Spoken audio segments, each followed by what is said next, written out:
Alrighty.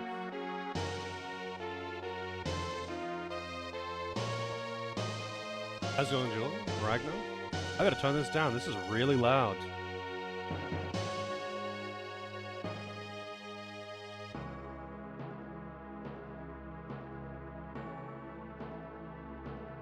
I did finish Cyberpunk. Did indeed. You skipped over this series?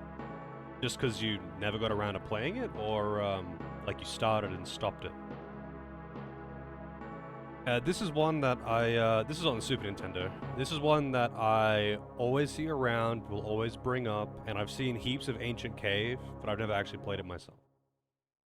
Fast? I mean, it was like 6 or 7 streams or something, and I did almost all the side missions. The other ones I didn't do were the ones that were literally not available.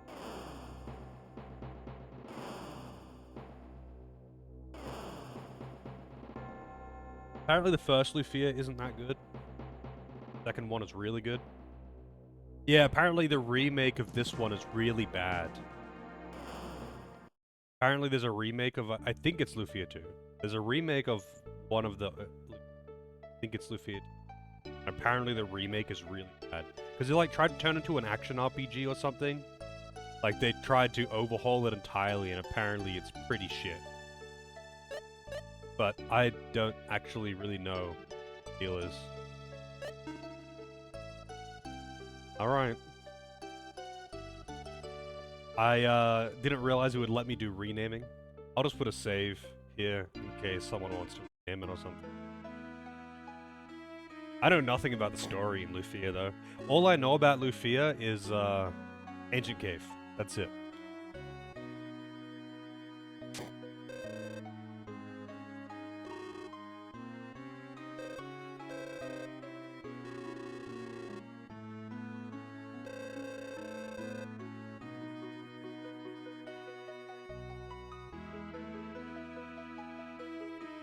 I mean, you might be, but I know that there was a remake of one of the Lufia games, and,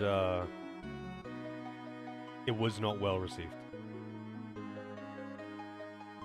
Let's see. Curse of the Sinistrals, yes.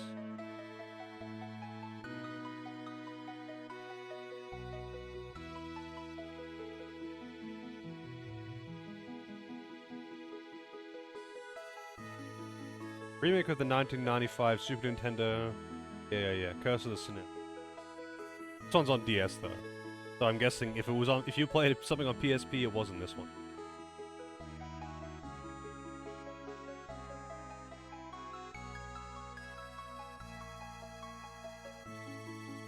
Yeah, maybe.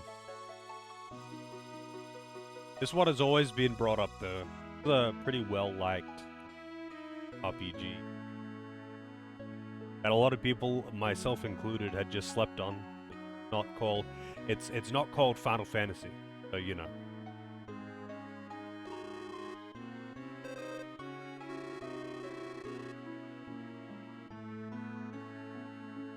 Got that not Squaresoft syndrome. Although actually, I don't know who made this. I didn't look at the credits on the internet. Here too. It is by well, developers Neverland and Natsume. I see.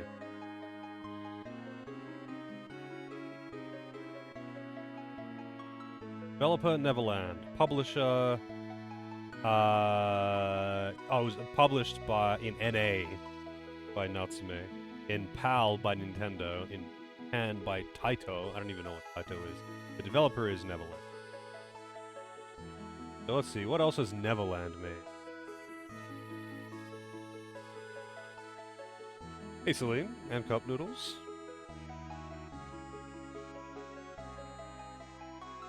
Yeah, I mean, Natsume published it. They didn't develop it.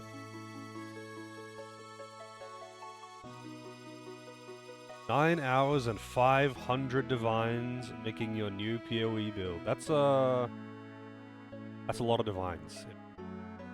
Vince, how's it going? Cyberpunk was really fun. Really fun game. I think I really do only have like one gripe. That is, with gameplay anyway. That's just like the scaling's bad, but that's like every Witcher game has the same. I've already gone over that a bunch of times. It's just kind of lame that you get like once you get halfway into the game, like you're untouchable, and nothing matters anymore. Powered, playing on hard. I better actually update my timers. I updated the cube, I didn't update the timers, so let me just fix that. I don't know why you hate Cyberpunk so much, Vince. Good fun game.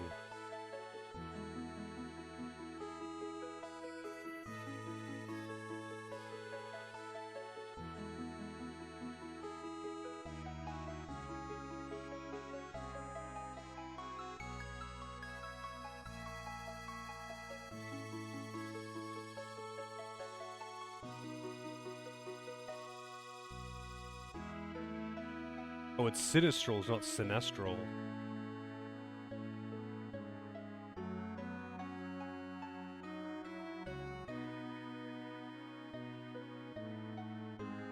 The punks have been cybered.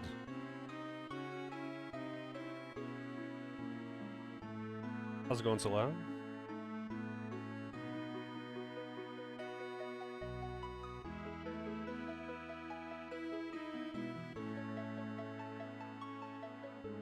Have that one fight? Yeah, oh yeah. Against, what's his name? The dude at the end of the game.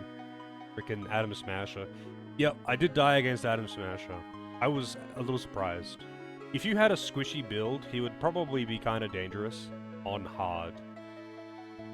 Because, like, you have to line of sight his explosives thing or just... But I suppose, actually, considering that you have to line of sight it anyway, I suppose it wouldn't really... The combo? Sided with the corpos? I did not. I did not side with the corpos. I took Judy and escaped with the nomads. Oh, where is it? Requested by one Naru. Started on the 18th of the 1st.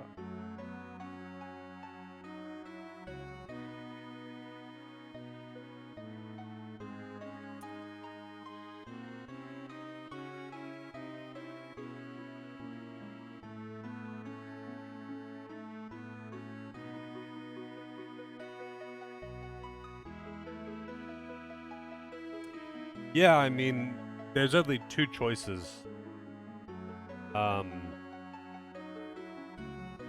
And it's kind of funny, like, I looked up what the differences are. It's like, no matter what happens, like, in the end, no matter what happens, the romance options kind of have a fixed thing they'll do. So, like, no matter what, Judy always leaves the city, even if like, if you stay and you're in a relationship with her, she leaves anyway. So, if you leave, then she'll leave with you, but otherwise she leaves. And, like, Rivers, which is the other option that I had, he stays no matter what, even if... Which just seems dumb to me.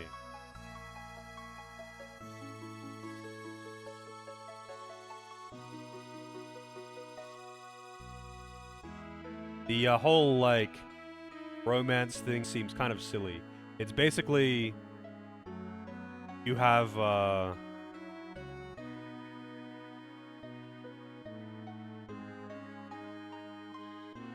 basically, you have your 4 options.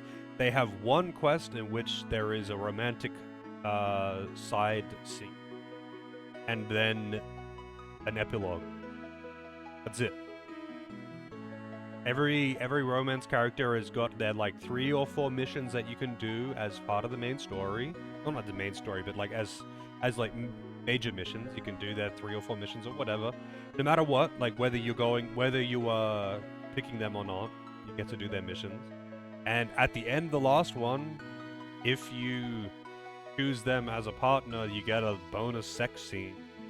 And then at the end of the game, if you, you'll get a little epilogue thing.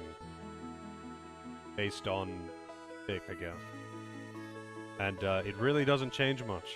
A few extra lines of dialogue.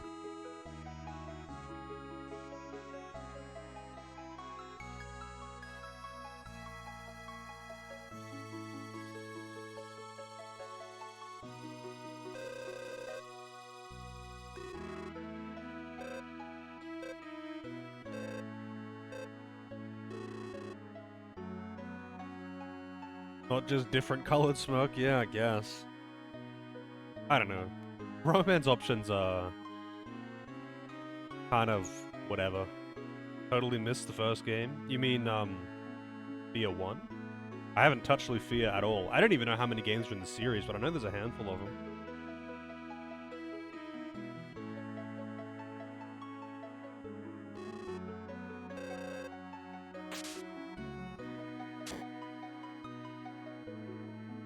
Alright. Yep, dude.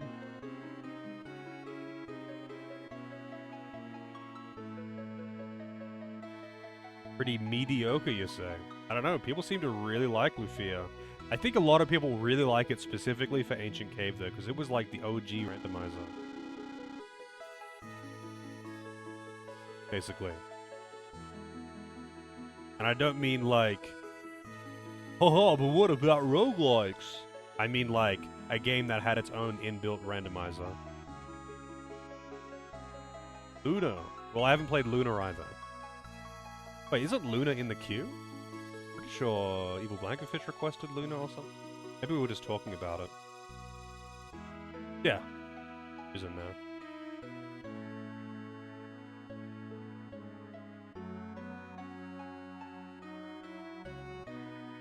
Isn't this like a prequel to Lufia 1 or something?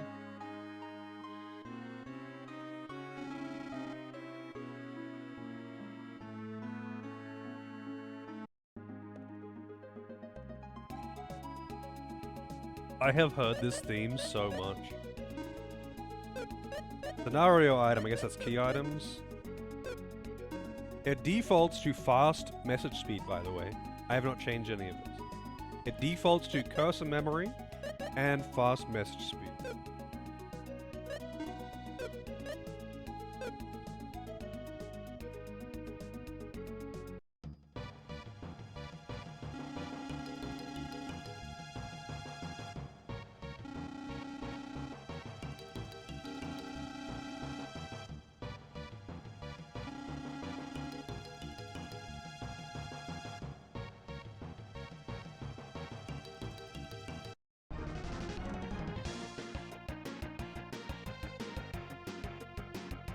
Oh, really?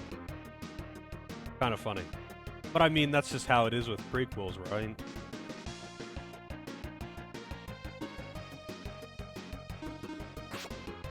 Oh, this got like the, I mean, I call it like Breath of Fire menus. How like the cursor will sit in the middle and you have to hold the button down in one direction to make it swing that way, I guess. And when you let go of the button, it goes back to the center.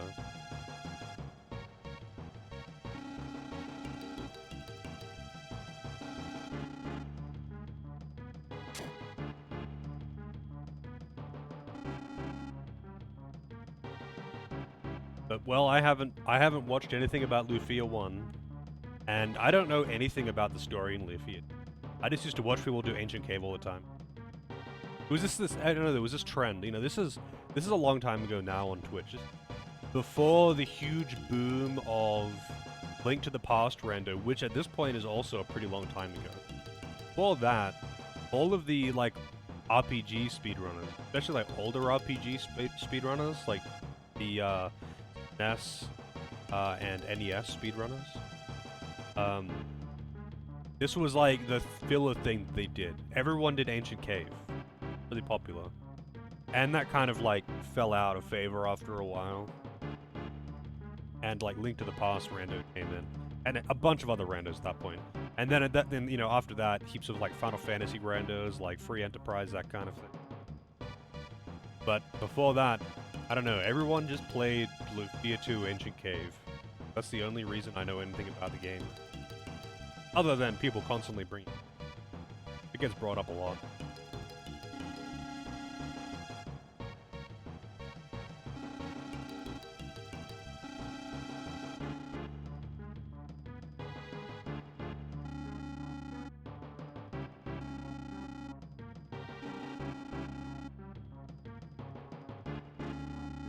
Wow, you can just ignore, like, not ignore entirely, but it's like SMT4 Estoma.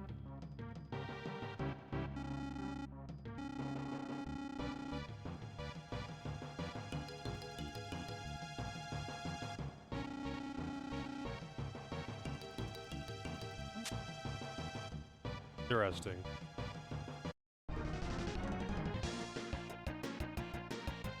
Yeah, buttfish is from this, isn't it?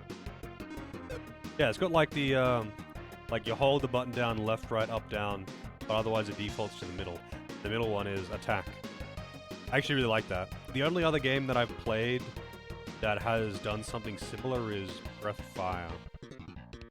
I think. I don't know if all the Breath of Fire games do it. I'm pretty sure 3 and 4 do.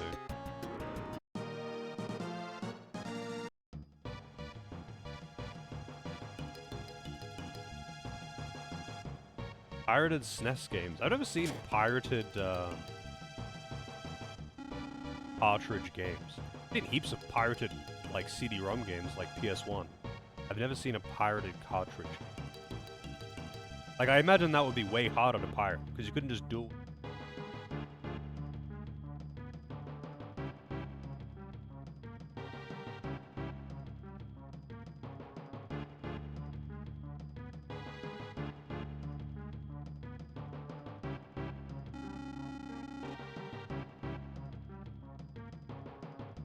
Yeah, like it wouldn't be difficult to get the hardware for it, but I mean like, you couldn't just do it on a basic PC that has a CD burner, which was really common, and you couldn't just like buy them from Dick Smith or something.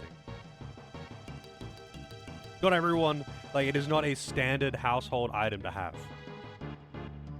Not a standard household item.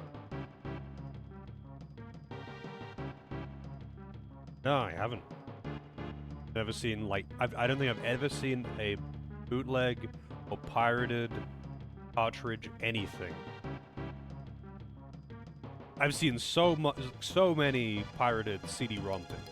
I've seen piles and piles and piles of pirated PS1 games and CDs. Not,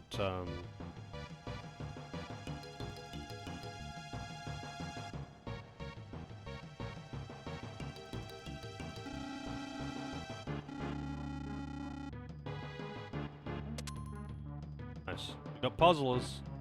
Puzzling good. So what does this stairwell go to?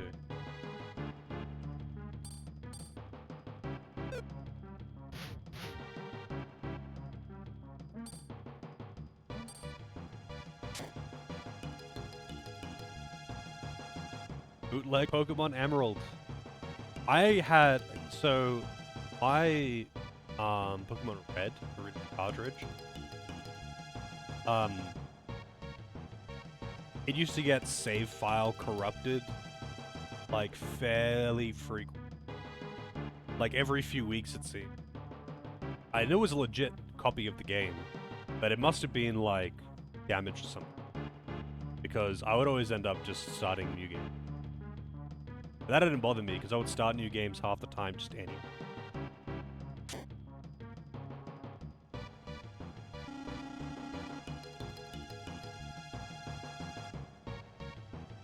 How's it going, Loza? Really? So you've seen plenty of bootleg cartridge stuff. I could see it being a thing more for like handhelds. It's just, I guess it's just accessibility. Like anyone with a home PC basically could burn CD, but you needed the right equipment. Copy cartridge stuff.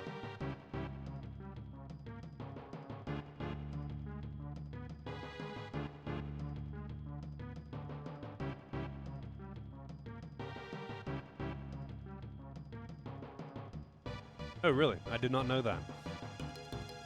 They didn't have, like, that dumb shit that the Super Nintendo had, where the region locking was just, like, a piece of plastic on the cartridge that stopped it from slotting into other consoles?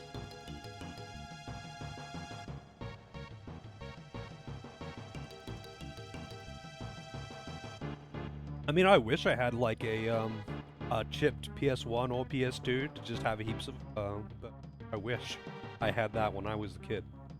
But I didn't. I didn't have any kind of none of the consoles that I had were modded, so I couldn't do any of that, even if I wanted to. But I just rented games all the time instead, so I played a lot of games. Hey Arma, how's it going? This game owns? Oh yeah? I've heard that it's pretty good. People really love this one.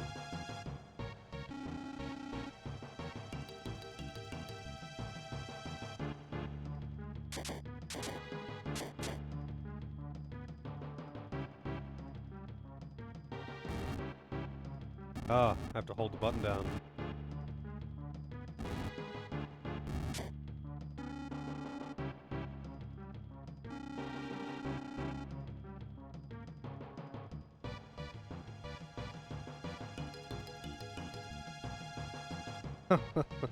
Really? That's interesting. SMW I played because a friend of mine had one of my neighbors. Because, you know, I mean, in the 90s, all the kids on the street knew each other kind of thing. So I spent most of my time at different friends' houses. And, you know, between all of us, we had a fair amount of games. So I ended up playing the shit out of Mario World. Because actually, I think several people that I knew. Really popular game.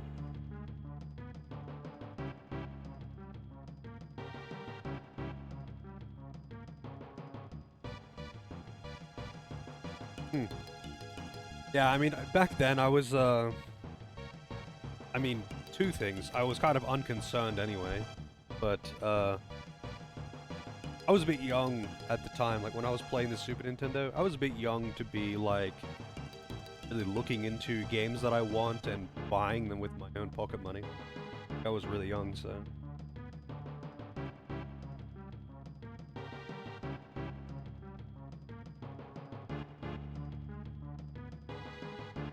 Like, my brother might have, been a bit more concerned with that, but I don't think he really cared that much.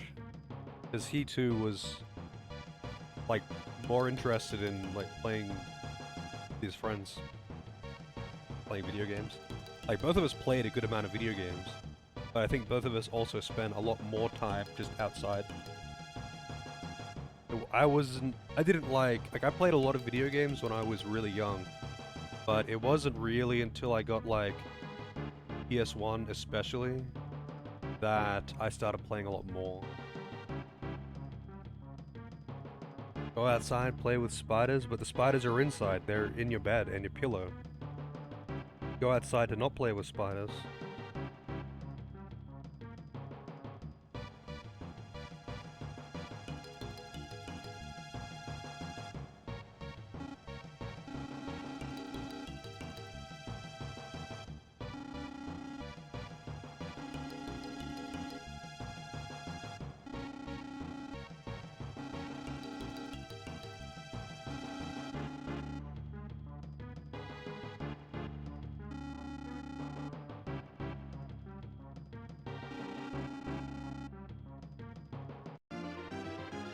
Preset spell, instead of just being like, hey, yeah, go out the door and back in, they have like a lore reason to be able to reset.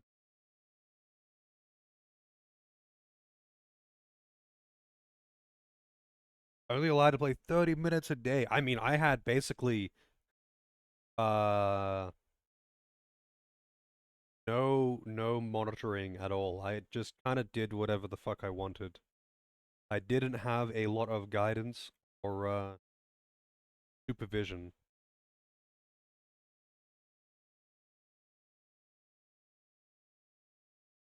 As long as I wasn't getting into trouble at school, I don't think anyone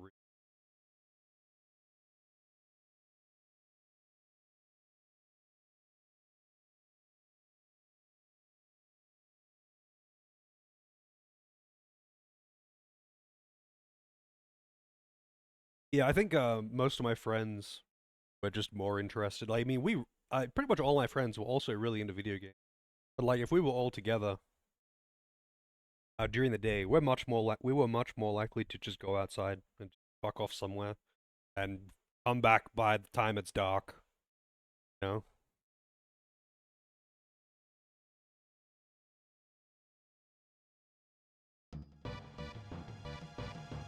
On the skill ring, press select and then up or down. Oh, I see.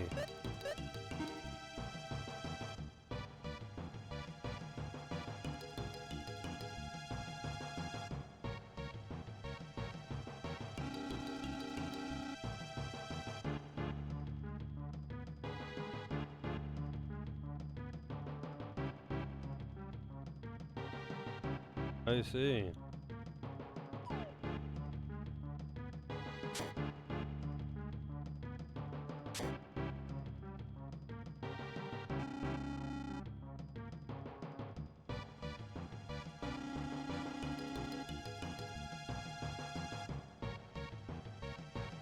What does it all look like? Same. I wonder what hitting them with a sword actually does. Lizard. Oh, lizard. Look at his goofy face.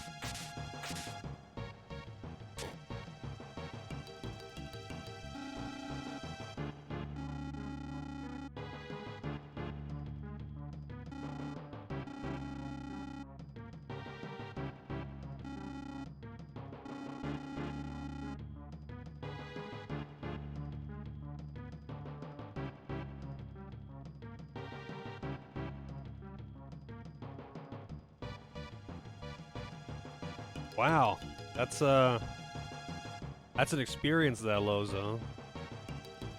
Kind of surprised you call it soda, honestly.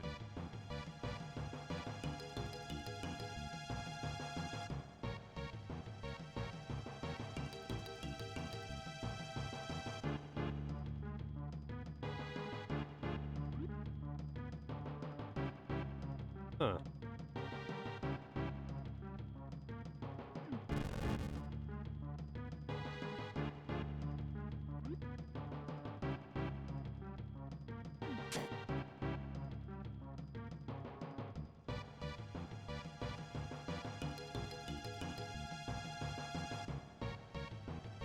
It sounds like a fever dream, honestly.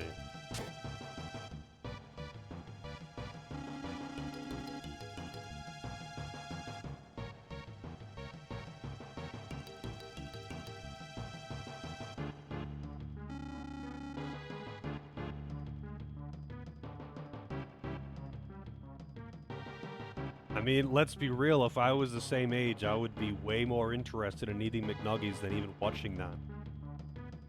I mean, honestly, now I would still be more interested in eating McNuggies than watching that.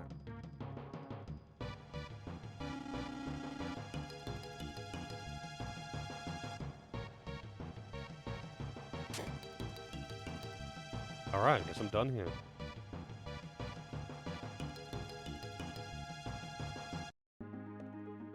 So, are there random encounters on the world map?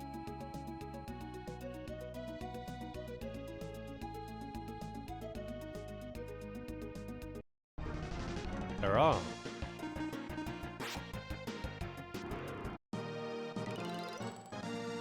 Leveled up. 100 of the stat gains are randomized. Everyone loves a world map. Random encounters. Well, in dungeons you don't have random encounters. In dungeons you've got, the enemies will walk around. So it's, in dungeons, random encounters are almost like, getting them, so. Are like, almost like puzzles.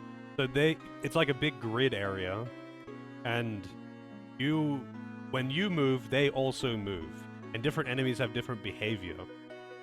And if you bump into them, then it starts a fight. But otherwise, you can avoid any encounters.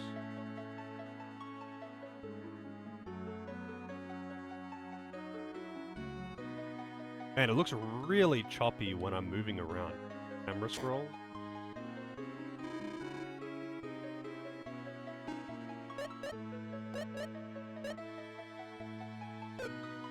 Yeah, obviously there are some mandatory.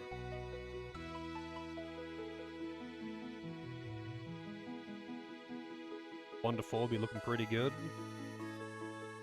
I've been watching a bit of FF4 After Years.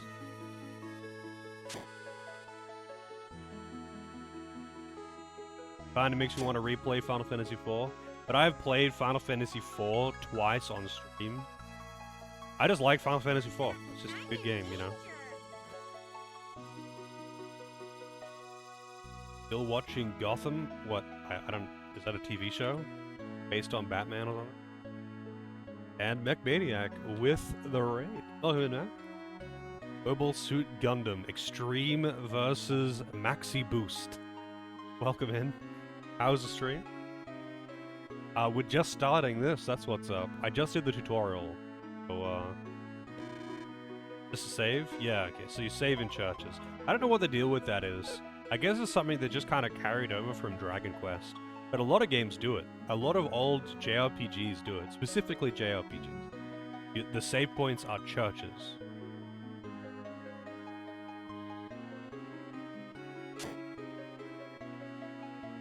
Hoping the servers hold up? What do you mean? Why would they not hold up?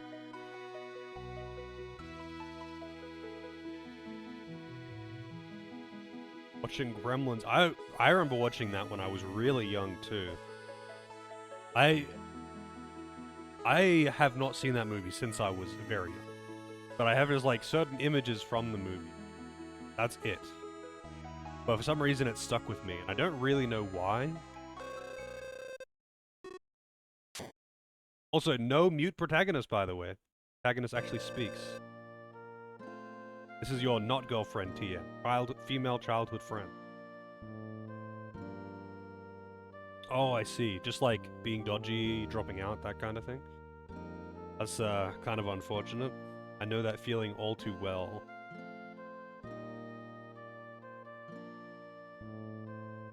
Have I seen Gremlins 2? No, I have not.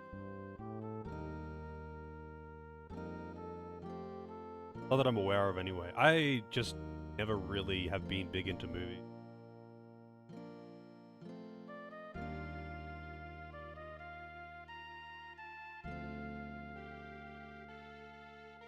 Oh really? Yeah, that kind of sucks.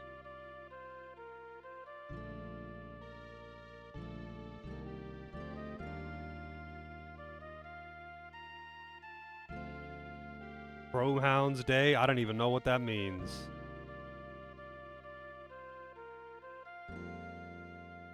Maybe one day I'll do like a movie night on Discord or something combo.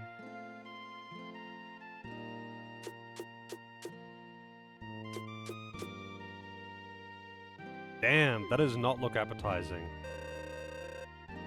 A fish pot pie. Made of Navaroa, the phantom fish.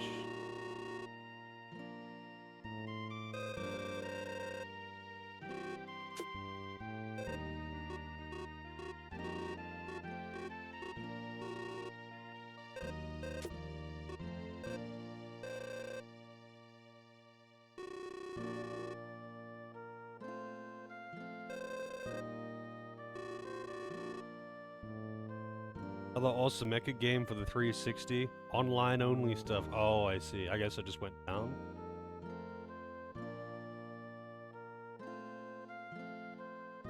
I mean, I could consider doing a movie night thing combo, but I think I would need to be shown considerable interest. Like, I don't think it'd be that interesting if it was only like 2 people, something. Like, I think it would need to be pretty substantial. Because it would be a bit of a hassle to set up as well. Yeah, that's unfortunate though, when games have got like online-only features and stuff like that. Like, it's like, yeah, okay, it could be fun at the time, of course. And it's unavoidable, like, some games are just going to be online-only, like. But it's unfortunate when, like, single-player games or small-time console games, even AAA titles, have got, like, online connectivity things that were required, or, like, really supplement the main game or something like that. Because, you know, in a few years' time, they're gonna shut that shit down, especially nowadays.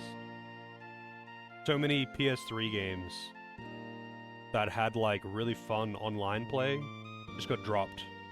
Got dropped entirely after like 2-3 years because it's not popular anymore and they had to host servers for it.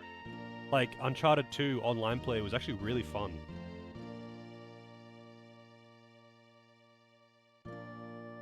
Could LAN? Yeah, I suppose. I mean, I guess you could probably like LAN it and like play it on PC with like online play. I don't even know what programs people use anymore. I know way back I used to use, I think it was called Hamachi or something, for Warcraft 3.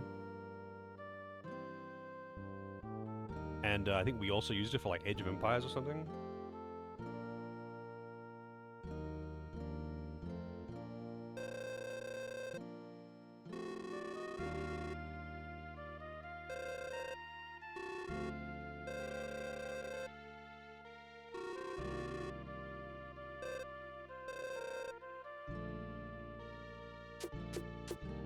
Wow, that's the sound of making tea apparently. Chopping.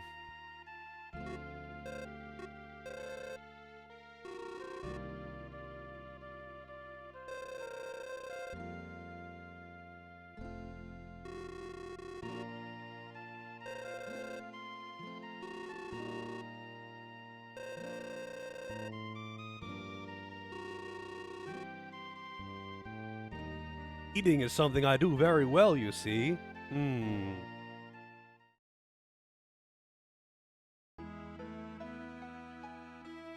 Who's this?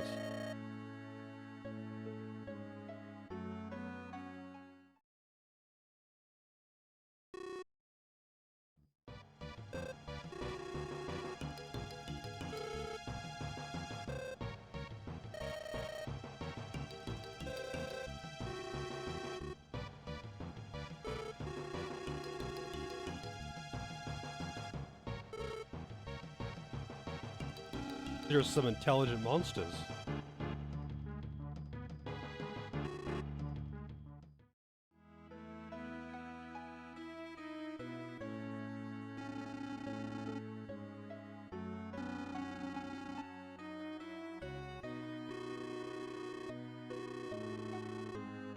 Alright.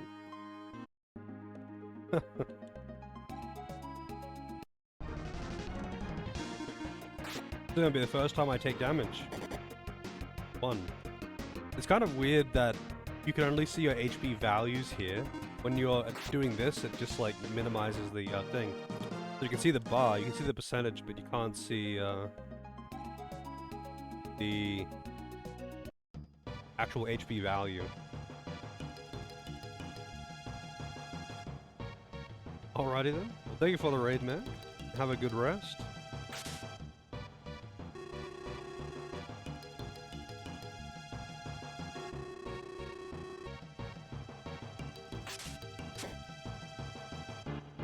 Alright, so I wanna check. Okay, so the sword doesn't actually do anything. I wonder if, like, the way you are facing means anything. Like, you know, if they touch your back or if you touch their back. Okay, so I got in first just then, touching their back. I wonder if that is,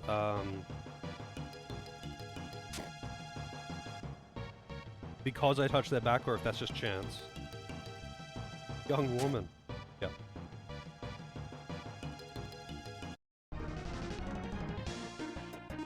Got mushroom. Oh, this thing actually does damage.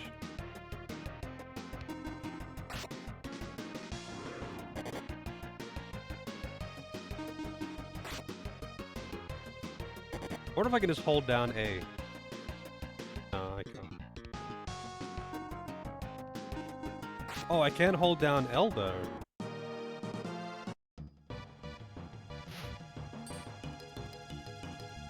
I do like the battle theme. Locked.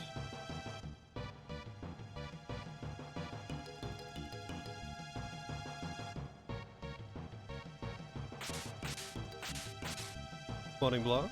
How's it going? Oh, here we go. Invisible path. Found antidote.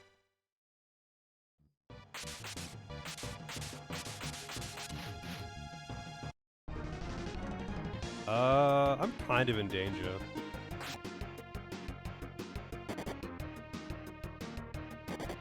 Yeah, I probably should flee.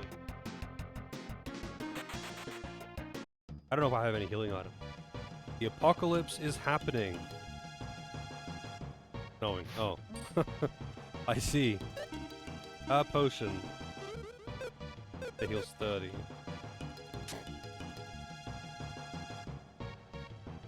I mean, I kind of wish it was snowing.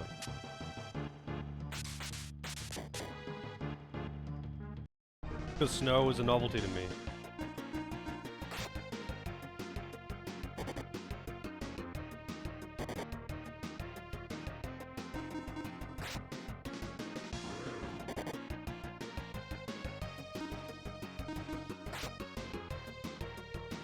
I have heard of this snow thing before. I mean, you do get snow in Australia, just not where I am. There are certain parts of the country that get snow. Wow, 1 strength. Last level was really good. I won, not so much.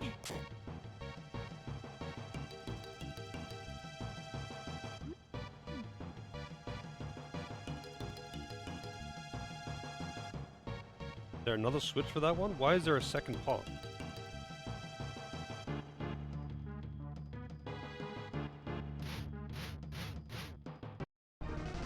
Alright, what is this? Butterflies! I better potion up.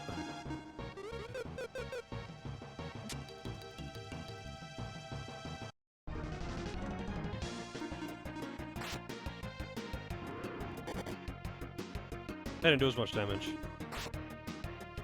Yeah, apparently the remake's pretty bad, but I don't know anything about it really, other than that it's apparently bad. I think they tried to remake this game into an action RPG or something. And it was not very well received.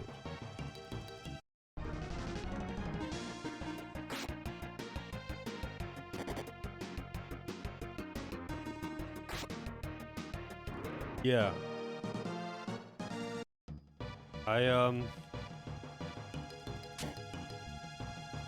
Yeah, I'm not really aware of its deal.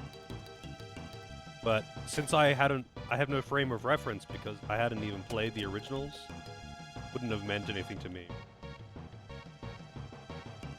But hey, I can at least sympathize with people who have had a game that they like get turned into a bad action RPG.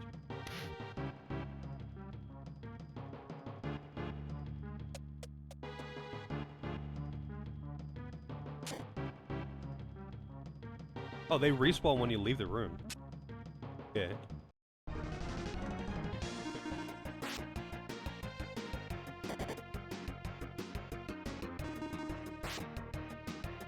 Hope I enjoy it. Well, I hope I enjoy it. Because, like, I've played... sorry, I haven't played. I've watched a bunch of Ancient Cave, but that's it. I actually have no understanding or knowledge whatsoever of the story of this game. I just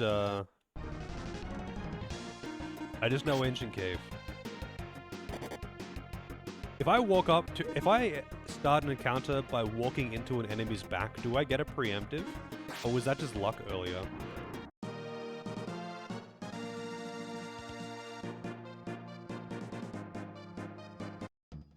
Yeah, I mean, I kind of figured it might be something like that though, Freeware. Like, a lot of the time, people are mad about a game, not because it's, like, bad, but because it's not what they wanted, right? You know, like, Chrono Cross. I'm not the biggest fan of Chrono Cross or anything, but I don't think it's a bad game. But people got real pissed about that, not because it was a bad game, but because it's not Chrono Trigger 2. That's what they wanted. They wanted Chrono Trigger 2.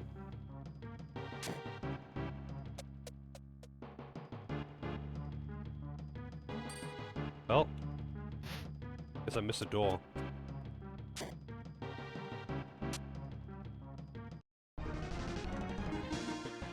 If I could one-shot those, that'd be so nice.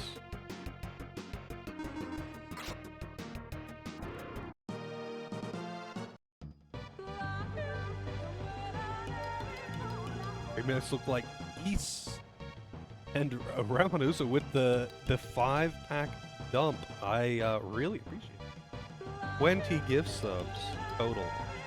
That's a lot of lahis.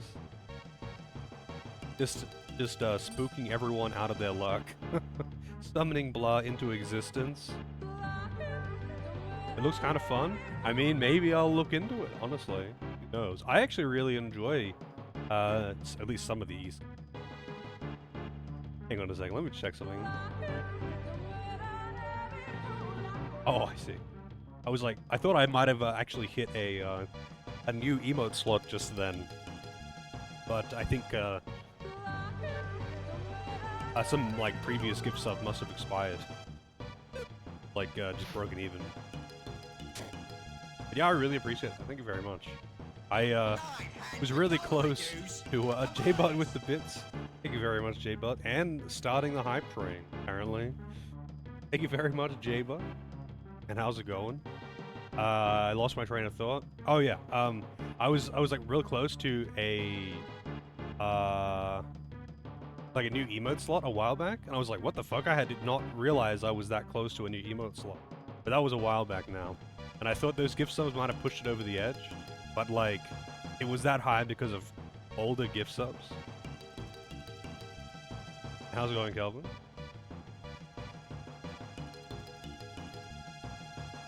The subscribe notification says subscribed. Has that always been like that? What do you mean?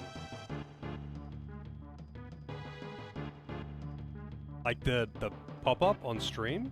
I have never actually changed that since I originally put it in.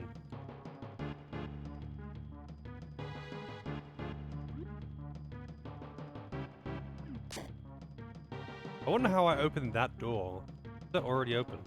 No, it's not already open. Oh, this might be okay.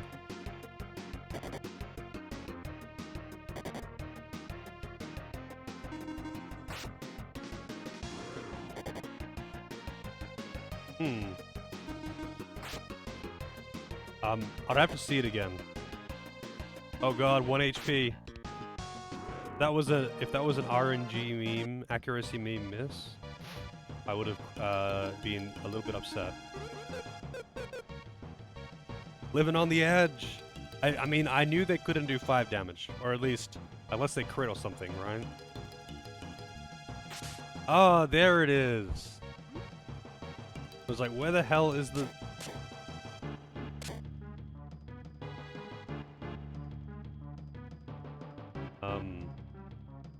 Okay.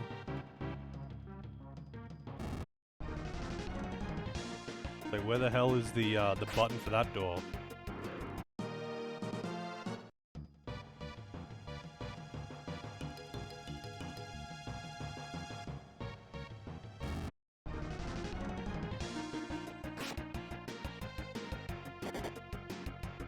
I want another party member.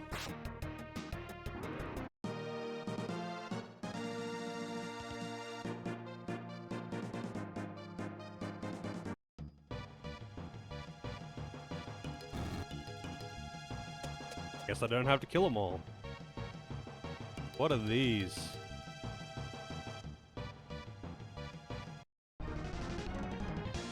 We got that. They're not trying to be too creative with the names, are they? They are, you know, what it says on the tin. Power potion. Keep pressing the wrong button to open it. Power potion. Increases strength. Just a permanent strength increase? I mean, I'll probably end up dumping those all into Maxim anyway.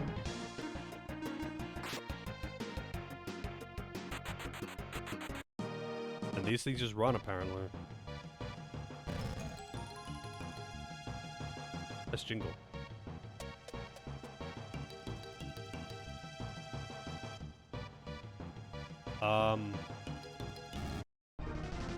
Right.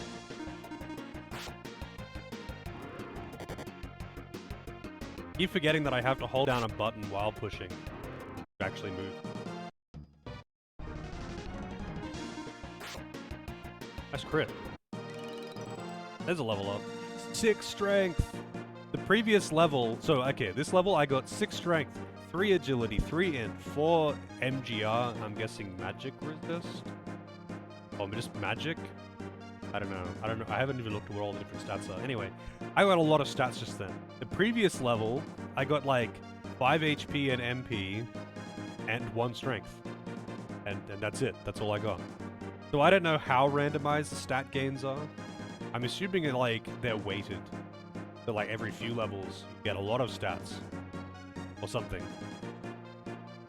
Because I don't think it's gonna be that random. That's like really fucking random. If it can be varied between like +3 to 4 on everything. Or none. Just literally nothing.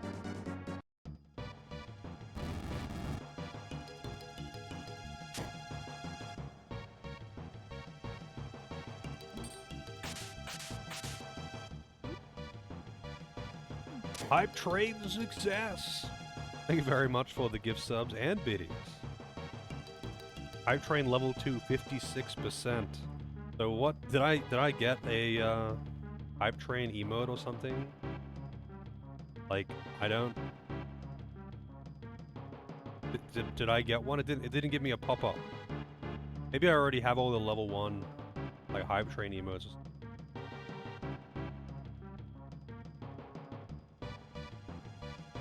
I have so many hype train emotes.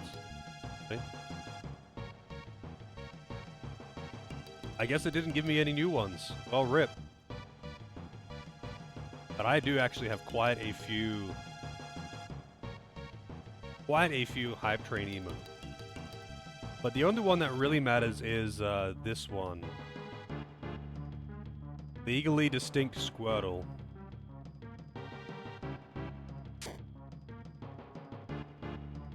Was it this one?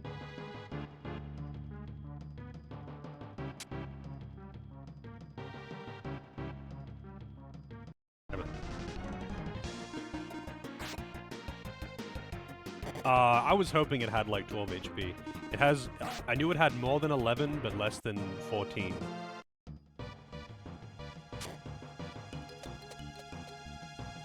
Oh, it's not this one. Here's the other one. Son of a bitch. Did you just get those ones now, J-Bo?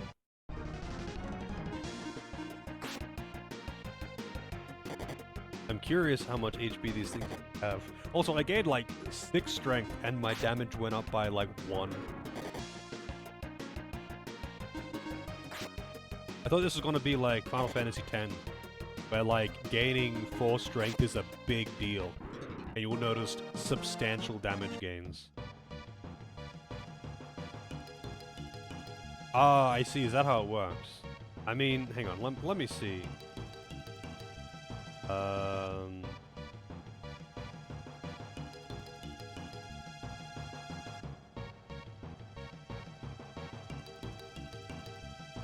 Yeah, I'll just post all the ones that I have.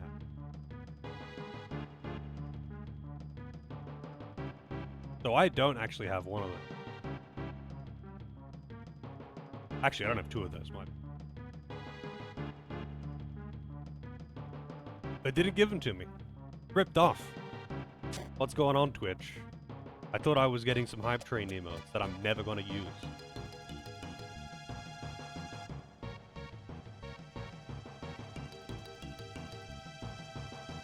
What the hell is that thing? Hey CJ, how's it going?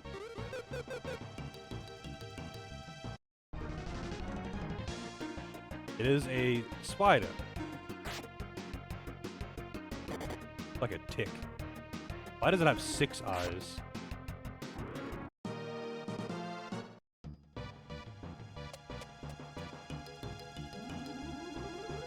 I just healed. Alright, so we save on pentagrams. We save on pentagrams. I'm assuming this is like a healing spot and an MP healing spot or something. And we got Lizard Man. I won't give you the key to the door. And he's just called Lizard Man. Wow. Naming conventions.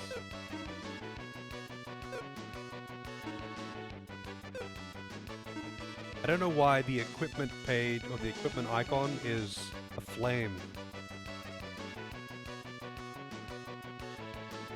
Yeah, I did find a church save point earlier. How's it going, Patrick? I don't know why the equipment is flame. Whatever, man. And damage. He doesn't fuck around.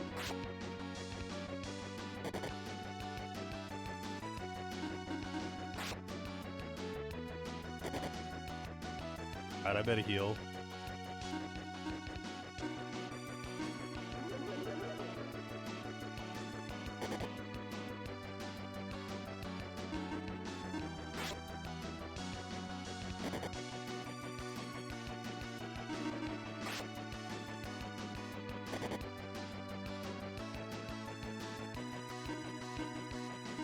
Man, this guy is beefy. No, he can do up to 13 damage. Or at least so far.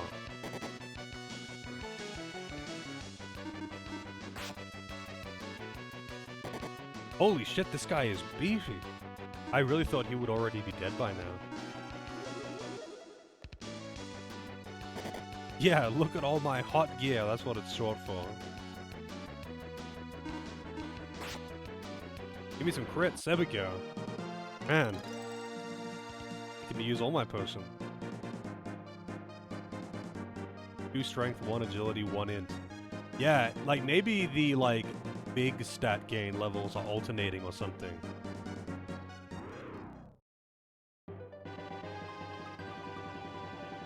Get.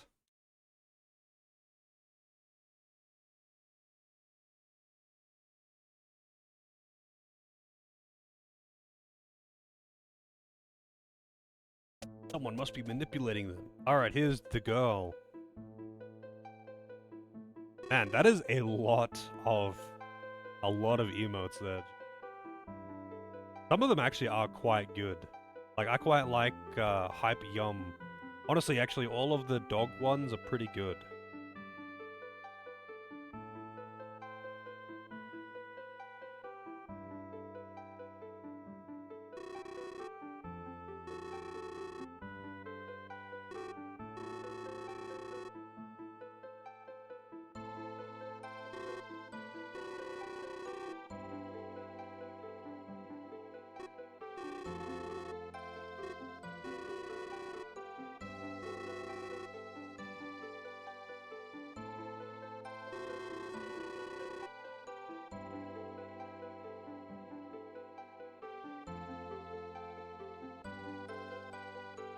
Almost never use them. Yeah, like no one really uses the hype train emotes, I feel, but some of them actually are quite good.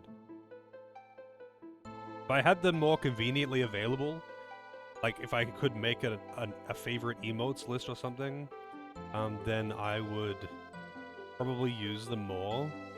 But I don't really use emotes like that. I kind of just remember what the code is, so I just probably wouldn't end up using it. Some of them are really good, though. Hype Tongue is very familiar.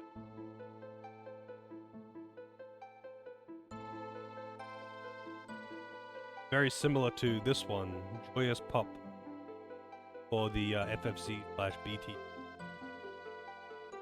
I really like that emote.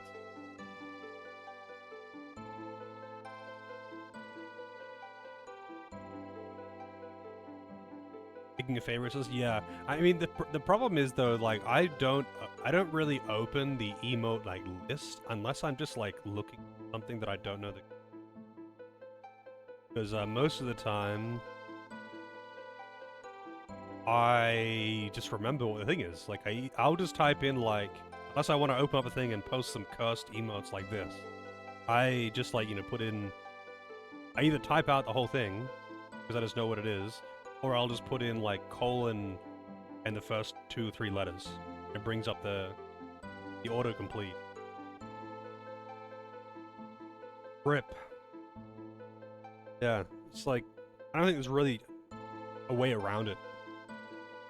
I think the only real way would be like if I could set my own like autocomplete criteria for them, I guess. So I could set, like, you know, a bunch of them to just have, like, autocomplete from, I don't know, like pop or something. Also, one second.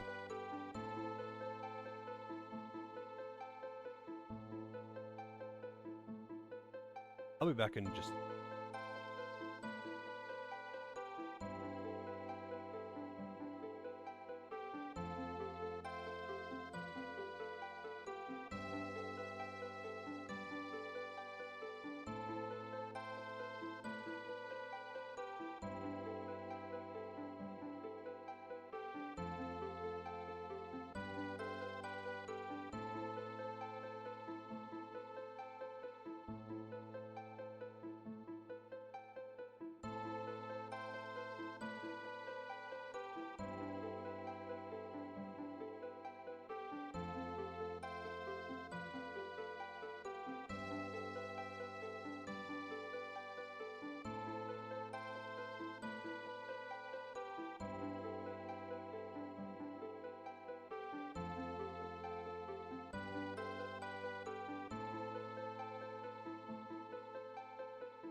Alright.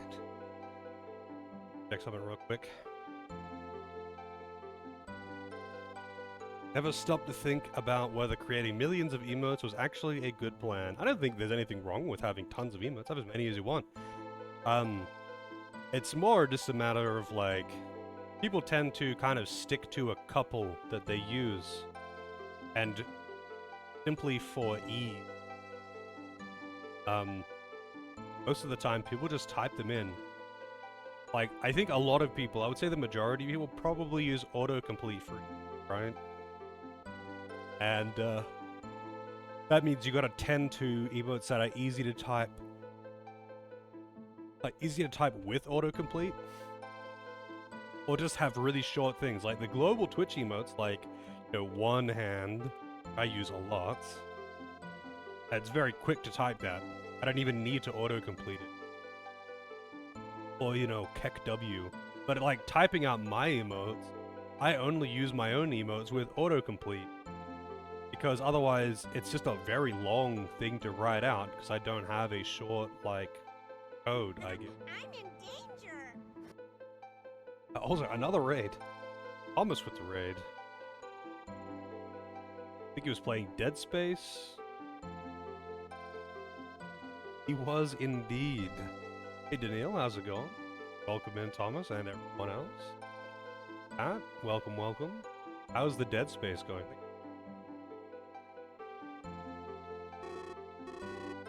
Was not that long ago that I played Dead Space. Are you playing, actually, are you playing the original or the remake?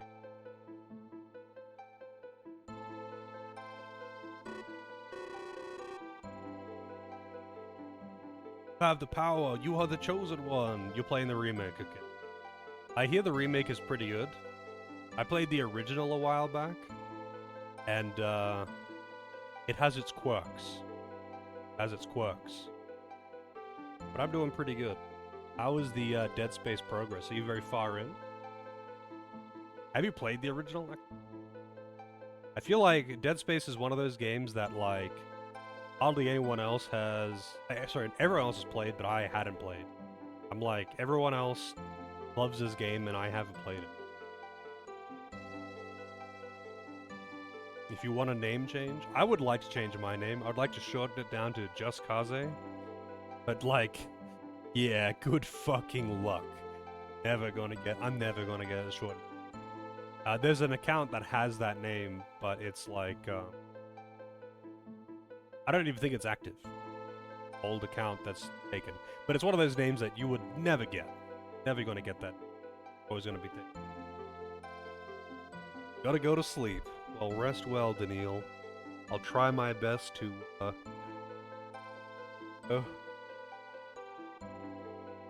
soothe you with my words. By that I mean, I'm just gonna continue doing exactly what I always do, and I hope it works.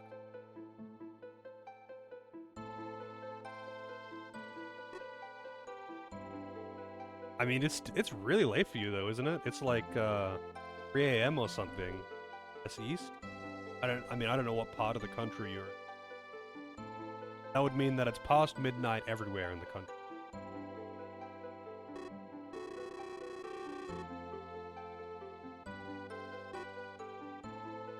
Well, how's it going? West Coast, so it's like around midnight for you? Okay. 3-hour difference. I'm doing pretty good. Just started this one up, so... I do have somewhat high expectations just because people talk about this one so... I feel like most people on Twitch are night owls. Maybe it's just me, projecting, but I feel like there's a lot of night owls on Twitch. People on Twitch mostly play video games, and people who play video games tend to be night owls.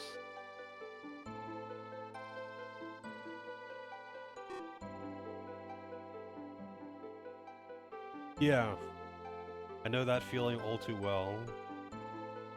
Ada says well. Anyone with like time-consuming hobbies that they do like in the evening, so that like that it's easy to lose track of time, especially. They tend to be night owls because they get home from work, they eat, they shower up, and then they start doing the fun thing, and then it's like, oh, whoops, it's already like midnight. And I'm not done yet. Video games or hot tub? I mean, I'm glad they actually integrated the arts and crafts thing, because like, originally, well, not originally, they're like, also, there's like a really loud thunderstorm outside, so if I disappear, power probably went out. Which like, originally it was something else, but they changed it to just be like an arts and crafts, hobbies, whatever. People used it for all kinds of shit. But like, it had a pretty big like arts, crafts kind of scene on Justin TV. And then they made Twitch. And Twitch I think was only video games for a while, but they kept Justin TV as like an arts and crafts thing. And I used to watch stuff on there, but I'm glad that they like merged them. Actually brought the two websites together for that. The hot tub thing is a little bit of its own thing though. Oh yeah? I mean, it has not stopped raining here for like a month.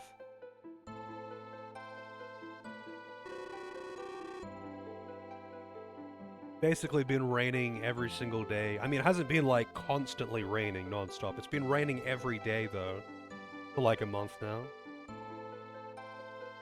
Use the same account on Justin TV. Been around for that long, huh? So like, I was not around before Twitch TV, but when I got into Twitch, I not long after found out about Justin. So I just like used both. Account is ancient. Let's see. Account creator January 18, 2011.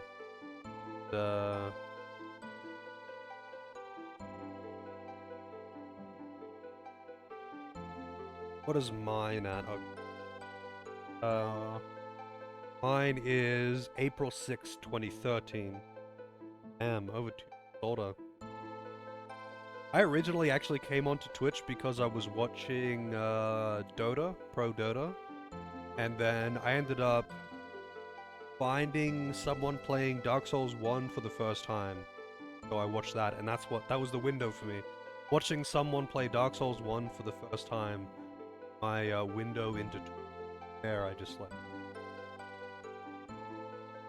like originally it was to watch Pro Dota, and I watched a bunch of that, but that was like exclusively what I used the site for. I didn't make an account, and I would just close it when the thing was done. I don't remember why I started watching that. I think it was like a recommendation on the side or something, and I checked it out. That's when I actually made an account, so I could actually just talk in his chat. Well, on Justin TV, I believe, I used to watch 2 people, and like a couple of randoms that I just didn't around for. There was this one dude who did leatherworking, like he would do commissions of like wallets, and he made like some custom jackets, kind of thing. And what did the other guy do? Glass blowing? It was ages ago now. I predominantly watched that leatherworking guy though. Very chill, had good music playing. It was interesting to see the craft.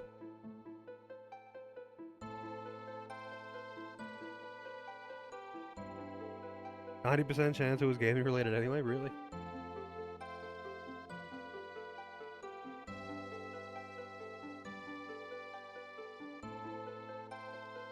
Kind of funny. I remember a lot of my early years Twitch. I wish I started streaming earlier. I wish I started streaming earlier, but like way back then, like, you know, 2011, 2013, when I made my account at 20, or like earlier than that, I wouldn't have been able to stream back then. Like my internet wouldn't be. But I could have started streaming much earlier than when I actually did start. And I kind of wish I did, because streaming has been really good.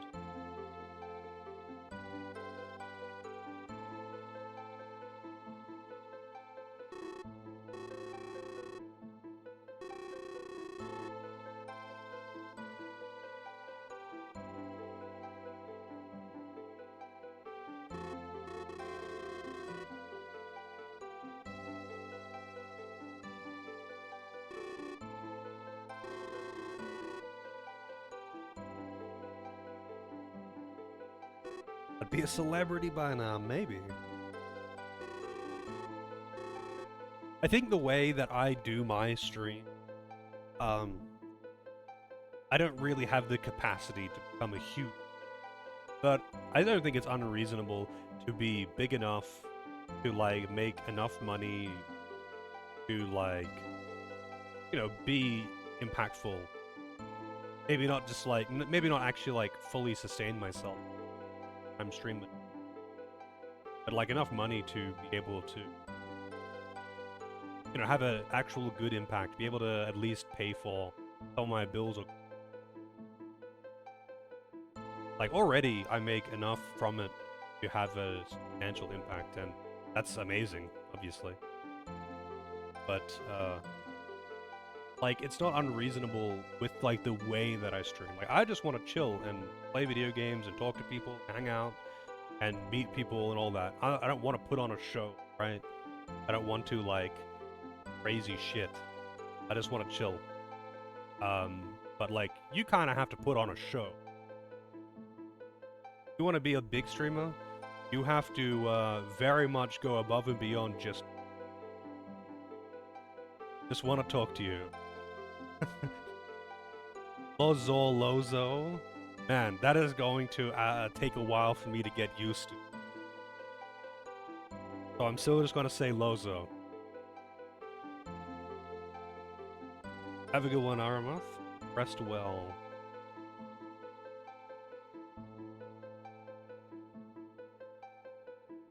Yeah, I think though with streaming, like going into streaming with the expectation of like being a huge streamer and making a lot of money, is not gonna be a good time. You're gonna have a bad time if you try that. Like, you absolutely can work for like big growth and build up and have like the best marketing strategies and put a lot of effort in and all of that good stuff. Like, there is still a lot of luck, and the odds of success are pretty low. There are a lot of factors. There are a lot of factors that go.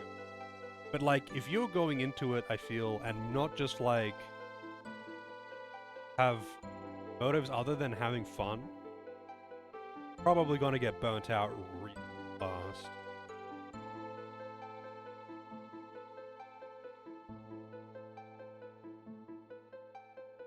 Yeah. Like, for me, it's I started streaming because I wanted to have something to do, to fill in time, to play games. Hopefully I could, you know, meet some people and play games with them. Like, I was doing it mostly as a social thing, and I didn't really consider the monetary aspect of it at all. So the fact that I'm making any money at all is amazing. But the fact that I could even, like, put a dent in any of my real-life costs because of streaming is crazy to me. If I could make enough money to actually live off of streaming, even if, like, at a low amount, awesome, obviously. But, like, I would never want to achieve that by doing something that I don't want to do. Like, I don't... If I turned streaming into, like, a job in that... Like, obviously, I put in a lot of hours into streaming, but I put in a lot of hours of just chilling and talking shit. Like, if I turned it into, like, okay, now I have to go off and do a bunch of, like, video editing for my YouTube, and I have to make sure that I'm, like, you know, I've got my reel ready, and I've, like, written some fucking jokes, and I've planned out all of what I'm going to do, and I've done all this crazy shit, and, you know, prepared a show, so to speak. I would not be having a good time with it. I would not want to stream anywhere near as much. I would get burnt out. 100%. Like, if I turned it into something that I don't want to actually do on stream, then I wouldn't want to do it as a job, right? If you turn it into, like, something you don't want it to be, then... And also, yeah, it becomes, like, really stressful.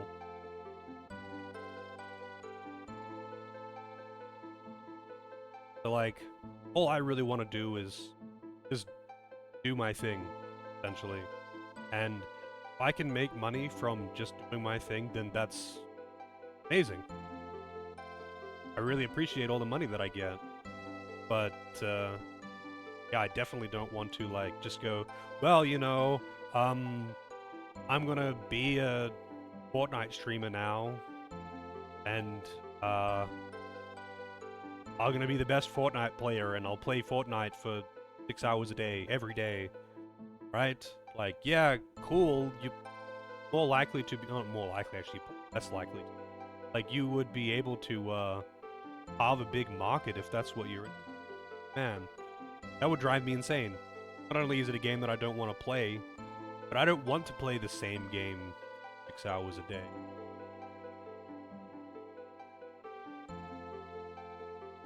Madden streamer. Is that a thing? Like, a, like, big Madden stream is a thing? I honestly don't know. I never even considered that.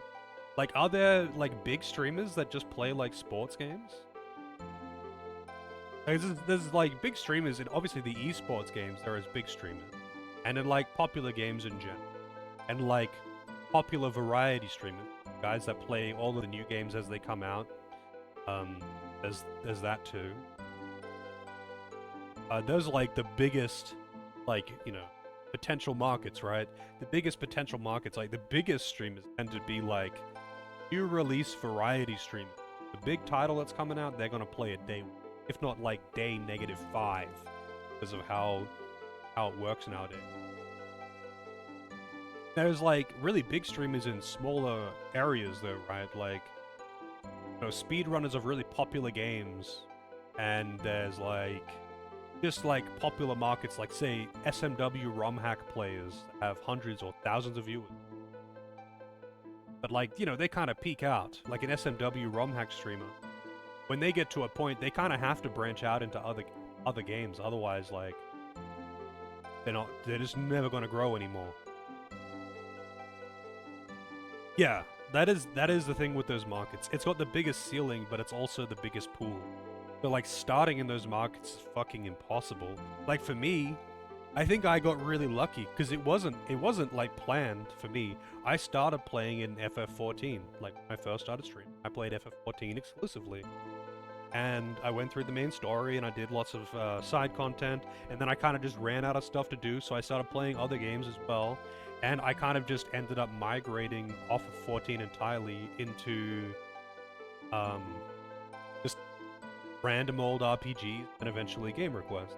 But like from 14, it was kind of easy to get like a bit of a following and have like, you know, by the time I was done with that, I was, you know, average of like, you know, 8 to 10 kind of viewers.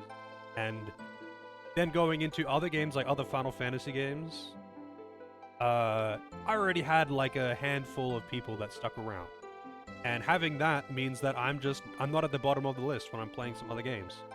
And that's kind of what it takes. Because if I tried to start on Twitch as a variety streamer, playing whatever the fuck I wanted, whenever, then you're like, you're just never going to find like any kind of consistent viewership. Not really. You kind of have to start with just one thing. But it's Twitch. Like you can I guess philosophize about it all you want. You still can't really actually write a book on it. Yeah, I'm kind of the same way, Ragnar. I like Final Fantasy XIV. I really enjoy playing it. Even if mostly for the gameplay nowadays, content.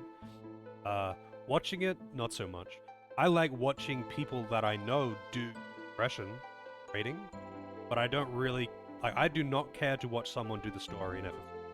Watching someone actually do the MSQ, pretty monotonous. Watching someone do content, though, like especially like watching someone that I know do Savage so I can watch their prog, that's enjoyable. I actually quite like watching people that I know do prog. I don't like watching randoms do prog, though. I don't care about randoms. Like, if I was just looking to see the fight in general, I would just look up kill videos. But watching friends do their progression, to see them handling mechanics, especially if they're doing different strategies to me, that's really enjoyable. That's why Blah should stream her prog. Not that she's raiding right now.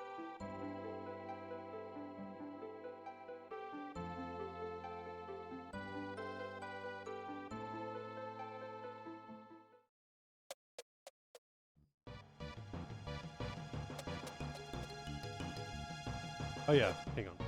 What is this? So I'm at currently... Okay, so the blue one is MP. I mean, it makes sense. Blue is always MP. That's HP. And they're probably always together anyway. Blue is always MP, I don't know why. HB though, you know, HB can be red or green.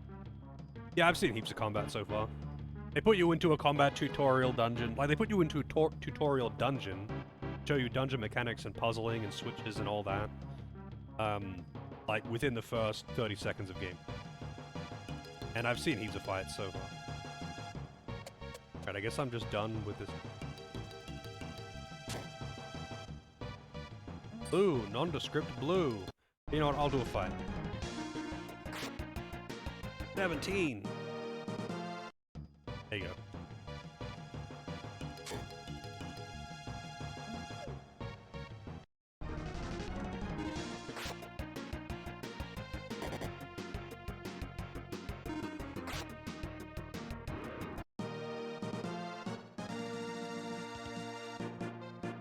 Oh wow, Loz or Lozo. I'm still probably gonna say Lozo. I didn't realize you could so frequently change your name though. I thought you could only change your name like once a month or something. Oh, really? Well, I'm pretty sure I'm using the the USA version. Pretty sure that's the one I'm playing.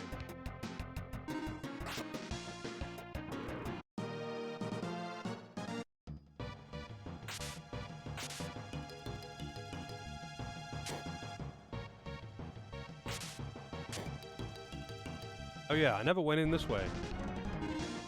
I kind of went the correct way off the bat and forgot that there was other paths. I've never seen someone say Loz, but I suppose the only time I see people name is occasionally when I like raid someone and you were there and say something. I mean, I have seen all sorts for my name. I have seen all sorts for mine.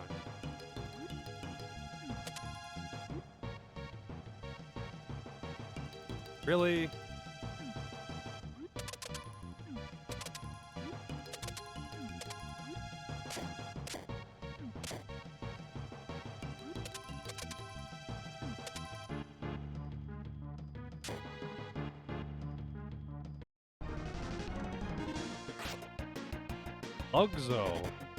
Lugzo.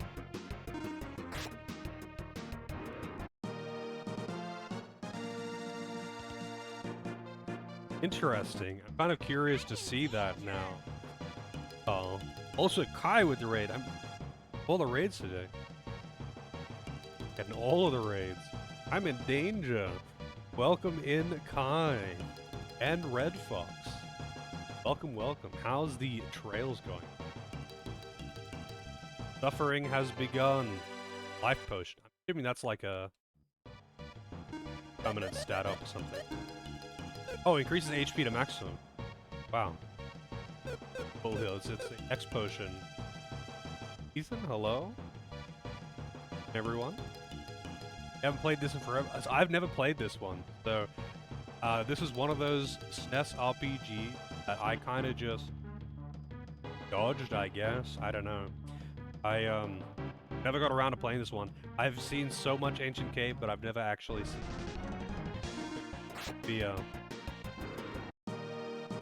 like the main story. I haven't seen any of Lufia 1, and I've never seen any of Lufia 1. I've never really seen the story of Lufia. I've only seen a ton of Ancient Cave. Fun? Yeah, it's pretty cool so far. But I don't really know that much about it. It's just one of those SNES RPGs that people really love, that I never got around to playing. It's got, you know, it's got, not Square Enix syndrome.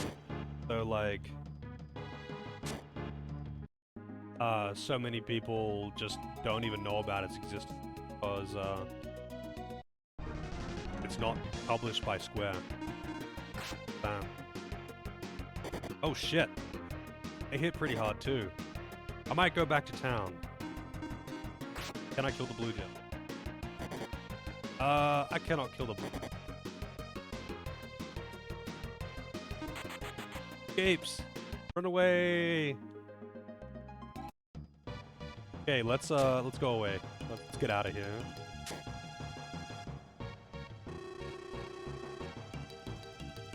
It was different. Yeah. Yeah, I kind of figured I'd go back to my hometown to tell them that I saved the day, right?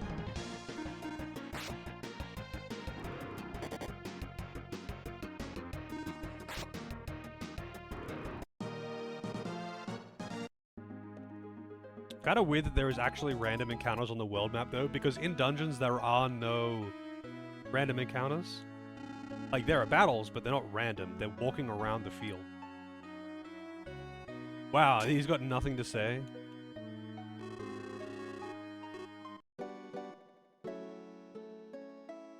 The overworld tune, yeah, actually, I think Bob has used several Lufia 2 tracks in the Grand Poo World series. Talk to my girl.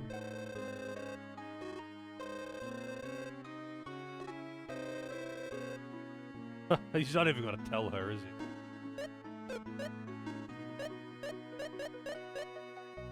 Oh, it's a sword upgrade for 2 damage. I'm not actually gonna bother with that though. I'll probably be able to buy better stuff in the next town. Yeah, it's this one that he uses, right? I think he's used the battle theme and the boss theme. I think he's used the battle theme, but I'm pretty sure he used the boss theme. One of them.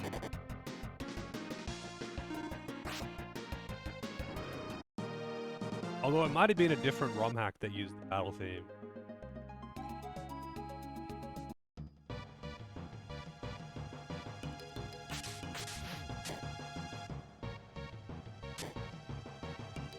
I can't demonstrate the boss theme. Oh, there's the town. Thunderleton. Who's this guy?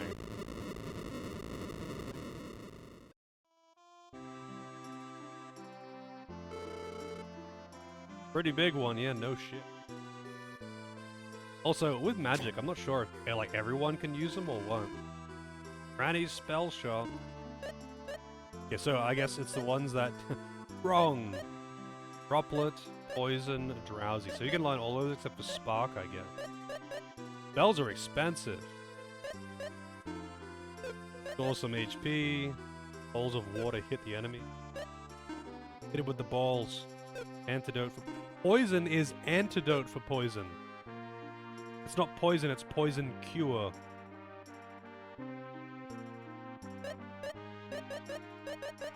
So I have to buy these spells for everyone that can learn?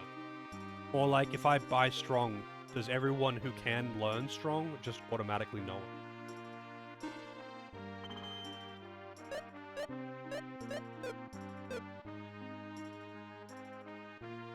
Once per person. Whoa, that's a lot of money. I guess I could probably grind money faster. Because I could grind random encounters real fast.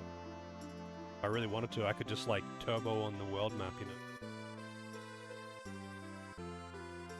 I see.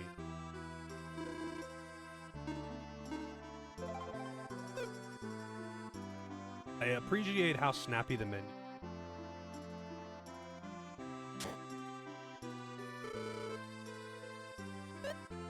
Alright. Battle knife. Dagger. I would love to buy that dagger. I'm short 80 gold.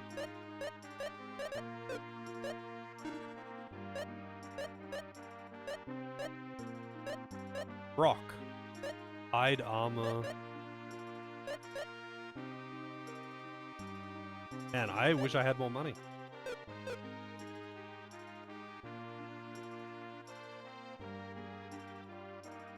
After I mess around in town a little bit, hey, it's the same little girl from the previous town. A huge catfish makes earthquakes. Wasn't that a thing in, like, Link to the Past? Hey, Virus. I'm doing pretty good. How are you?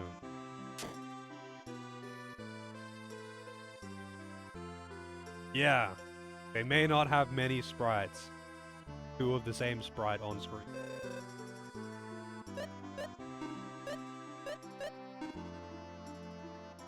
Yours attack power ATP, I'm assuming attack power when you battle?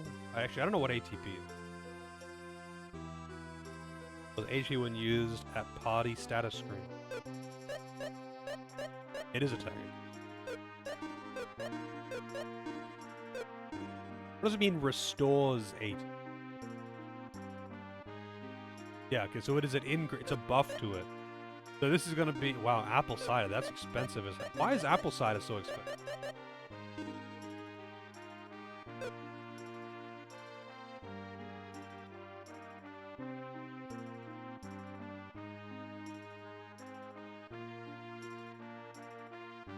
I see. They're actually called Namazu? That's actually kind of funny.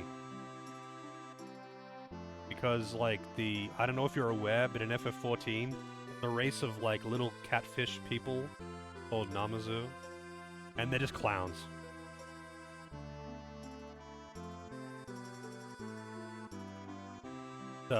Those things. Those are Namazus.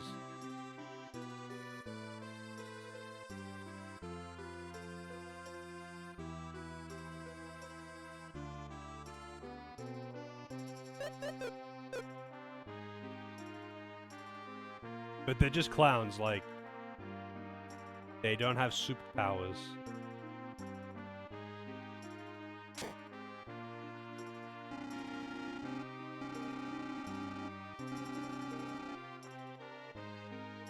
Oh. Can't sleep a wink, he says as he goes to sleep.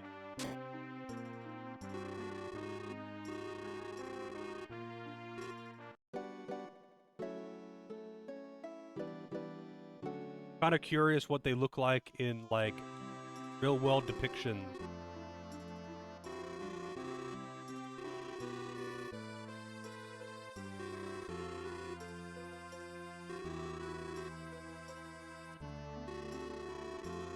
So how exactly do the capsule monsters work? I guess it'll probably give me a...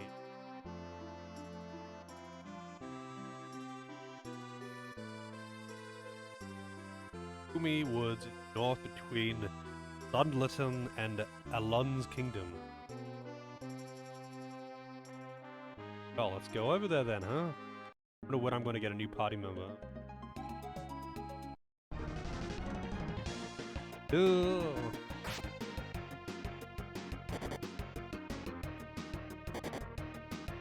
I think I need gear before I can be fighting these things. Oh no, maybe it's fine. I have to like rest every time though. How much like money do they give there?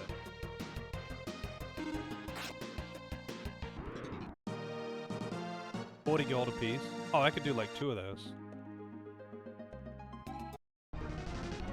Oh, the spiders.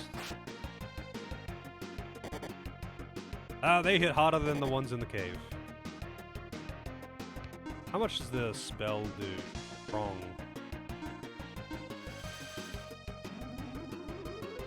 $36. Actually pretty strong.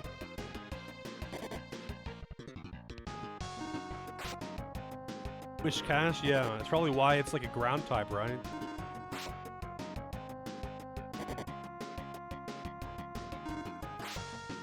I do appreciate that I can just like hold L to turbo. They have a set so that you can press A to menu, right? But if you hold down L, it just like inputs A every few seconds. I don't think I have that set up for that. I'm pretty sure that's just how it works. Not very many games do that. One seems to. Also, can you like... Yeah, you can. You can sort your spell.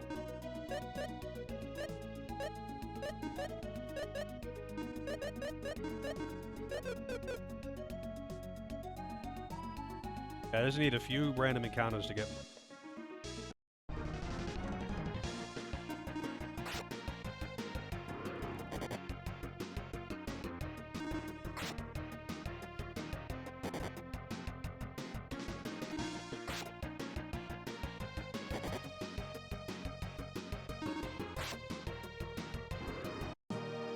I mean, I'm just mashing the button.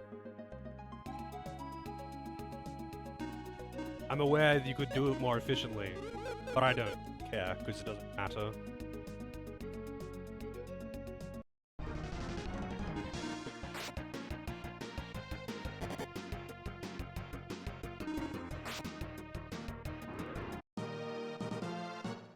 I want like 500 gold.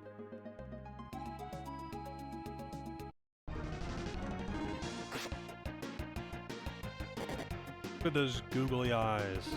The whole day philosophy. Unless it matters, I'm just going to attack whatever.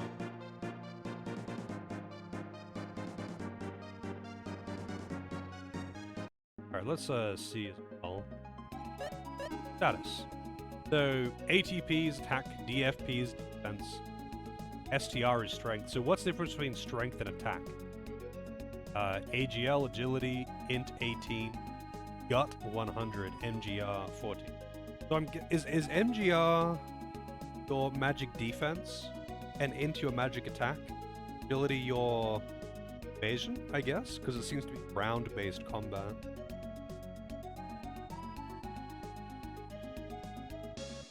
Magic MGR is magic resist.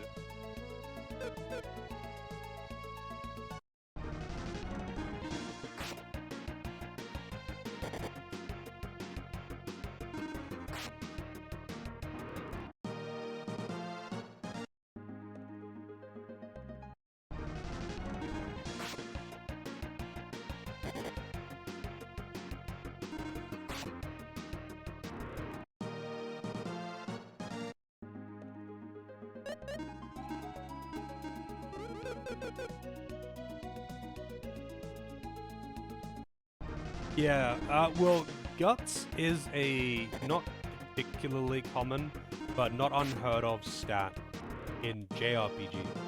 I don't know what it's like a mistranslation of, I guess, but like commonly used as like basically a luck stat. Gut is IP growth. I don't know what that means.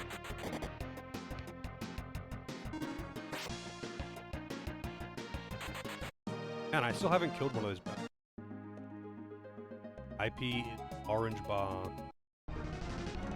I was wondering what the bar is, but like, what does the bar do? Can I actually kill these bats? They always just run.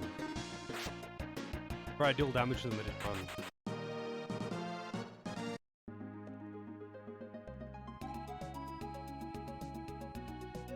Fire option is access IP, but that's like to change equipment.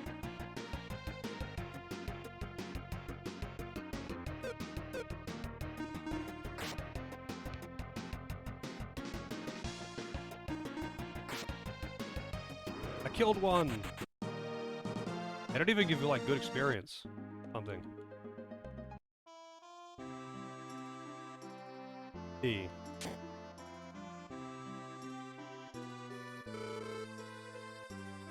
Yeah, his friend showed up and did fucking nothing. 400!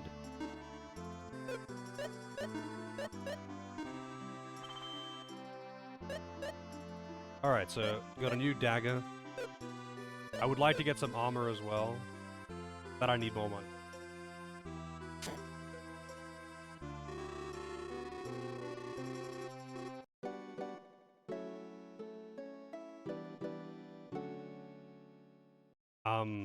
So what? IP is special attacks that come with certain equipment? Like if I had a magic sword, I could do an IP attack with the sword. Okay. So things that have special abilities. Do them with the IP command.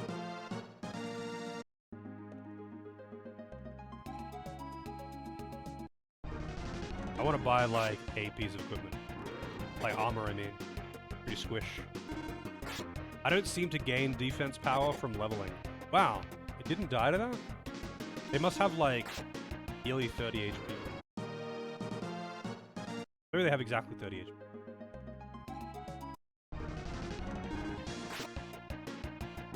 I actually thought I would one-shot those blues. Also, chopboard. Guessing that's what he... I don't even know. What? You can't equip it. I guess the chopping board is for women only or something. The game was made in 1995.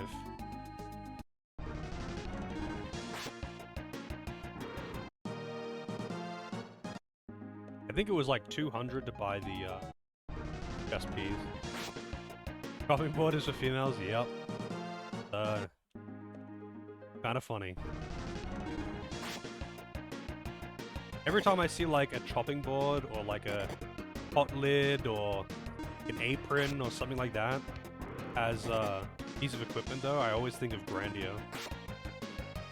Because like at the start of Grandia 1, like the first thing that you do is you're participating in a treasure hunt to find the legendary armor, which is like an apron, a pot lid, and like a wooden sword. Because they're just kids playing. And now I always, every time I see that kind of thing, like kitchenware or something, as like starting equipment, I always think...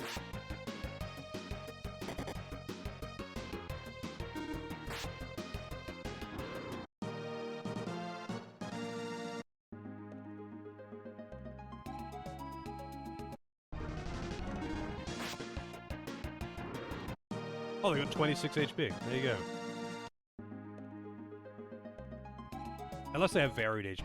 But I'm assuming they probably don't. Wow, it just ran away. Abandoned its friend. Usually they let you hit them first before they...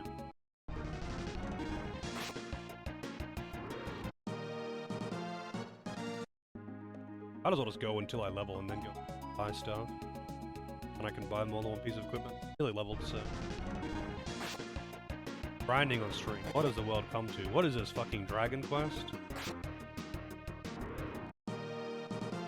Another chopping board. I can probably sell.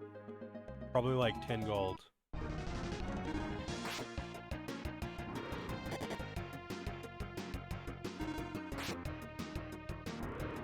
The bats always run away.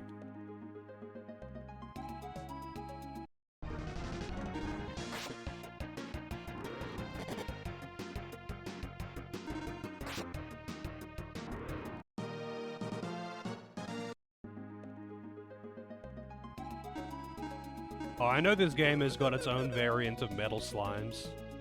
The cube things. But I haven't encountered any of them. Kind of figured those were later in the game.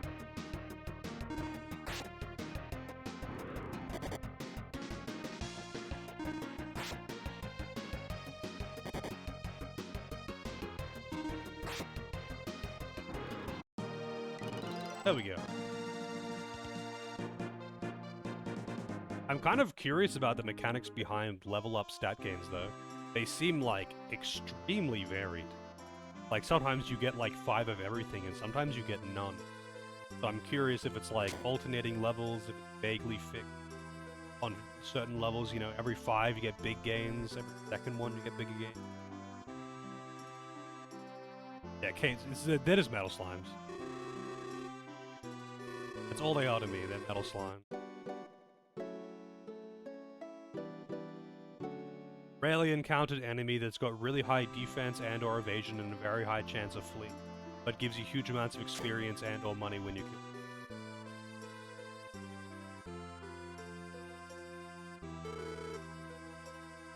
kill. Alright, so I bought the dagger. Want to use magic on them. I see. Well, you never want to use magic on metal slimes. They're always immune to magic, basically. But they have a really, really high evasion. You can only get damage. They're all the same fucking thing, though. It's just this game's metal slime. All they'll ever be to me. Wow, I can't even make him wear the frock. What is it? Thought this was 2024.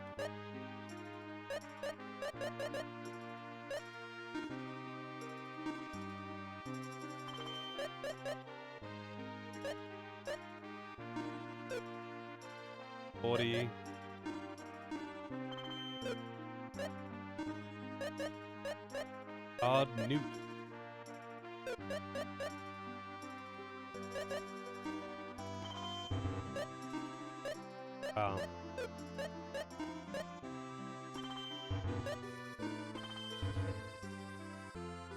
And the sad thing is, close to being able to buy the cap as well. I'm not grinding. Go without that 2 defense.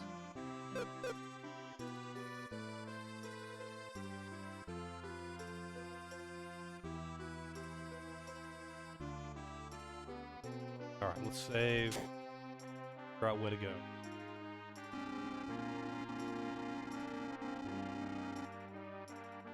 Church. Not the church. I don't know why I thought that was a church. It has to be a church. Because I just saw a big building. Oh.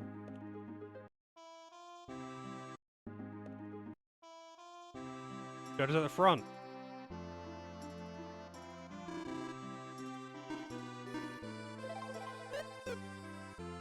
Alright, let's get out of here. I would like to buy more spells, but spells are very expensive.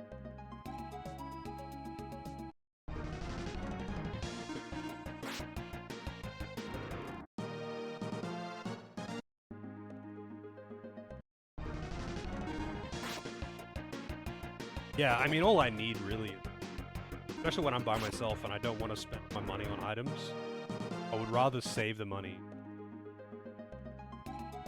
If I go through here. Oh, yeah.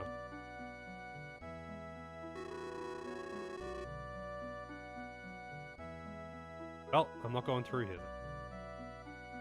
I could find that capsule monster, though. He said it's like somewhere between... It's in the forest, somewhere between that village and the shrine. Can I actually, like, go and get the capsule monster?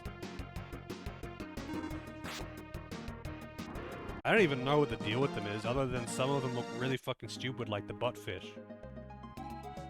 The fish that's a fish in every way, except for the fact that it's got a perfect human arse.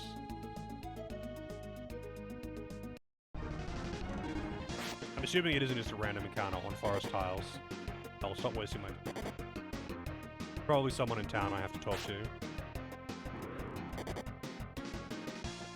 Also, those defense gains made no fucking difference.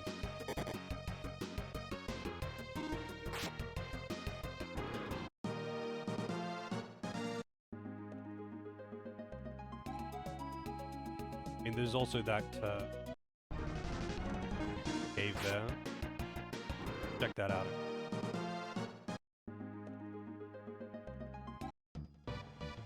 Lake Cave B1.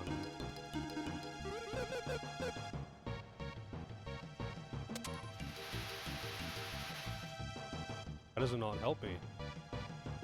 I'm not doing this then.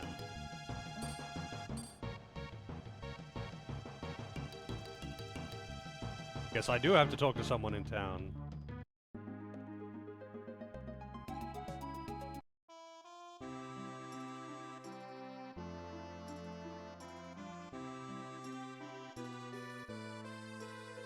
I thought I did talk to the people in town, but I didn't talk to the randoms though.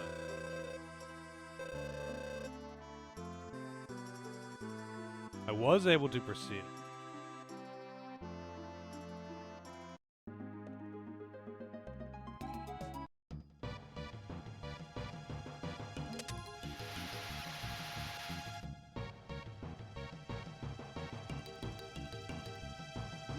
Oh, what?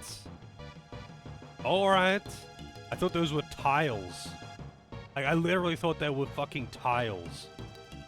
That does not look like fucking bridge to me. Alright, whatever, dude.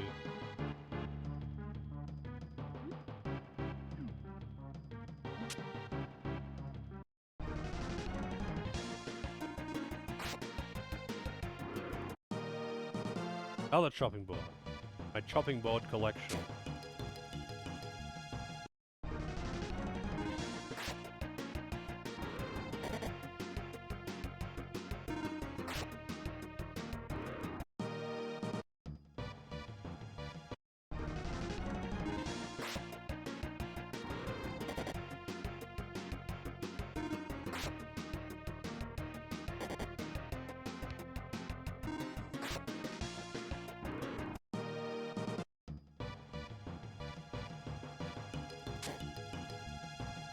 Alright, how's it going?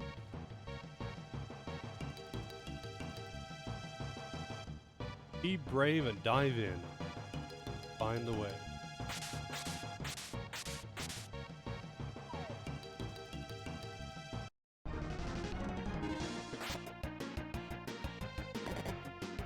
Whoa, man. Eagle.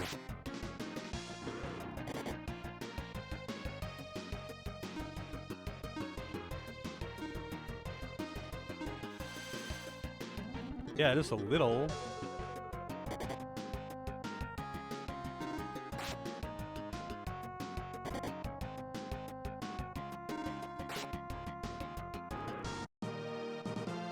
EXP. That was not worth that amount. Even close.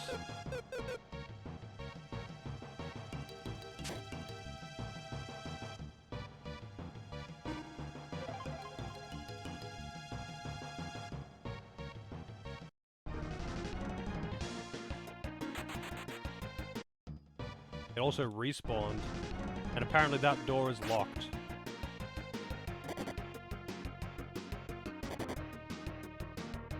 Is fleeing random, by the way? Also, too, like, super low.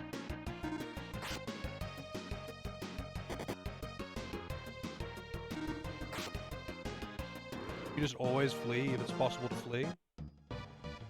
Based on speed. What, so either you can or you cannot based on your speed?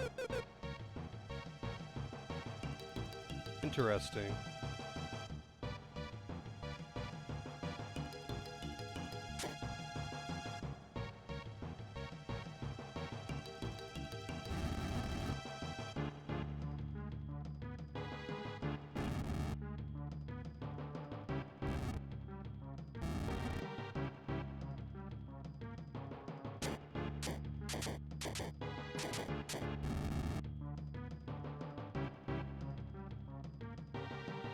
Point of the third button there.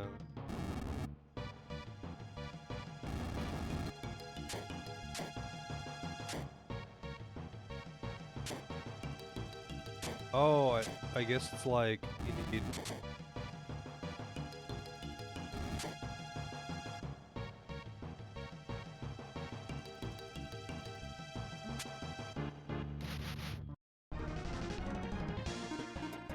Baby frog! Why am I slaughtering the frog children?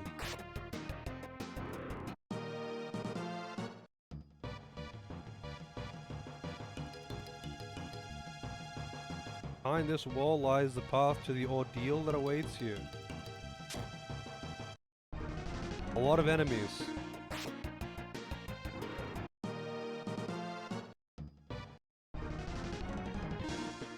Man, these eagles, so much more powerful than everything else.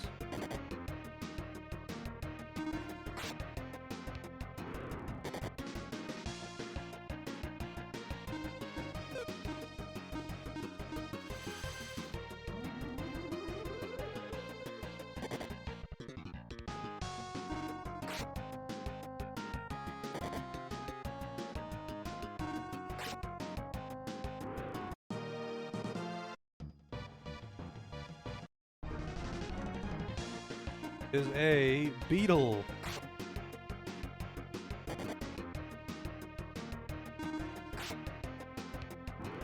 When do we get Booba? Good question.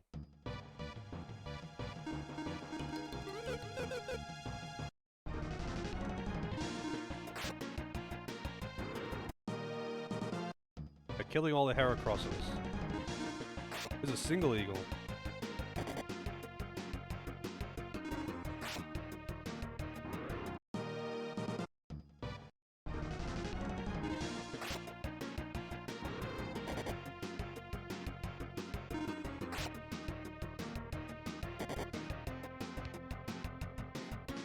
Oh, God damn it, I did not mean to do that. I meant to use the IP thing, but you have to go into this menu. So it's the down option, but on the second menu, not the first menu. I wanted to see any of this has something. Does not. Weird though, so I guess it like, if you kill one and then flee, the one that died is still dead. Unless it just randomizes it a second time.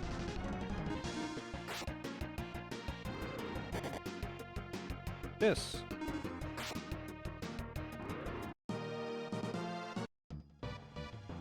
That's an eagle.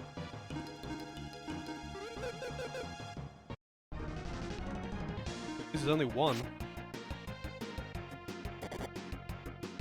6 damage. Hold on.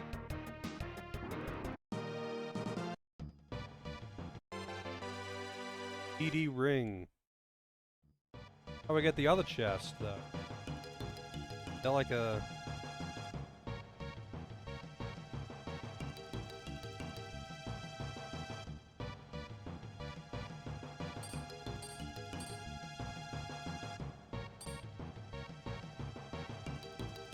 No.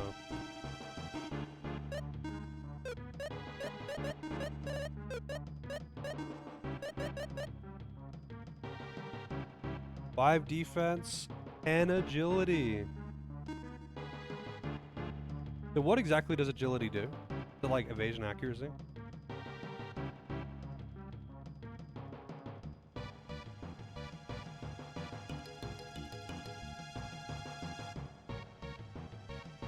Oh, it's like turn order speed, like Dragon Quest. Because this is round based, right? Every enemy and every ally gets one turn.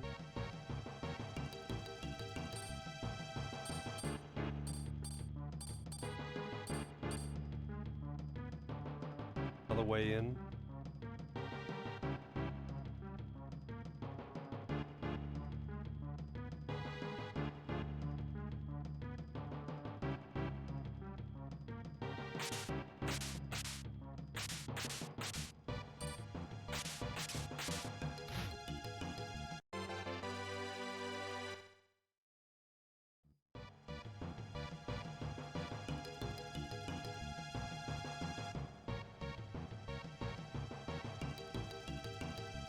Yeah. Dragon Quest.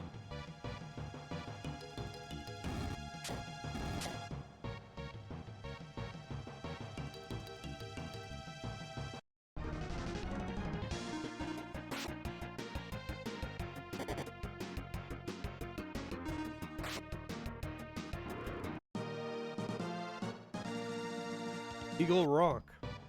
That song that everyone used to love.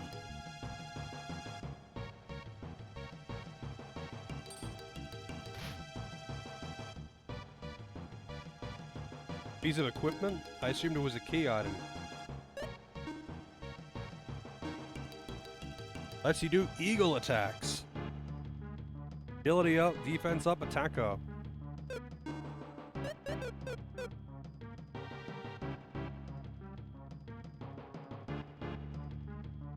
What does dive do?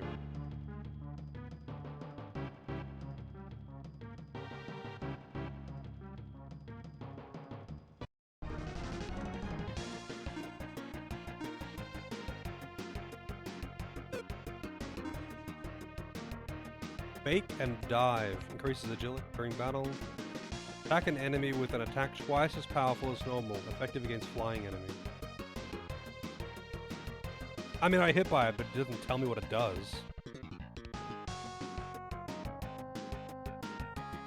It said dive and it attacked. It didn't say dive. Attack enemy with an attack twice as powerful as normal. Effective against flying enemies. It didn't tell me that.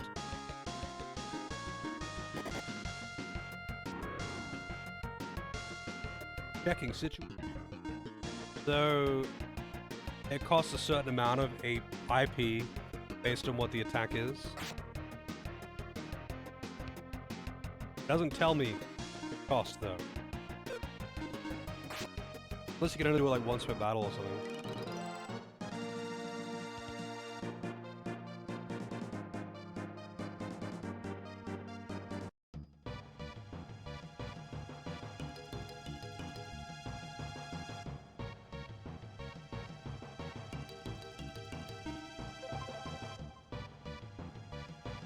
Alright, goes back. I wonder how you get into that. Maybe killing all the enemies in the room. Hey, how's it going? You and many others, it seems. Seems pretty good so far. But I mean, I've only been playing for hours.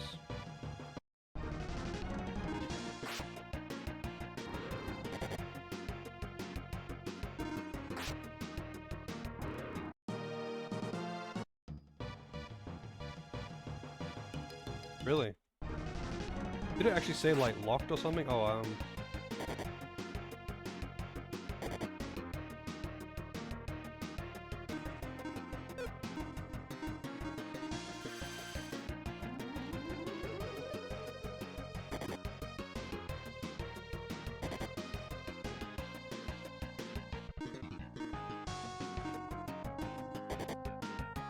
Wow!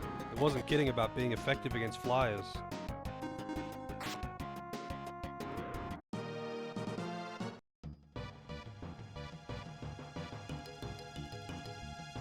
Translation hacker race save 5 streams in. Oh boy, that would, for me, I'm never touching that game again. Yeah, so it doesn't actually say that it's locked, but I guess I just have to get the key.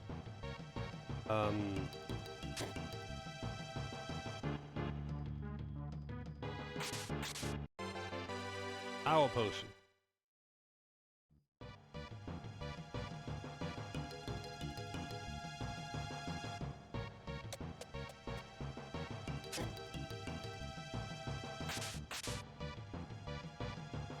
Take the plunge. You won't die.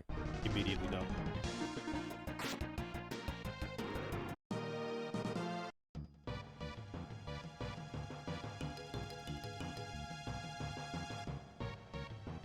Be brave and dive in, you will find the way. Yeah, that doesn't tell me anything about opening it.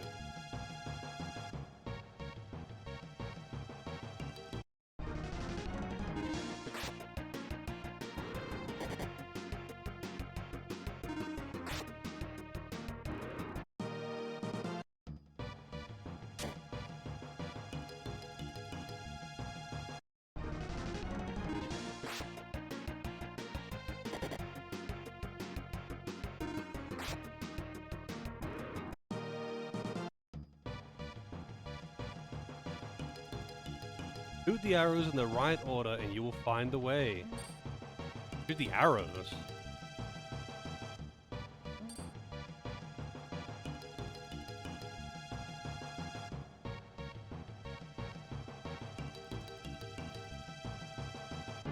Dude, I'm literally trying to get into a fight against you right now.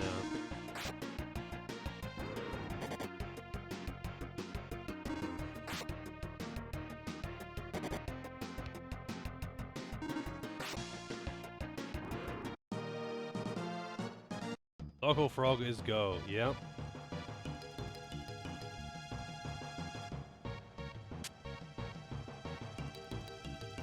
It really does not want to get into a fight against me.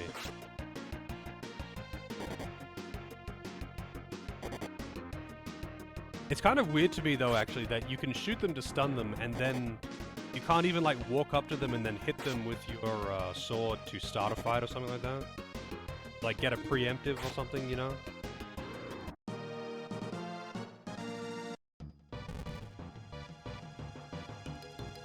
Oh.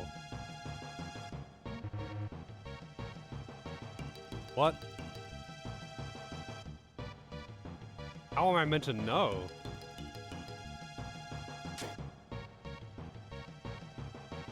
Oh, thank you.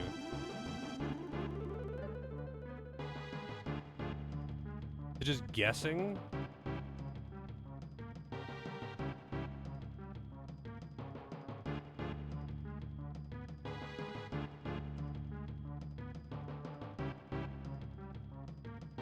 I mean, sure, you can give a hint if you want. What? Oh, it's the order that I choose to kill them in? So it's actually a variable? That's actually kind of funny. That means I have to reset the puzzle then.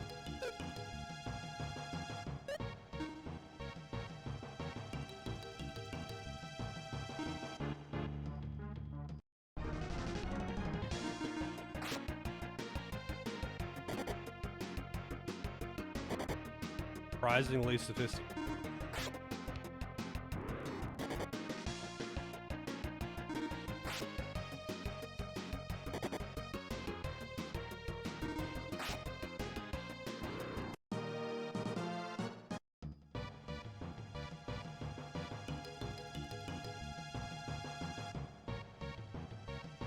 Yeah, I think if I played the game that long, Pete, and it crashed out like that, there is no way that I'm finished. No.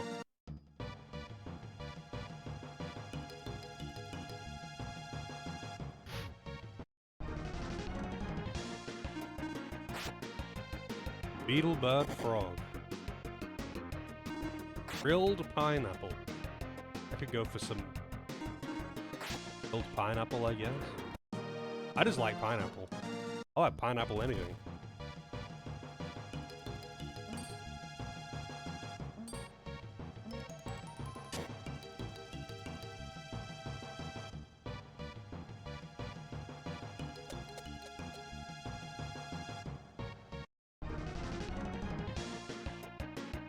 Well, fortunately, you don't have to eat pineapple. But I will happily eat pineapple.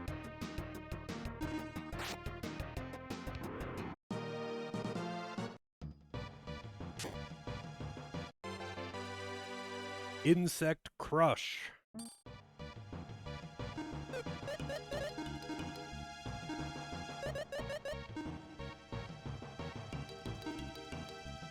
Very effective sword to use against insects and spiders. It's a 1 attack down, plus 2 guts though.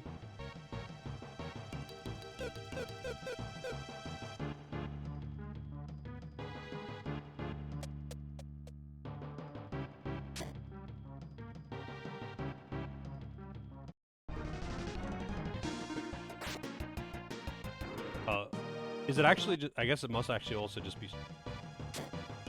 Or is it just that the skill itself is strong against insects? Wait, did I not actually equip it?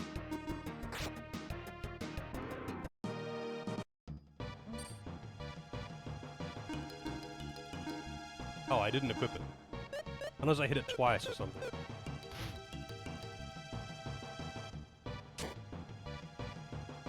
the entrance.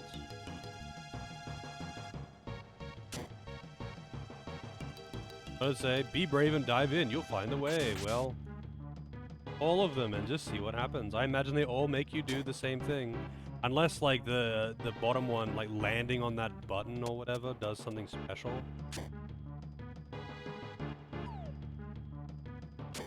Yeah, okay. Realized there was actually a button. Okay, I don't need to make a bridge for that, do I?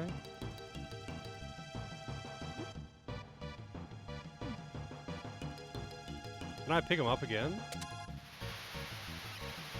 Yeah. Can.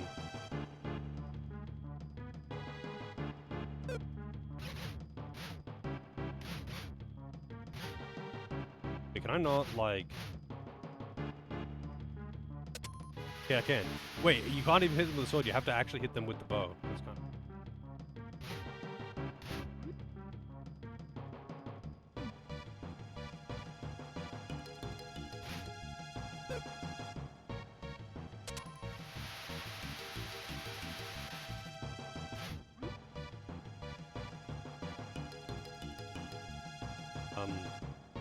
Apparently I can't truck it.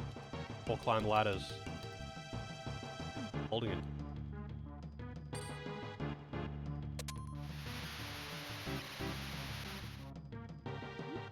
So I'm gonna have to reset. Can you actually just like... I would rather leave the room.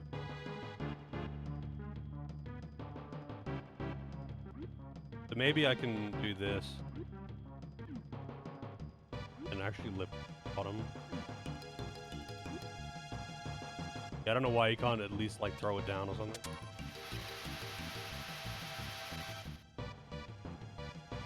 Can't climb onto it either.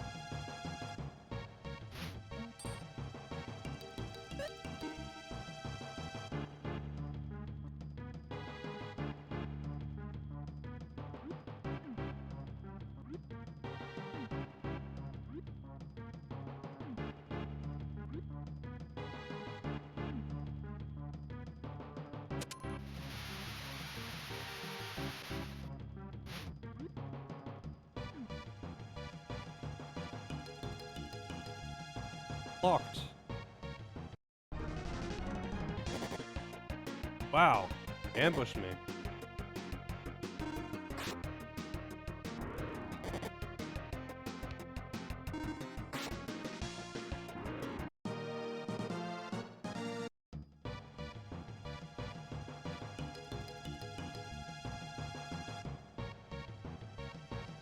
Locked. I have a key. Is there another enemy around for me to kill?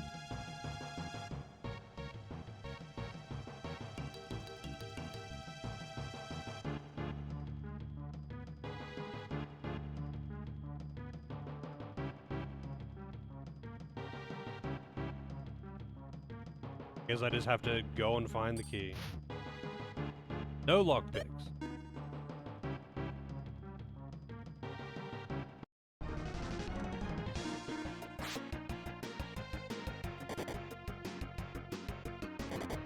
Guessing the key is just down here somewhere.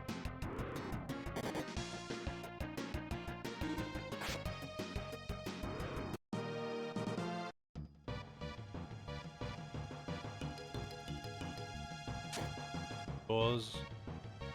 Pretty sure I went both of these ways.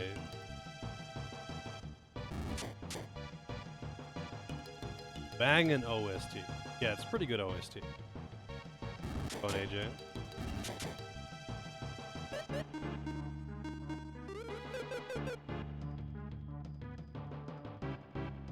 That's right, this is the trial one. I already...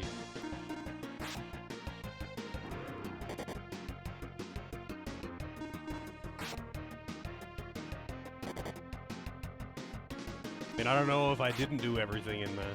If there's a hidden thing in there, that would be pretty lame. But surprised so far.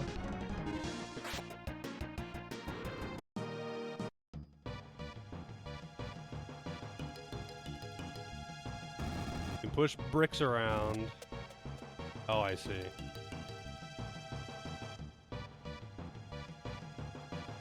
Triangle pointing upward.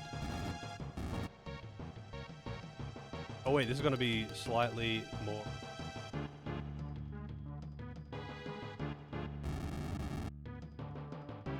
I wonder.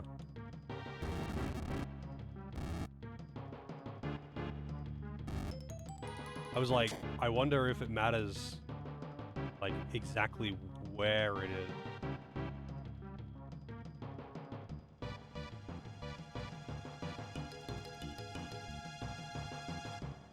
8 puzzles, really? I like it when RPGs have puzzles. Hey, Fox. You doing good? No mimic. I'm pretty sure this game does have mimics. Quite certain this game has got mimics. So what is down this way? I don't know if I checked. Yeah, I did.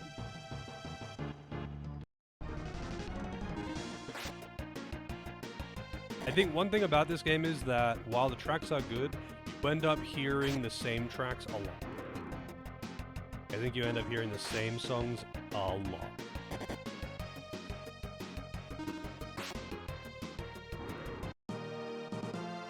Oh, stops the raping.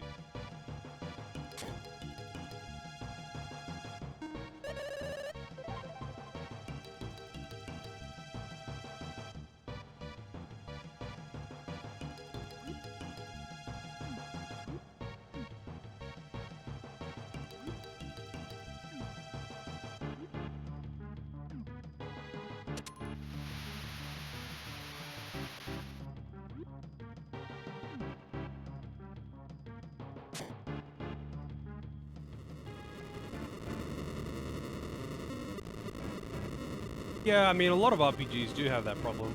I mean more like, you know how, like, say, you take a Final Fantasy game, how they're gonna have, like, a different... You gotta hear the battle theme a lot. You're gonna hear the battle themes a lot. But, like, every dungeon will have its own theme. And you might hear some repeats of, like, dungeon themes, but generally speaking, each have its own.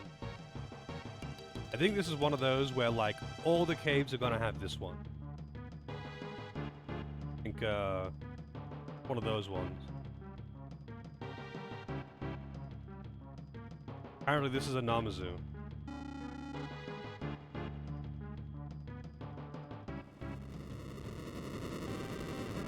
I mean, I might just be wrong about that.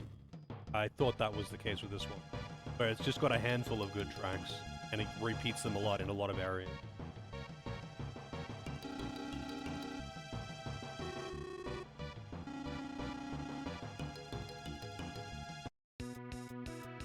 Here we go. So I'm pretty sure I heard this. I'm assuming that Kai's long gone to bed by now. But I'm pretty sure this track was used in one of the Grand Prix vaults as well.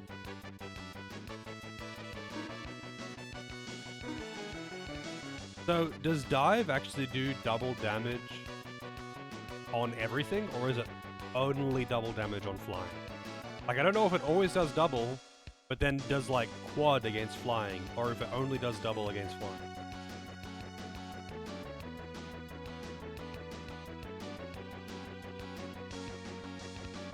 Guess I'll find out. Okay, it just always does double. And it's just extra. It's like quad against flying.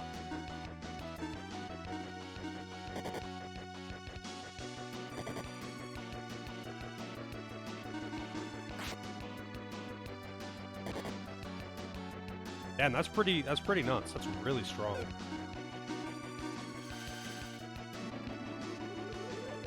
I hope he knows Splash. That would be great if he just wasted time like that.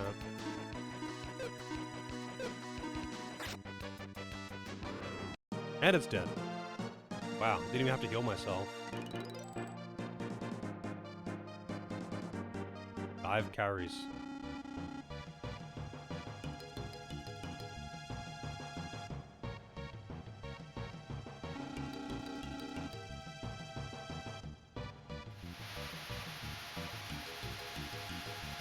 I mean, does it matter if the enemy is faster than you?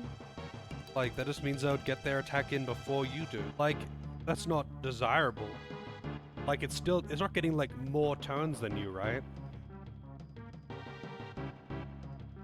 Does that really matter?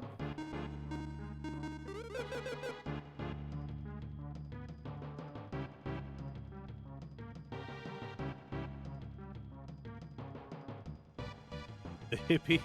Yeah. I need to learn the hippie manippy. Oh, I have to actually use escape to get out of here.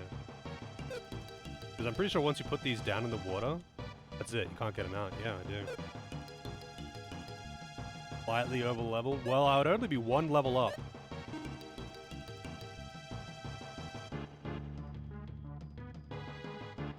Yeah, but I mean, like, I wouldn't be able to make it back.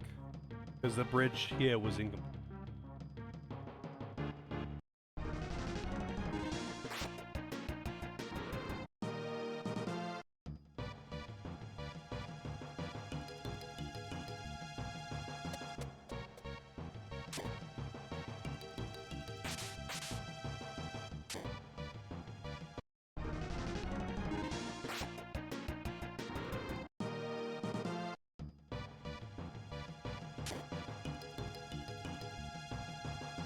Could have also just used it to escape. I would only be one level up there because I grinded to get some money, which got me one level. So I don't think I'm that over leveled. Like, I would have to have otherwise been avoiding encounters.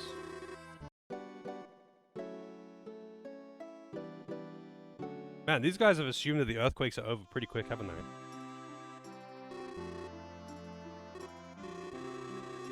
Yeah, I said yes, dude. I don't need you to give me the explanation.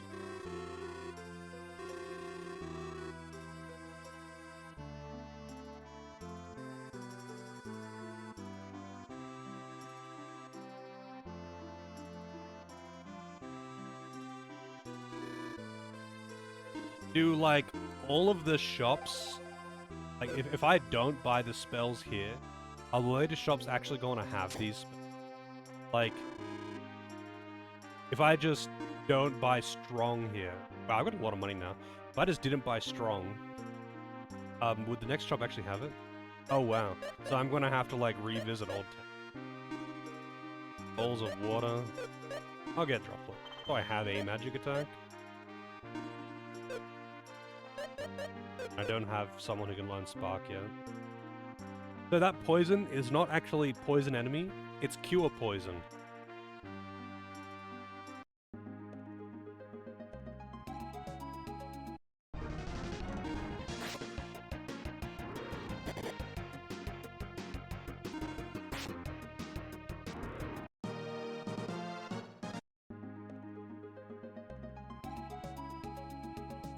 Yeah, maybe.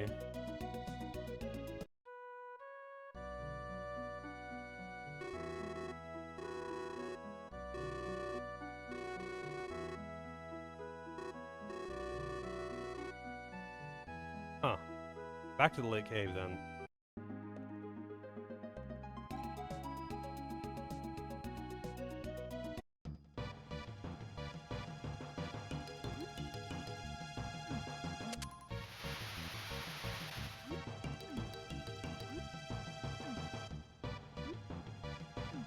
Hell is she then?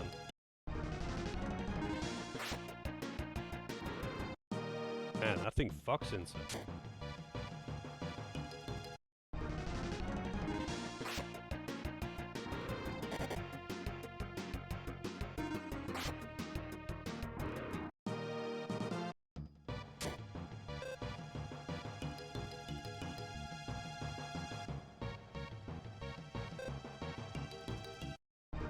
Skeletons. Goblin. That's not a goblin. Ass isn't nearly fat enough to be a goblin.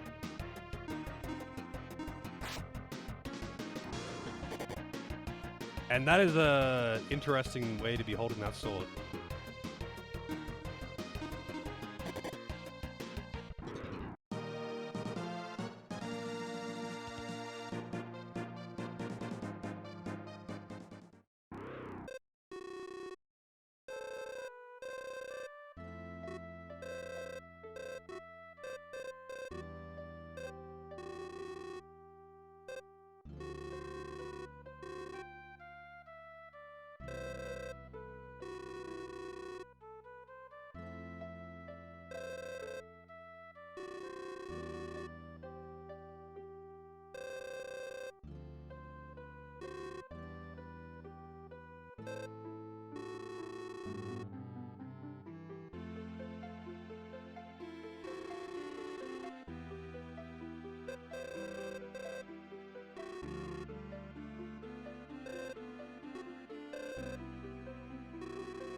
Alright. She's not even in the fight.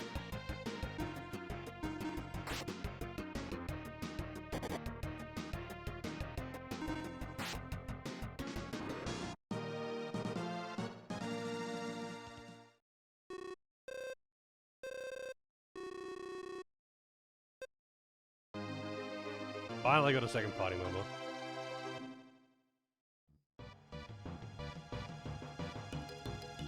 Might as well use the heal spot, I guess.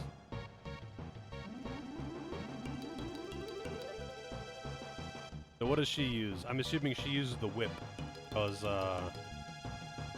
pretty sure there was a whip at the shop.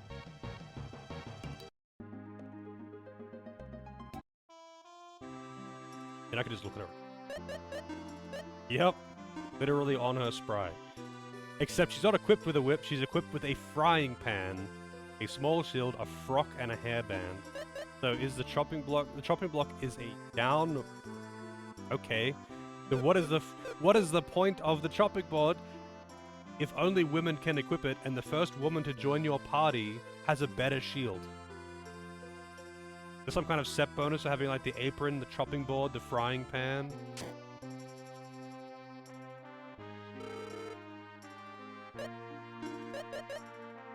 Wow, that is a big upgrade. I'm guessing, though, that she's meant to be more of a mage character, because it has higher int, and very, very low attack power.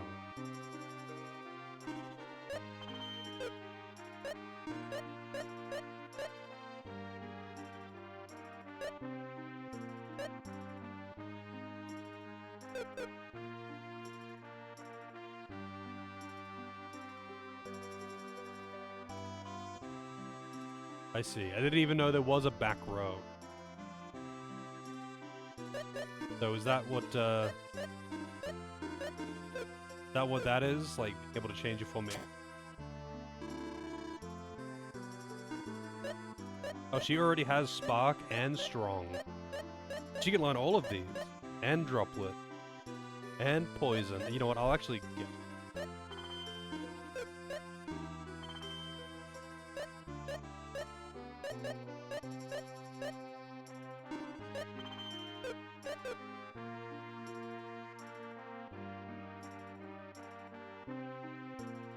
Guessing int is your magic power stat.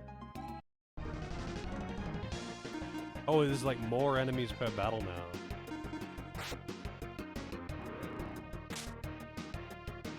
Okay, she sucks. Noted.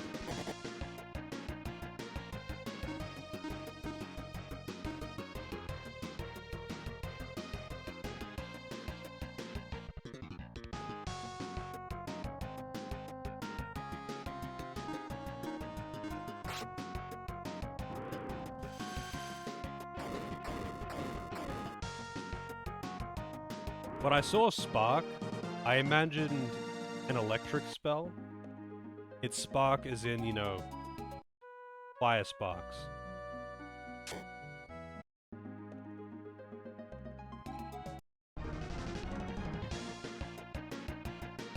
Oh, I see, that's what it is.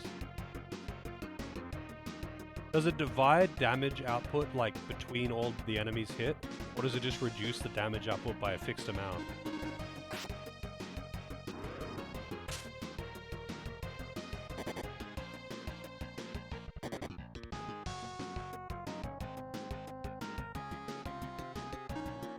Guessing that's auto? Is that like... Oh. Oh, it's just... Oh.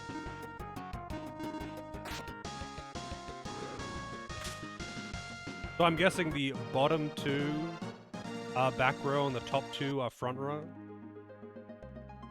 Yeah, I don't know why you can do it on the fly, but it's actually nice that you can.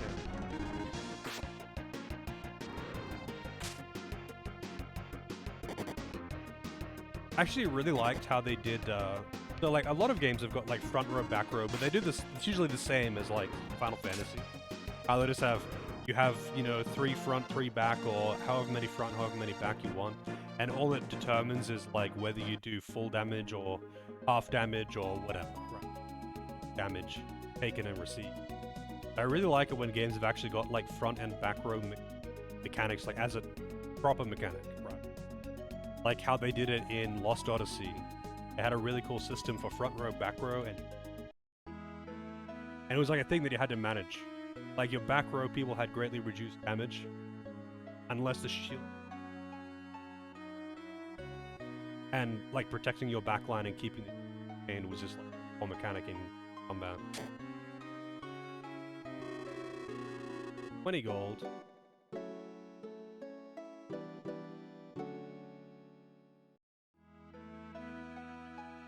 So I'm guessing that back row does reduce physical damage, melee weapons. Otherwise, the damage is this. Oh, this is gambling.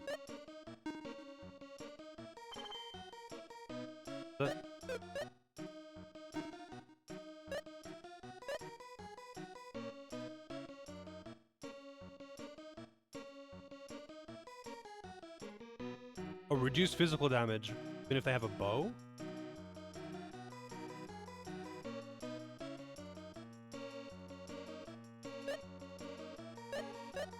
Rage Knife.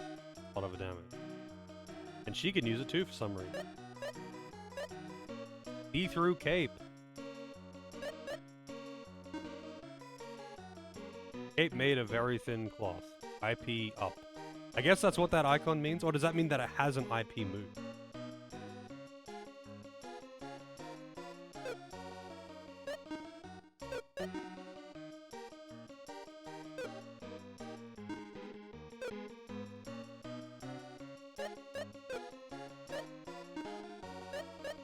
So, wait, so this isn't gambling or anything, just thing. Unless, oh, never mind. It actually is slots. I wonder if you could, like, save state abuse them. Oh, I don't even control it. It really is a Japanese game. Goes. I mean, you could save state abuse it. Could probably save state abuse.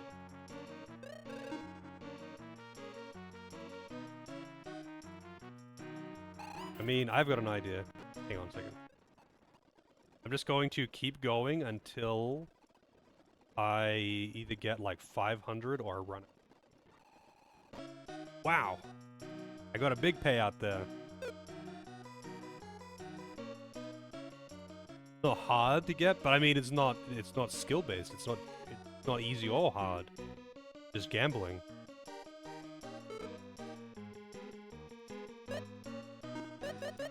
Rage Knife. I can buy it. So what does the see-through cape do? It must have something amazing. An IP skill. It costs that much. I did get past 500, yeah. Yeah, like, I'm not even, like, timing those inputs. Like, it goes.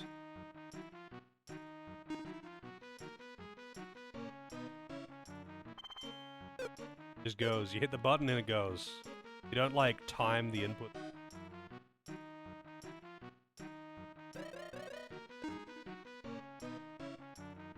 I can't make it go faster. I mean, let's see if I can do it again. I need 5,000. Sorry, not 5,000. 1,000, right? Let's see. I'll just hold down up. Just holding down up. Let's see those coins go up. If I go down to 0 or if I go up to 1,000. See what happens first.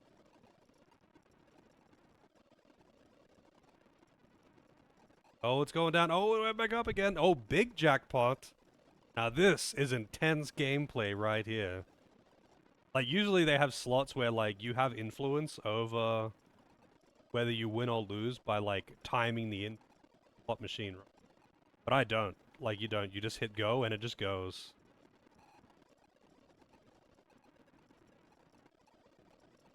It seems kind of rigged in your favor, though. There we go. Seems kind of rigged in your favor. One more. Oh, this is gaming. 777, like, does it have a jingle or something?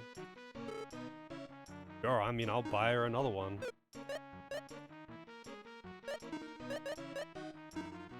She can have one too. It's like, so, she's just so weak though. It's kind of funny. He's so weak. What's his name? Maxim.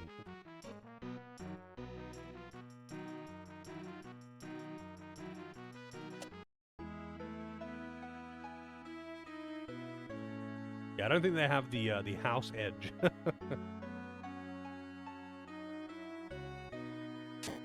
Russian. I mean, honestly, I don't know what the gambling scene is like on Twitch now. I know they like had some like upheaval about what was or wasn't allowed with gambling stream, but they had like the slot machine and gambling streams on Twitch were like all Americans that I saw anyway. But I know heaps of them migrated over to Kick, because I think there was like some drama about what you were and were not allowed to do in regards to gambling. On Twitch, and there was a bunch of drama about that. I didn't follow any of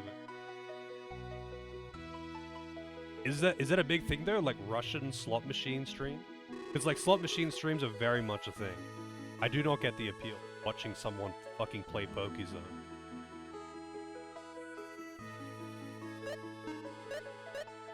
Wow, the short sword's actually better anyway, but I don't have to buy it now. That would have been a huge upgrade though.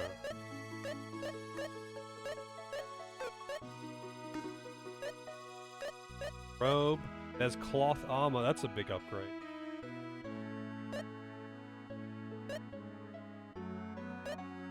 That's a pretty big upgrade. Also because I don't think he has a helmet. Mini shield! Okay, that's a big upgrade. I think both of them don't have a shield. I can only buy one, so... Yeah, she does have a shield.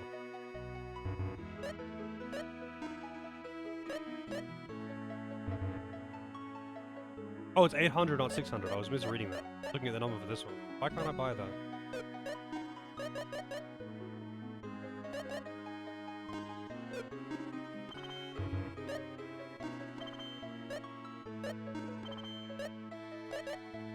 I guess I'll hold on to the Insect Crush, because it has a special ability.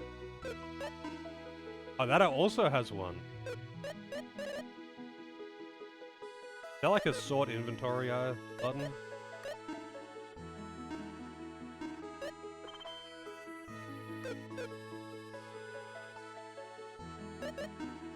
There is.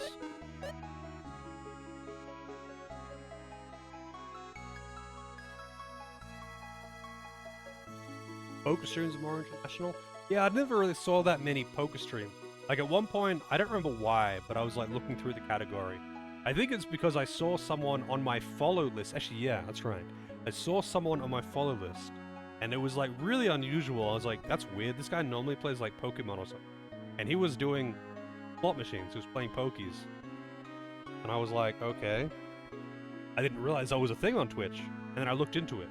And it was just like piles and piles and piles of them. They're all American. All American. Or at least that from what I could tell anyway. They were English speaking, but all the ones that I checked were like... I was like, okay. Anyway, I'm out.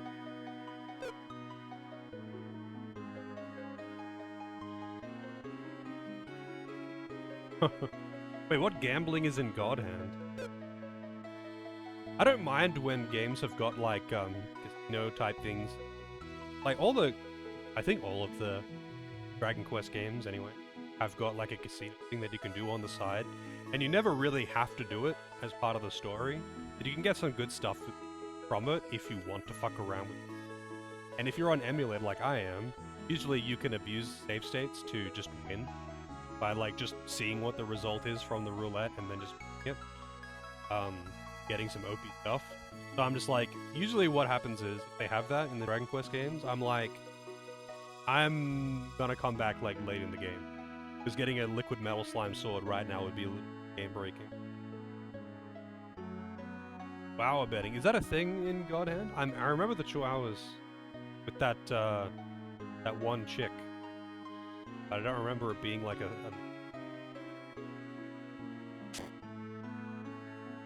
been way too long since I played.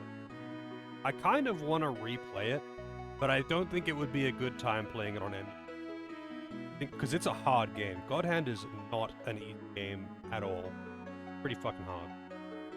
Or at least I remember it being really hard. But then again, I guess I was pretty bad at the kind of game back then. It took me a long time to beat it. And playing that on emulator would be rough. You flushed it? Why is that?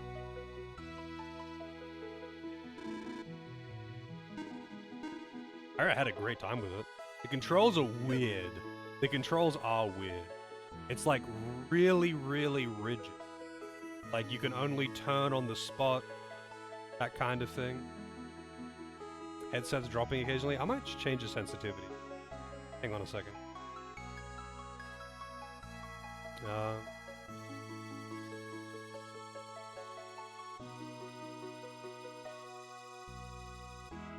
Suppression, noise gate. I guess the close threshold.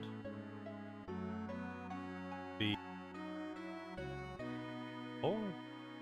I mean, hang on. Let me just remove.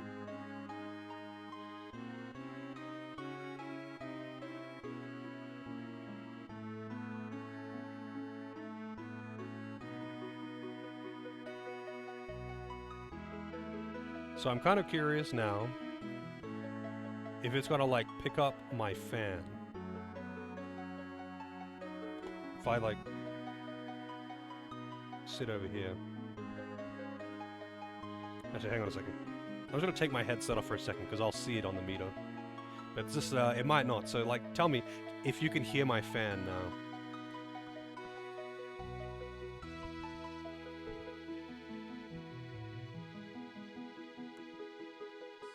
Okay, I mean, I saw the meter moving. So if I was to directly face my fan, I guess it gets picked up. But otherwise, I don't think it's getting picked up. Just let me know if there is any more mic shenanigans there. Leg Humper, more cowbell, Lucky Clover, 49 cent, 37 in a row, and boom, headshot. Really? I don't get 37 in a row. The rest of it I get.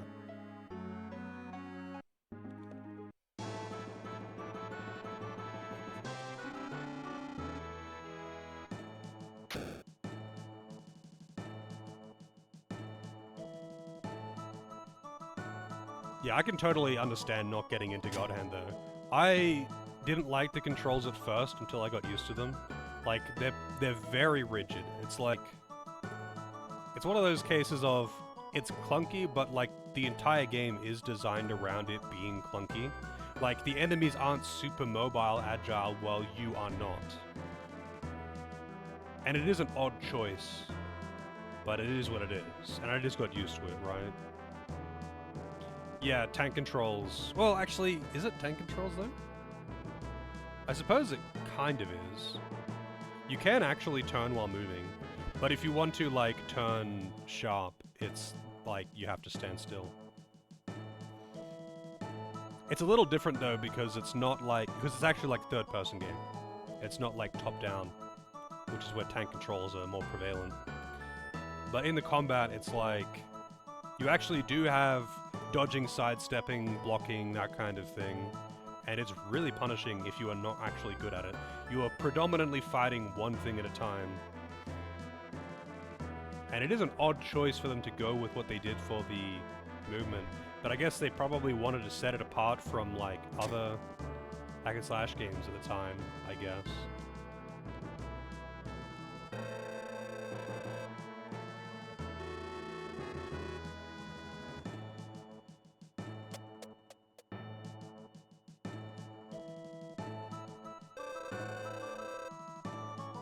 Wow, that just let me, some random peasant from a different village, walk up and just talk to the fucking princess?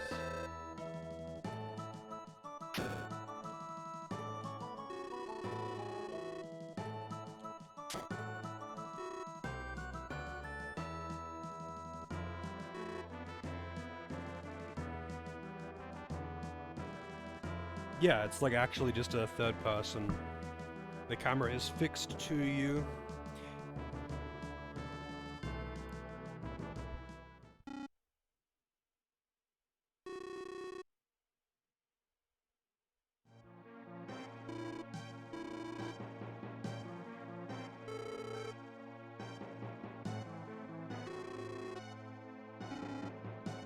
Man, this is really minimalistic dialogue. It's kind of funny.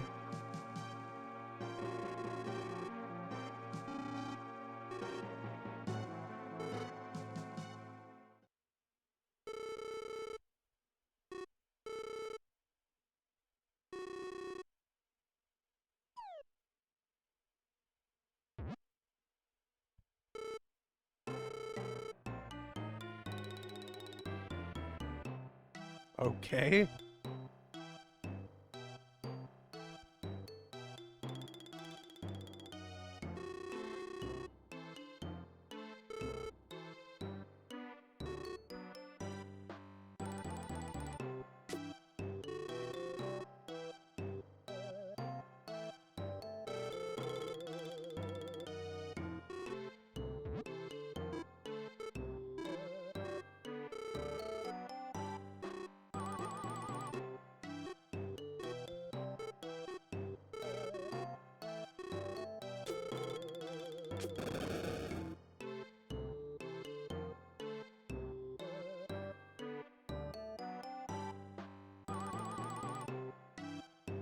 Well, how goofy are these fellers?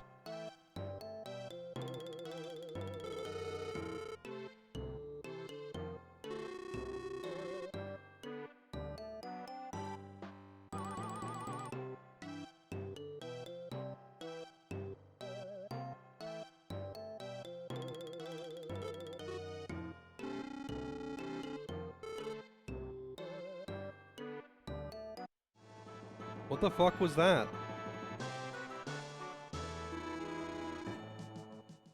I can see that this sorry is not taking itself seriously.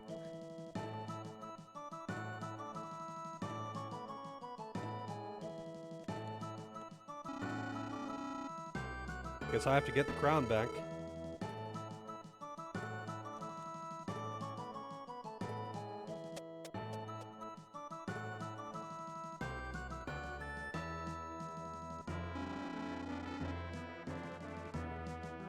Wait, what? Oh.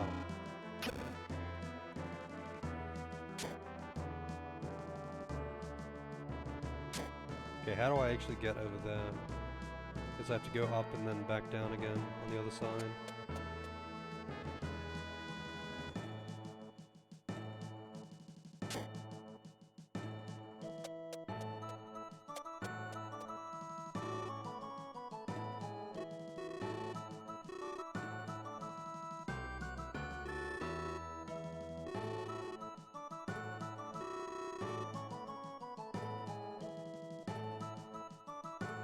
Get out of the way, man.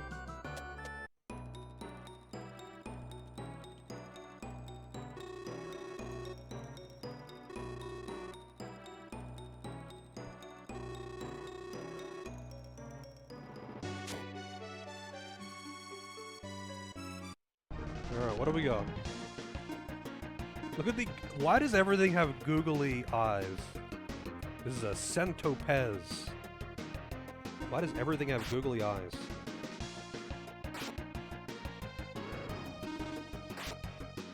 Also, I see that she has a whip regardless of what she's wielding.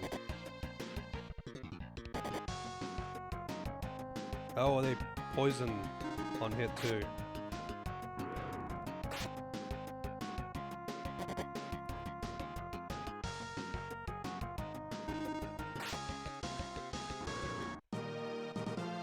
They drop antidotes though. Does poison persist out of battle? It does.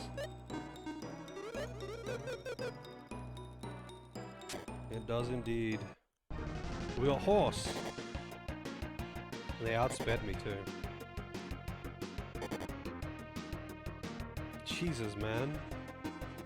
Mad horse. Wait, why is my formation weird?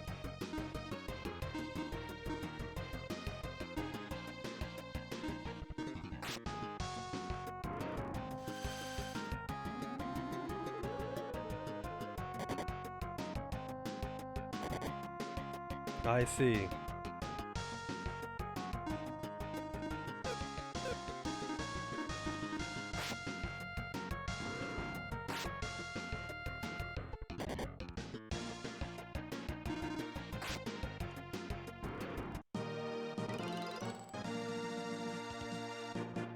That's a very small gain.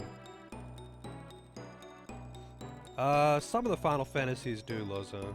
Some of them do.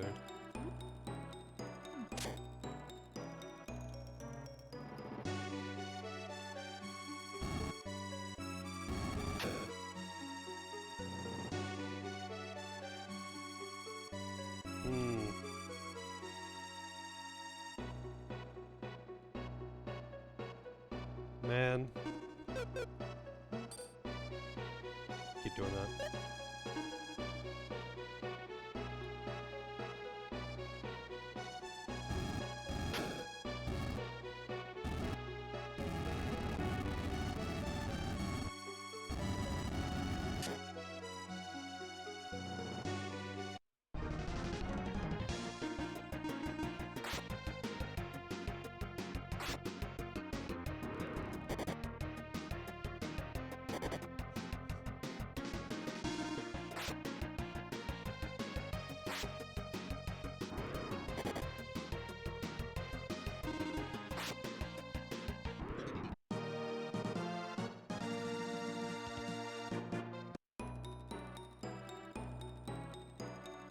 She joins at level 7.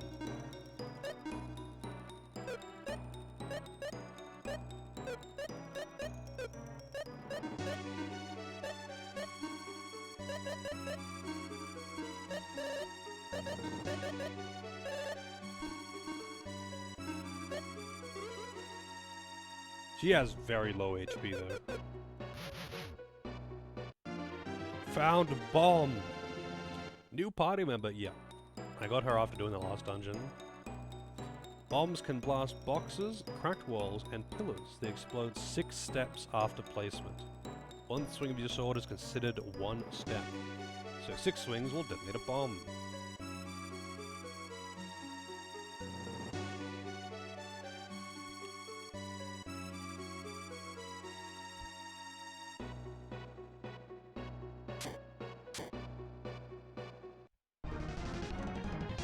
Oh, they got the ambush again.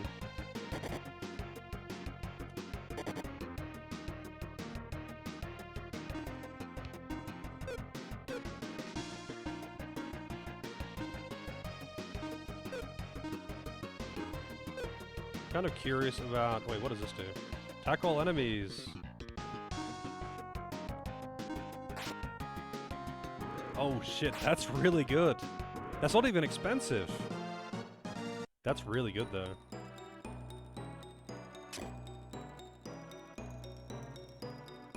Alright.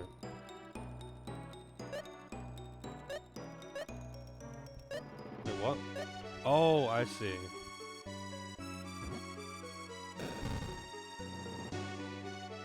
So can I, like, bomb enemies on the field like I can arrow them? Oh, surprise attack. That was because they touched my back, though, I think.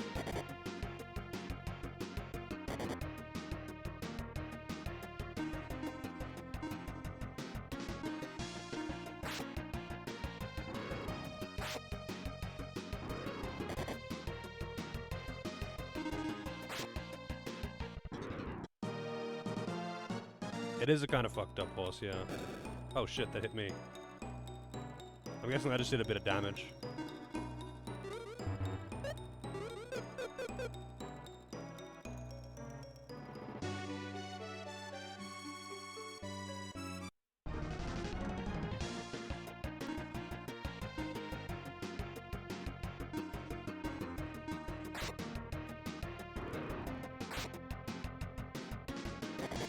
Damn. I was kind of hoping that would, Oh,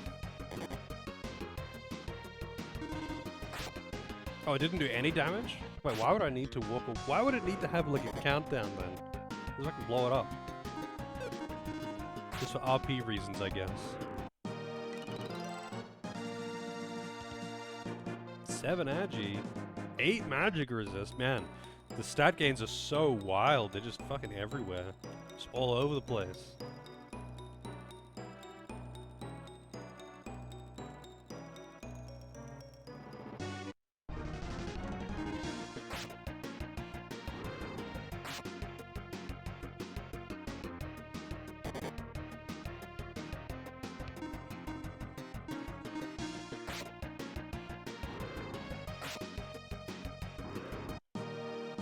No, apparently they're slightly random at least, but I don't know.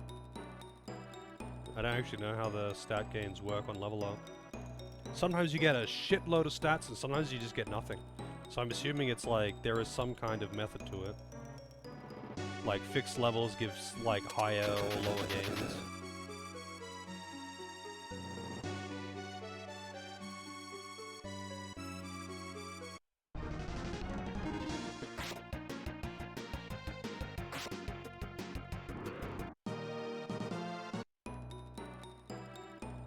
Wonder how I get down to that one. Oh, I just walk straight in. Okay. Found headband.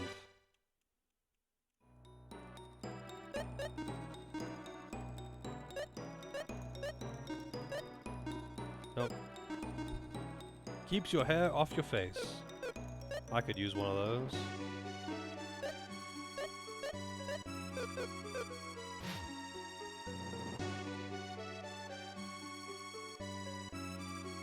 That, I think, is just a tool that I don't have, like a hook shot or something, you know?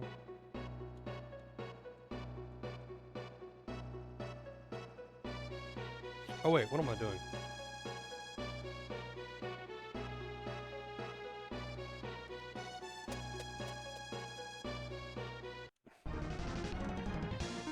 These are big bats, not to be confused with the regular normie bats.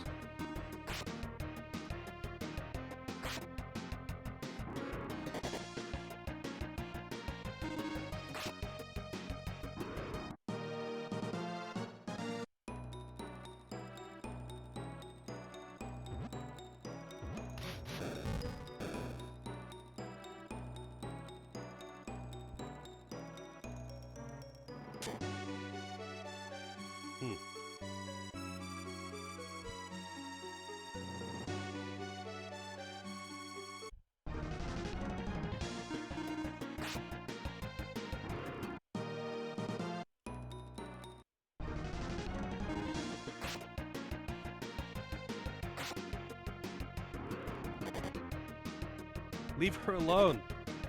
Man, they hit. These ones hit hard. These ones hit hard.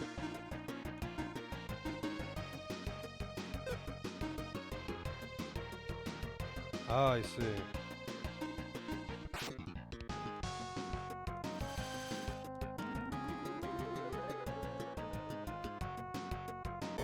No, there's a regular bat.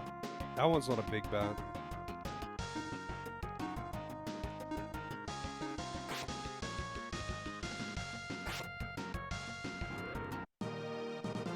Lot of experience with that one though.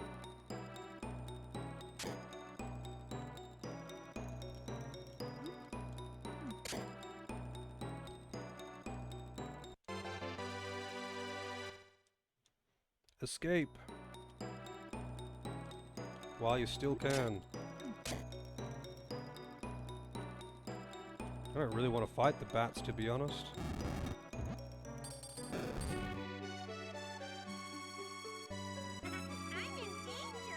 I'm in danger! Level 1 with the raid and the instant message too, like exact same time. That was quick. Welcome in. How was the WoW stream? I have been seeing a lot of people play WoW lately.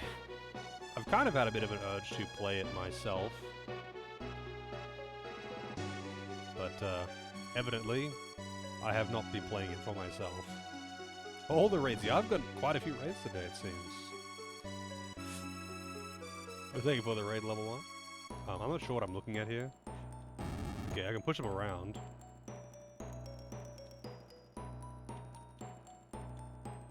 Is this like trying to make lines or something? Okay. But if I'm to get rid of all of them, I'd have to do it in a particular order, right?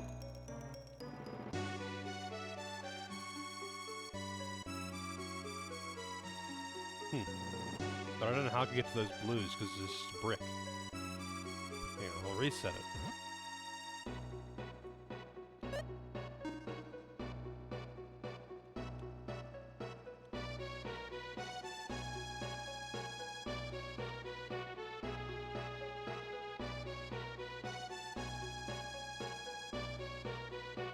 So I can get rid of these ones, I guess, and just like get rid of the reds. Oh wait, hang on a second. Well, this one's gonna have to like slide in last. Oh wait, no, I can't do it like quite like that. I have to reset this again. Because it takes at least 3 to make him blow up.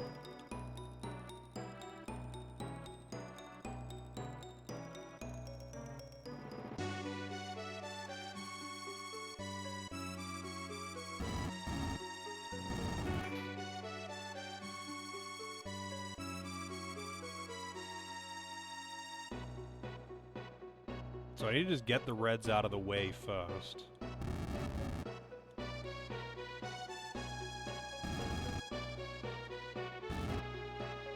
So I can do this.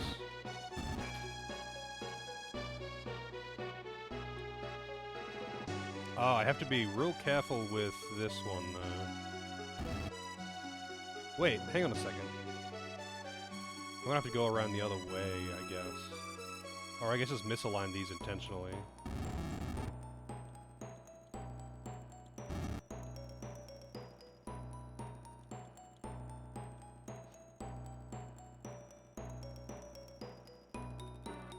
This is so weird.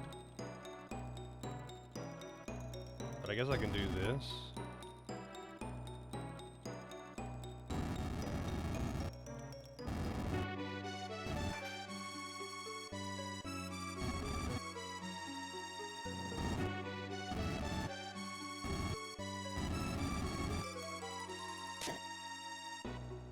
Back hurts from PC gaming. Why would your back hurt from PC gaming?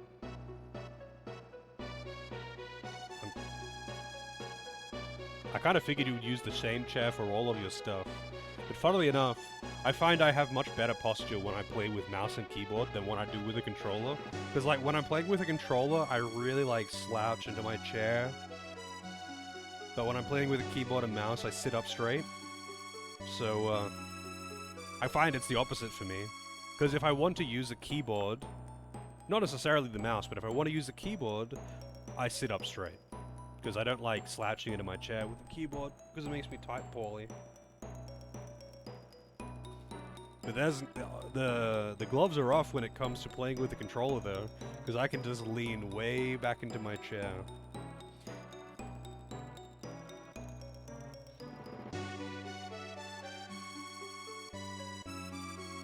Also, what's in here? Just a chest. Coat. Yeah, I mean, I imagine with that one there would have been a ton of combinations that you could have done. There's a big room with a lot of space.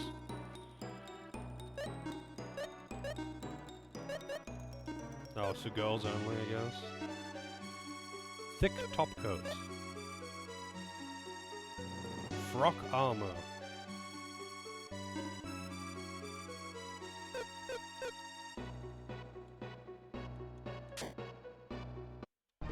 We got cows. Buffalo. I probably should have healed.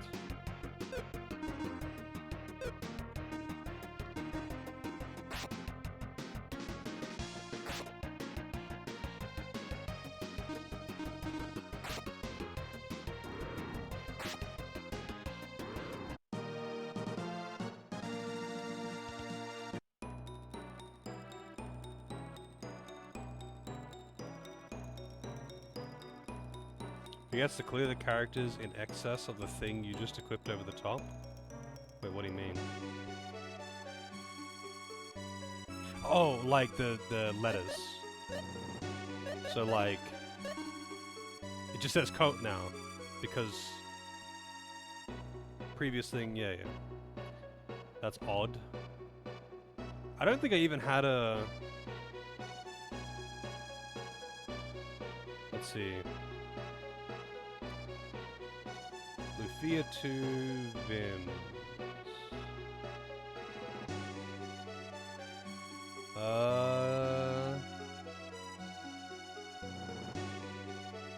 Yeah, weirdly enough, when I searched for this one, there was no PAL the PAL option for Lufia 2. There's for Lufia 1. Unless it was called... Oh, wait, is the PAL region one just, like, called something else?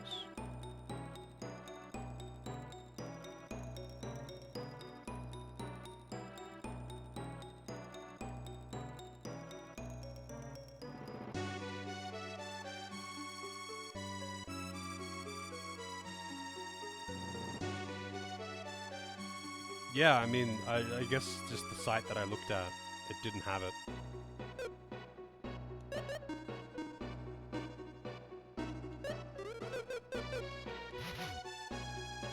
What's this? I guess this is bombable. Oh, no, it's not. I guess that's cannot move.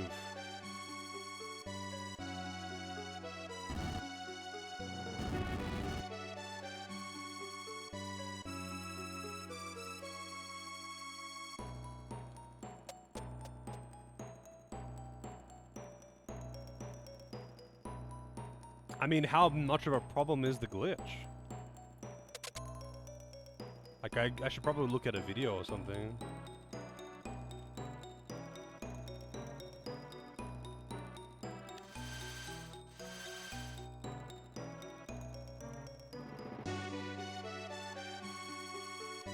Oh, I see. You press the switch and it changes the teleporter.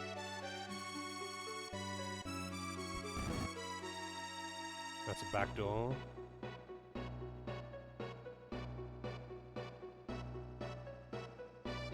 That's a pretty big glitch to have in like a global, like not a global release, in like a major region release. What am I doing? Let's go with this one. We got goblins, presumably. No, they're not goblins, they're kobolds. Not kobolds, they are kobolds. I'm assuming that's a English to Japanese, back to English kind of thing.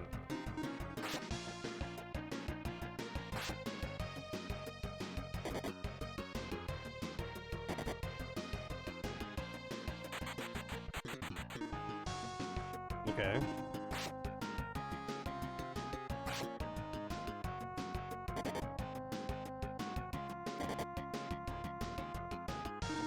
Maybe I should just get the PAL version one. Like, the save wouldn't carry over there, but I could catch up to where I am really fast if I use Turbo. There's almost no dialogue. Long knife.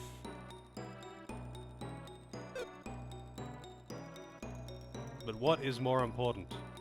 The length of the knife, or the width of the knife?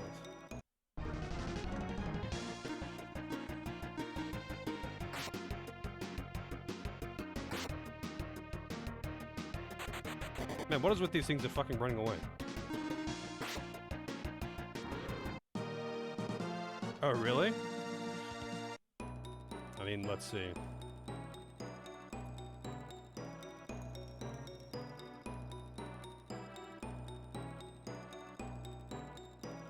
Lufia 2 is technically Lufia 1, and what is it actually called? What is the European version, or the PAL version of Lufia 2 called, though? Like, what is it actually labeled as? Is it just called Lufia?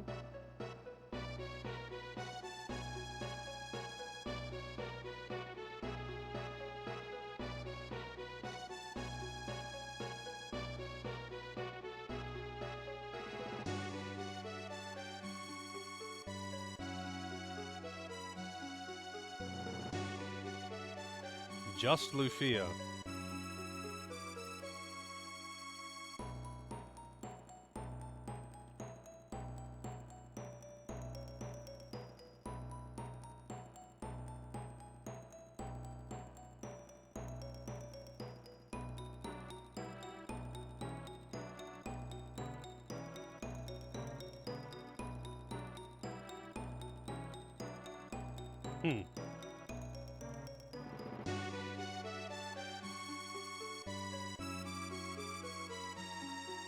There it is. I guess they did have it then.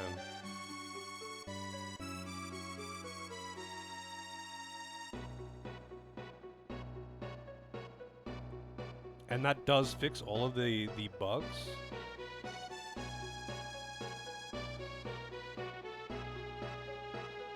Well, it doesn't have that though. That's the thing.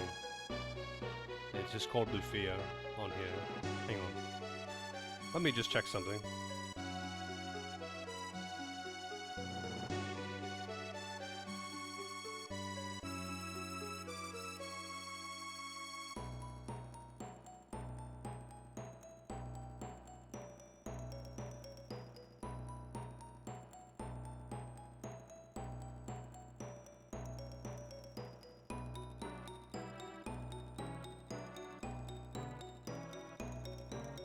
Man, there's a lot of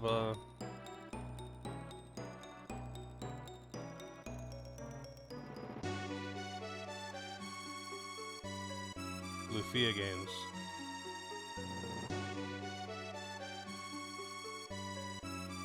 Okay, so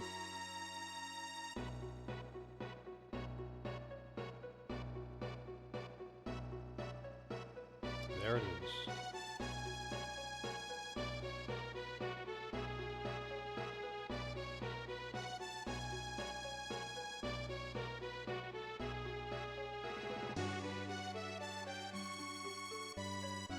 Yep.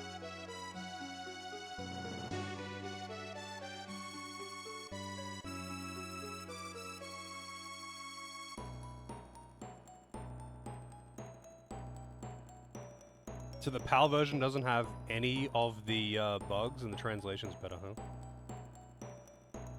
Yeah, it's funny, actually. That's why I fucking hate it when people are like, oh, the Western release. Because, one, that's just incorrect. But two, NA and EU and non-Japan Asia are separate regions when it comes to releasing and who handles it. And a lot of the time, who translates it and who... everything. Like, it's just that they're entirely different regions. They are just entirely different regions.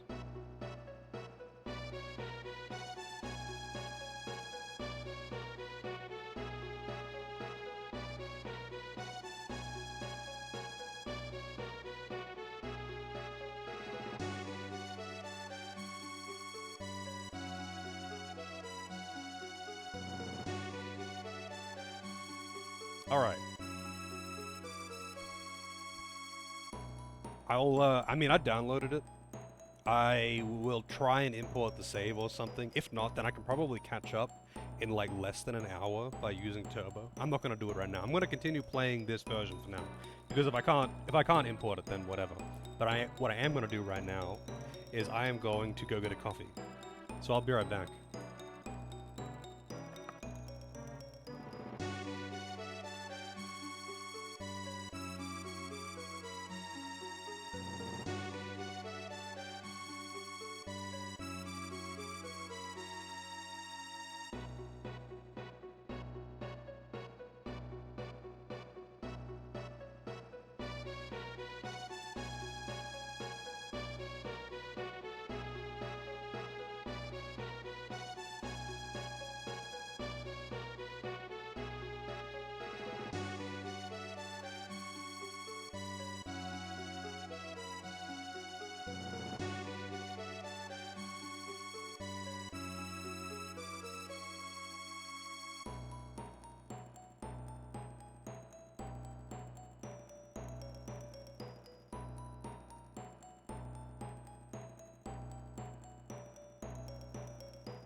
Oh, I didn't unmute my mic.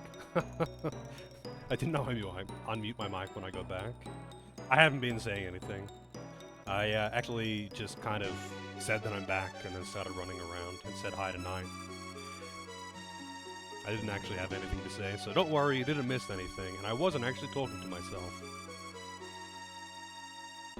I'm assuming that the Sinistrals are quite sinister and evil, though. With how, like, minimalistic the plot has been so far. They can move even... Yeah, but, like, this thing is... It's mimicking, it's mirroring my movements.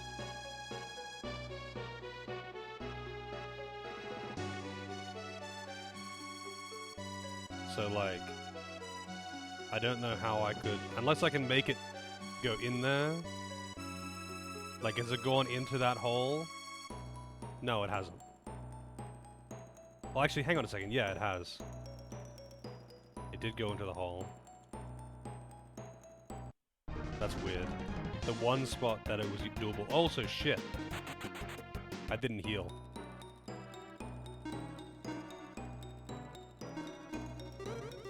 Oops, I didn't mean to waste that MP.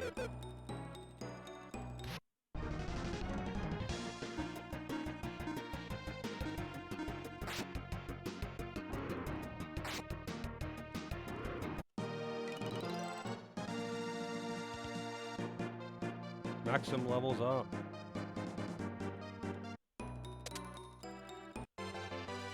A light knife.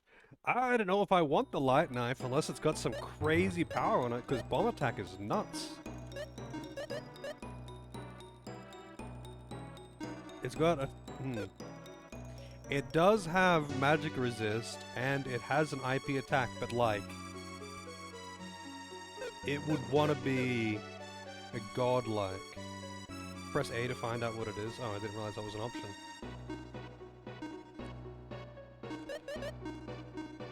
Light attack, 1.5 times more damage than normal attack, effective against enemies vulnerable to light. I see.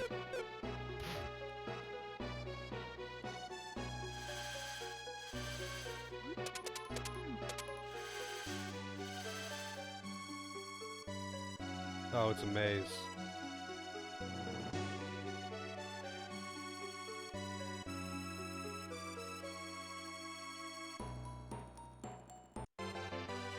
Secret fruit! Not to be mistaken for the commonly known fruit.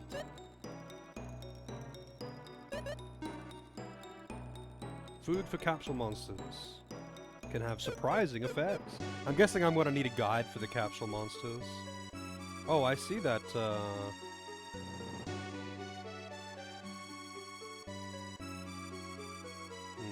Hang on a second. I like get out of this.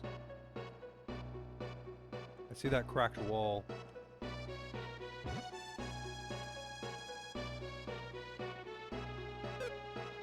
Why can I not swing my sword right now?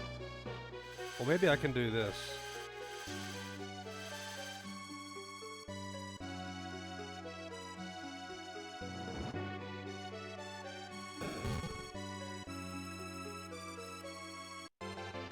Miracle.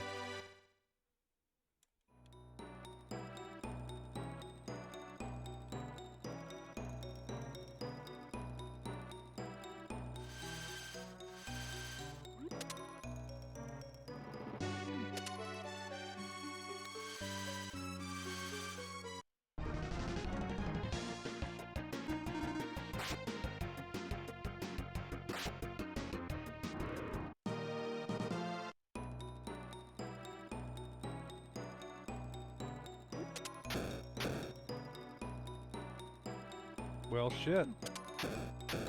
I need something else for that, I guess.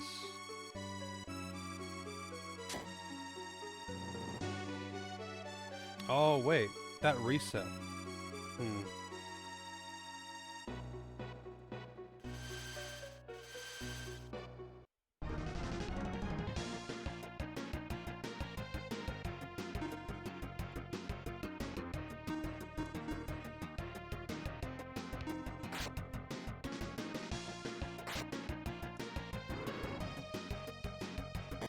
Dude. Really?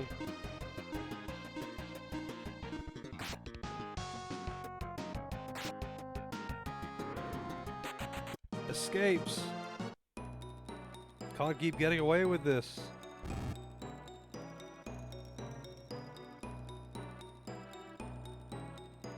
Super close to Disc 2 and Dragon Quest 7. Wow, I mean, how many hours in are you?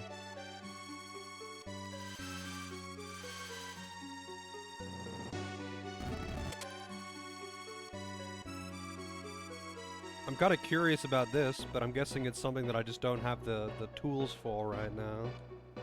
Not sure what moving that box would accomplish though.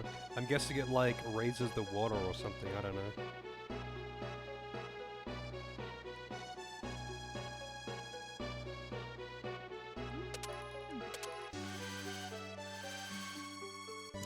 Well, I don't know how it works, so I'm not figuring out mechanics.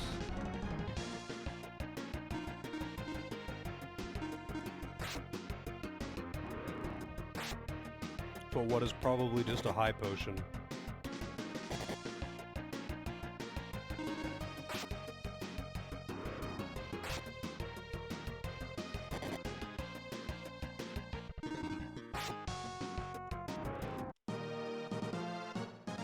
Charred newts.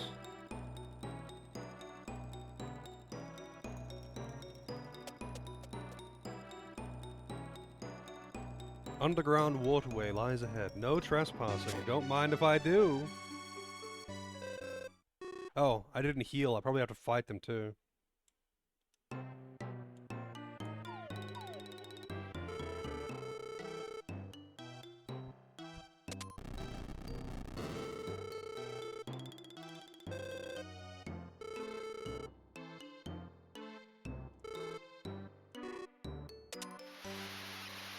Gonna hit that side, yeah.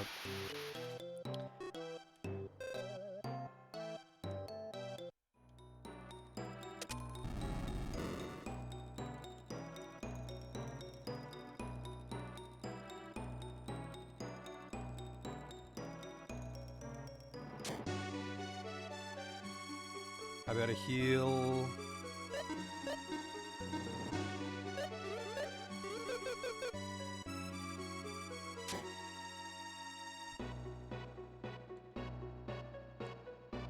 There's the crown.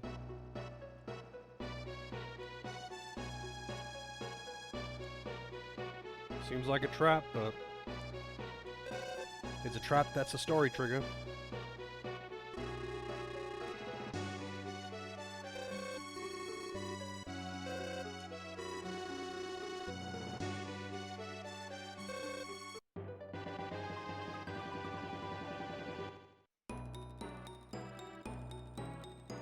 Washed away by the wily water. Even though there doesn't seem to be an exit down there.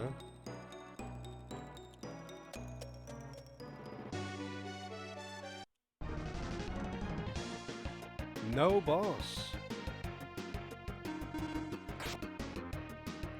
Nice.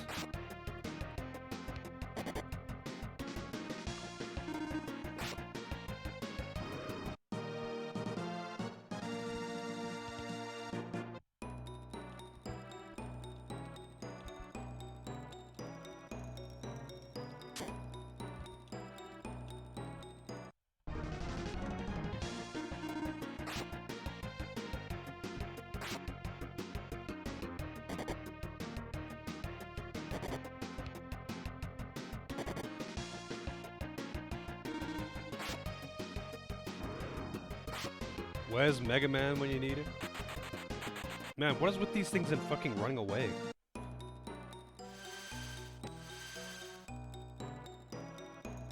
Bit of advice on the sign. Which one?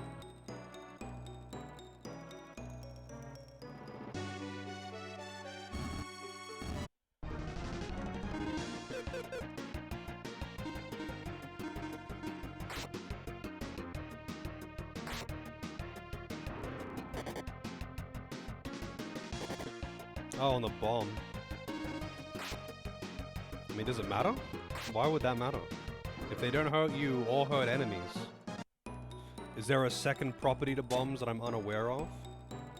Can they do something special?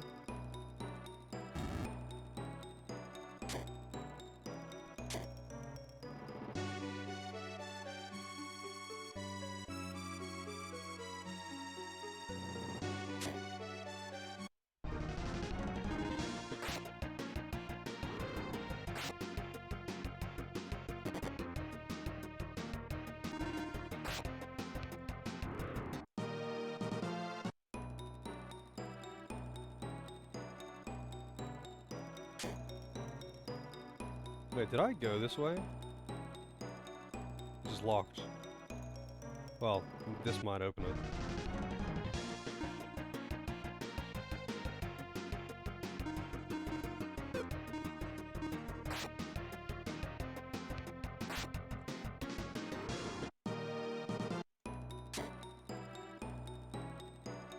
Wow.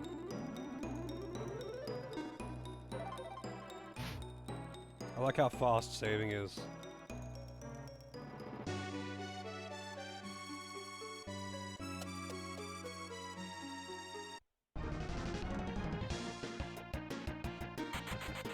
Fuck these things. And their poisoning.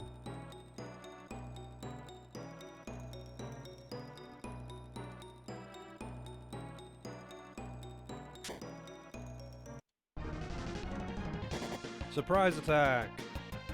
Fuck you!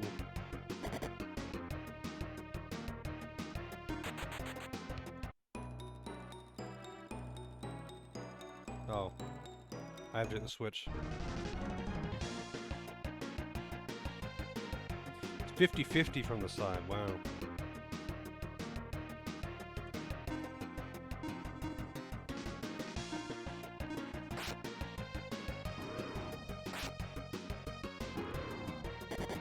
Wow.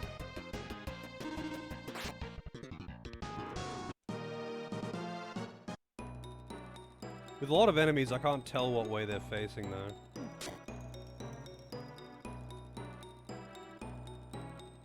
Wait, I already went this way.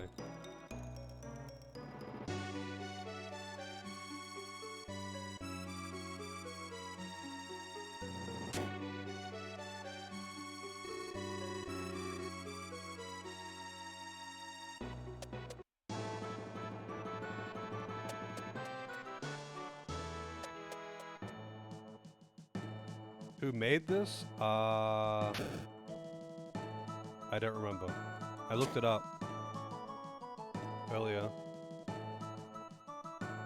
No, Taito didn't make it. They just published it in Japan. Lufia 2. It was produced by Neverland. It was it was developed by Neverland. It was published in Japan by Taito, in NA by Natsume, and in PAL by Nintendo.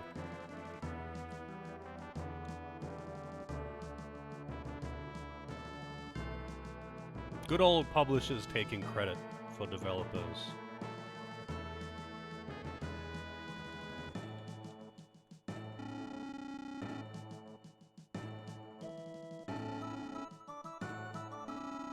Money, princess, king, nothing.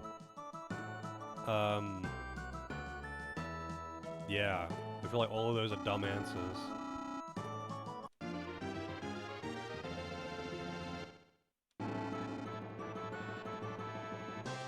I'm guessing if you say money, he just doesn't give you much money.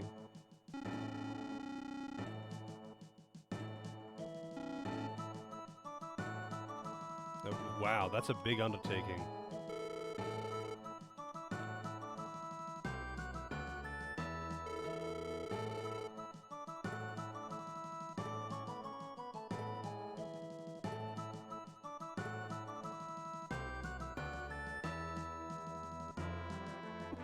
Wait, does Natsume actually...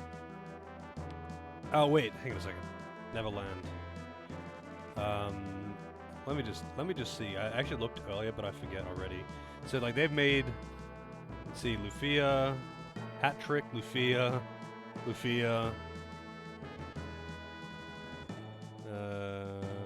Shining Force... Rune Factory. So, they did Rune Factory 1, 2, 3, and 4. Isn't there like 5 Rune Factory games though?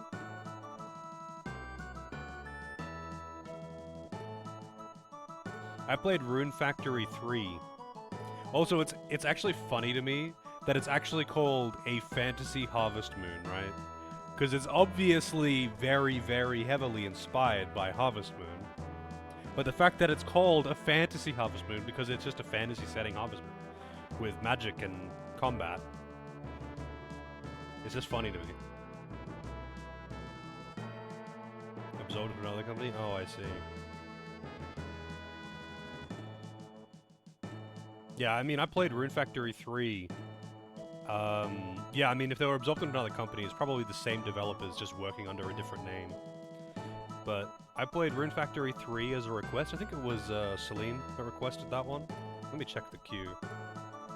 Let's see.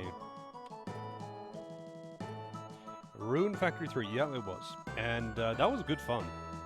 Good fun.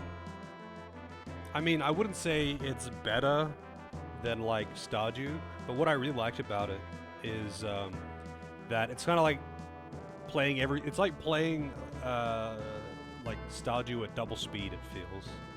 Everything, you move around fast, everything you do is fast, everything costs double energy, like, everything you do is just, like, double.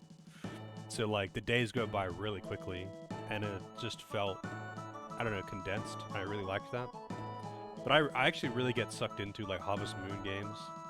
I played a lot of Harvest Moon when I was a kid, and I've played the shit out of Stardew Valley.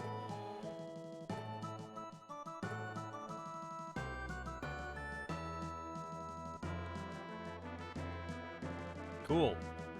I don't know what I accomplished by doing all this.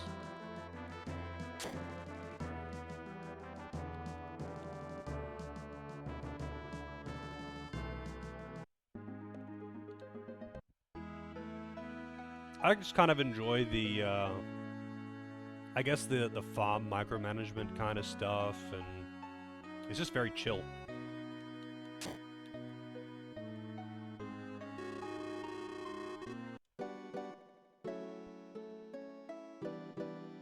Harvestella, isn't that the Square Enix one?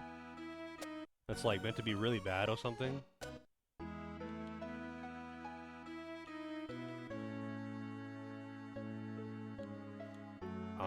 Was there anywhere else that I could go in the area? I should save too. I think that's the one where it came out and it got trashed.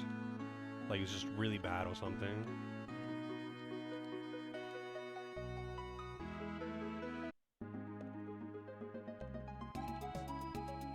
Oh, here we go. New path. That was probably blocked before. We got a dungeon over here though.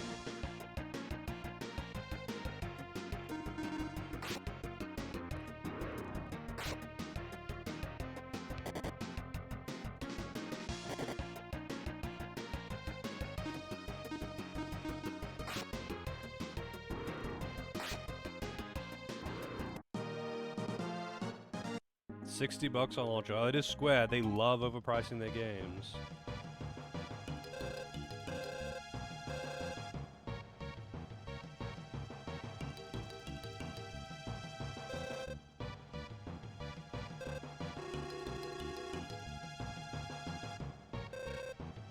Wow, he just like unloads on this kid. Fuck this kid. You a man or what, bitch?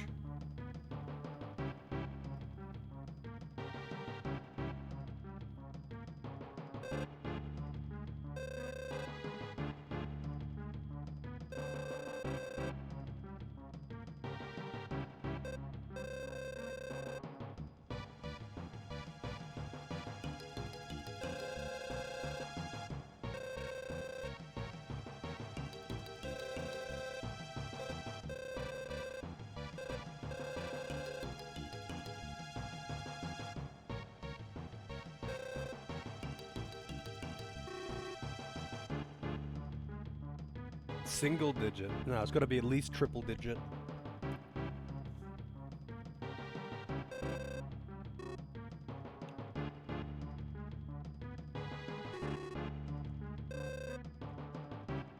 She wants his babies. That's what she's trying to say.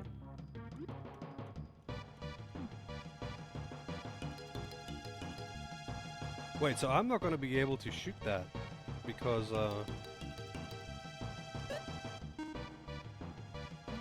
Oh, I can. I thought I was gonna be like, or rather, I was saying, the arrow would hit the chest. But no, I guess it wouldn't hit the chest.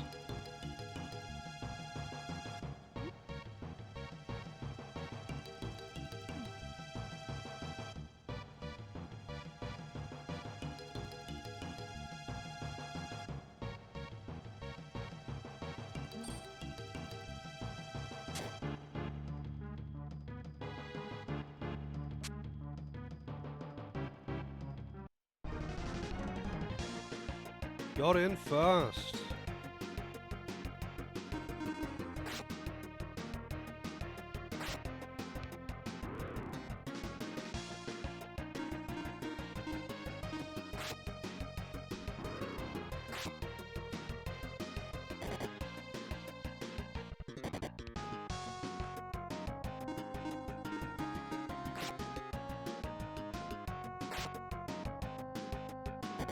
Oh wow, I thought that would actually kill.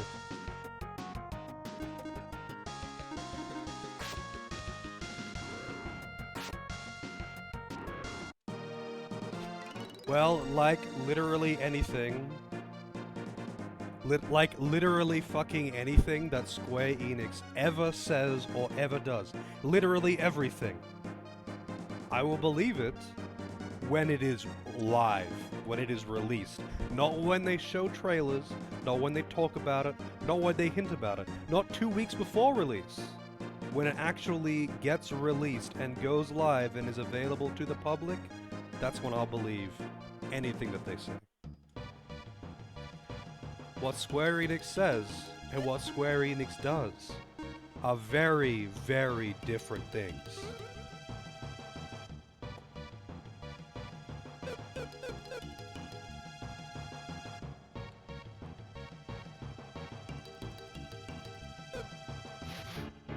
I wonder if I can bomb these. Nope.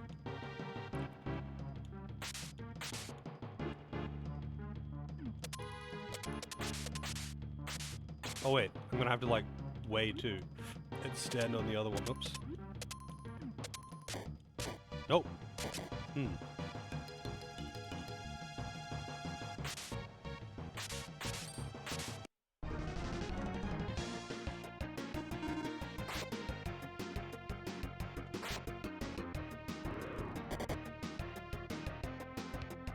Honestly, I doubt you would see a lot of complaining about them making a turn-based game. I feel like I never see people who will like, Final Fantasy is so much better as an action RPG. Like, there's people who don't care, and there's people who do care that it's not turn-based. But I don't seem to see a lot of people who do care that it's an action RPG. Wait, can these be pushed? No. Well, I don't know. I mean, unless bombs count. No, they don't. I mean, people are gonna complain about all kinds of shit. I just don't think there's gonna be a big up-in-arms bullshit about it not being an action RPG. They don't make very good action RPGs. And they do have a big turn-based fan audience. But people will complain about literally anything, so... Huh. That's weird. Oh, god damn it.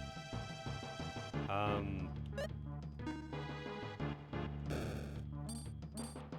don't know what that switch is for. I can't hit it, though.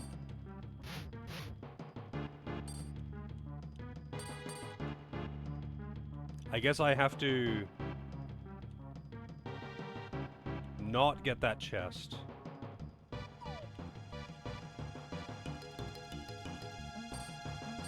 Which I can't do from this angle. I have to reset the room.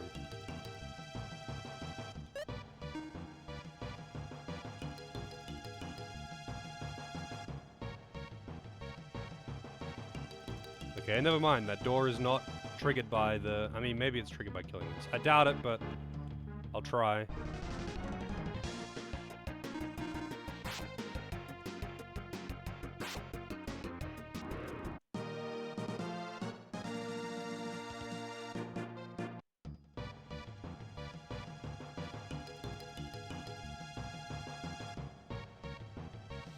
Yeah, I mean, there are many ways to make... I think the problem is that, like, I don't want them to make Final Fantasy 1 style turn-based again. That would be very boring. But you can make turn-based games very interesting. Final Fantasy 1 style would be bad. Because it's got nothing going on at all. But, I'm not sure what to do with this.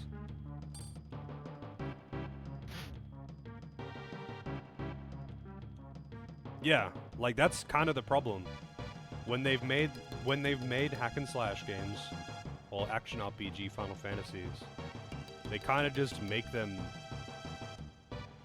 not very good hack and slash games. If they made a legitimately good, like Devil May Cry tier, hack and slash, Bayonetta tier, whatever, I would be totally on board, even though I would prefer them to be turn-based, because I prefer turn-based games for RPGs. I would be on board, but, you know, they don't do that. Like, you know, maybe if 7 Remake was, like, solo Cloud, and you didn't use magic, and they only used just fundamental combat with a heavy, focus on, like, blocking and parrying, then yeah, maybe. Because the fundamentals in 7 Remake weren't too bad. For Cloud, anyway. For everyone else, it was whatever. But, well, that's not what they did, though. So, like, you know, maybe they'll do it. Maybe they'll do it. But the thing is, I don't think they want to make, like, a deep hack and slash game. Because then it would be kind of, it would make it difficult to approach for people who don't play that kind of game. And people feel insulted. A lot of people, I would say most people, like, kind of feel insulted with, just play it on, like, easy, very easy mode, bro. Like, people don't like having to play it. People don't like having to lower the difficulty. They find that insulting. Understandably so. Yeah, I mean, the funny thing is, though, Kelvin, like, they are aware of this. Like, they are aware that they can't do it very well. Oh, you can actually do this. Man, that is actually silly. So I tried to do that before, but you can't do it while also moving. You have to stop and then do it, and that must have been what I've been doing. Walking into it and pressing the input at the same time. So I just thought you couldn't do that. There you go.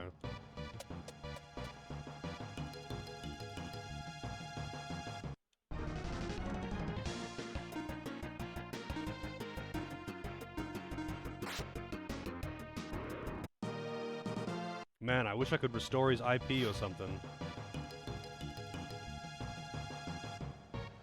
Because, that attack is nuts. I want to use it all the time.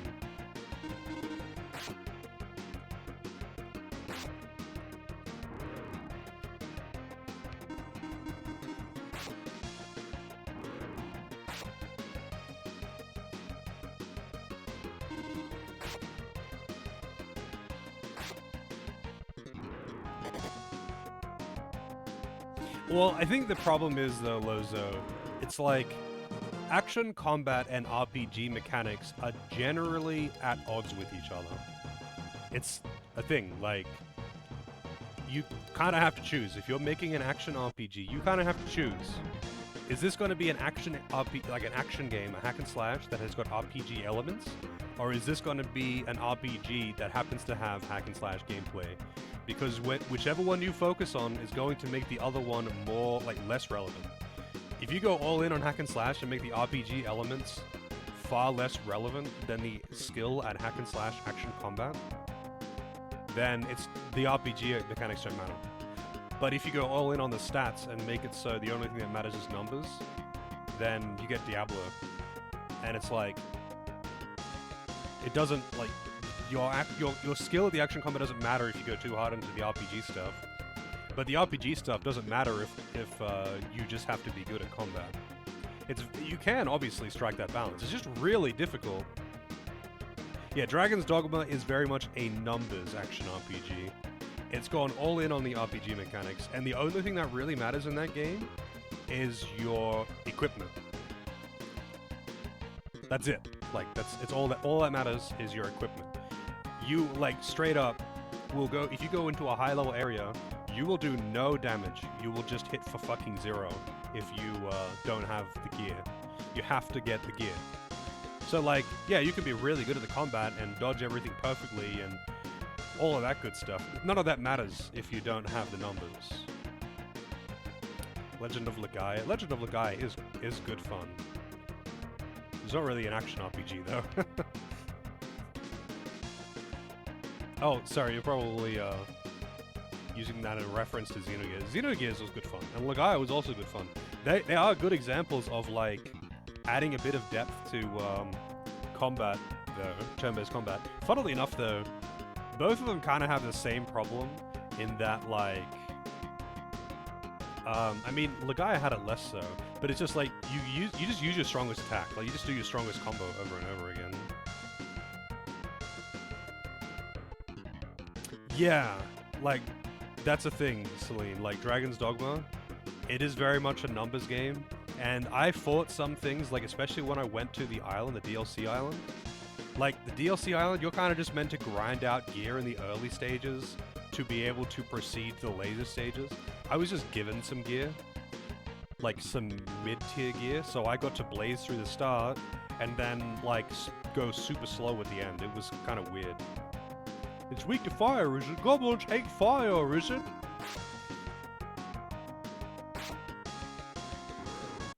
If you do actually have appropriate gear, it's a really fun game.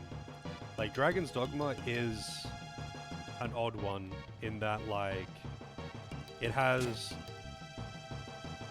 some really good parts, and in, like, principle, I guess, it's really, really fucking cool.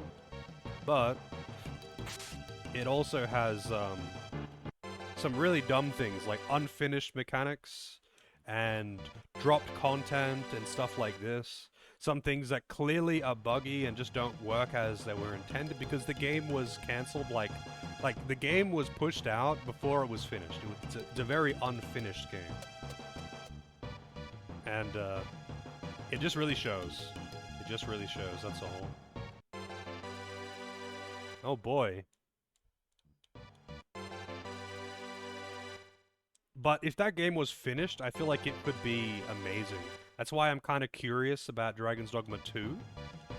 Because, like, if Dragon's Dogma 2 is actually finished, and has it, like, you know, basically, if it does the things that Dragon's Dogma 1 promised, then it's gonna be great.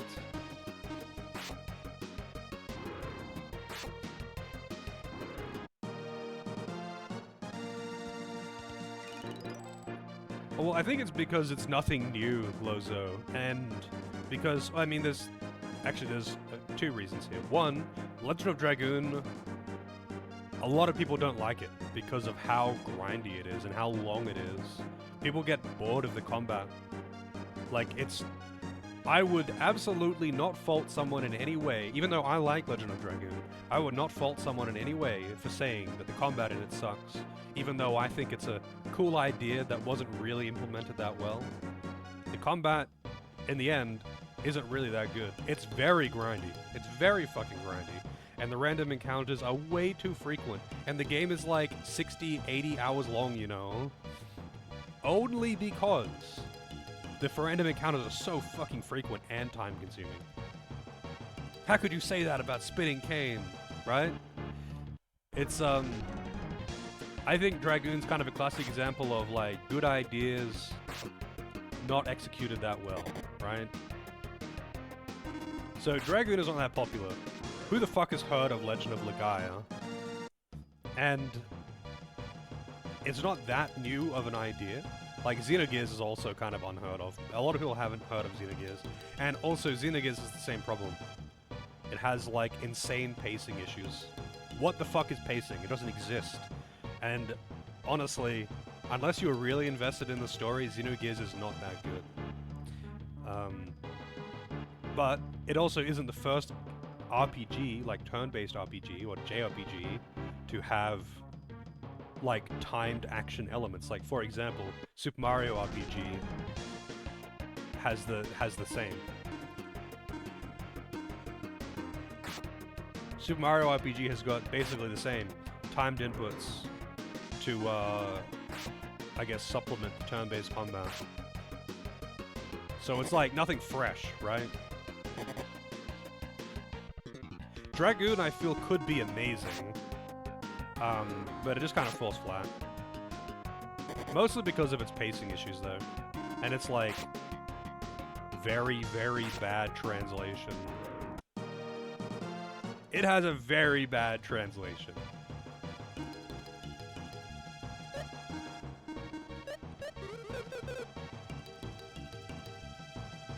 How do I get back, though?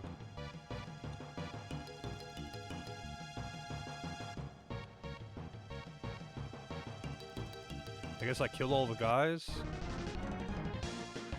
Volcano! I mean, I like Legend of Dragoon. I think it's a cool game, and if you're into PS1 RPGs, you'll probably have a good time with it. But you cannot really deny that, like, the faults that people have with it are all valid. Like, the translation sucks. The story is actually a kind of cool idea, but, like, the pacing is all over the place. There's so much backtracking for no reason. The game is really long, mostly because of backtracking for no reason and random encounters taking so long. Like, the game is so grindy. Like, these are all really valid reasons to dislike a game. I think it could have been really cool. Like, with just some minor tweaks, I feel like the game could be fucking amazing. But, you know, well, maybe not, maybe saying fucking amazing was going a bit overboard. But, like, I feel like with just some minor tweaks, the game actually could be really good, but it doesn't have those minor tweaks. Like, as cool as it would be if it did, it doesn't.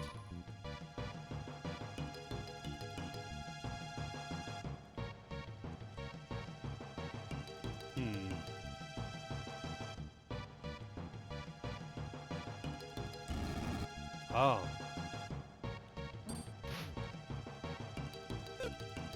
Keep forgetting how to actually bring this up. Who's like when do you use the start and select buttons in these games? Let's be real. Start button maybe to just like pause, not to bring up a menu. No, you would never bring up the menu with the start button, but you can usually like pause the game with start button. But you never use the pause menu. But when do you ever use the select button? That's what the modding community's for? Yeah, right, but that's mods.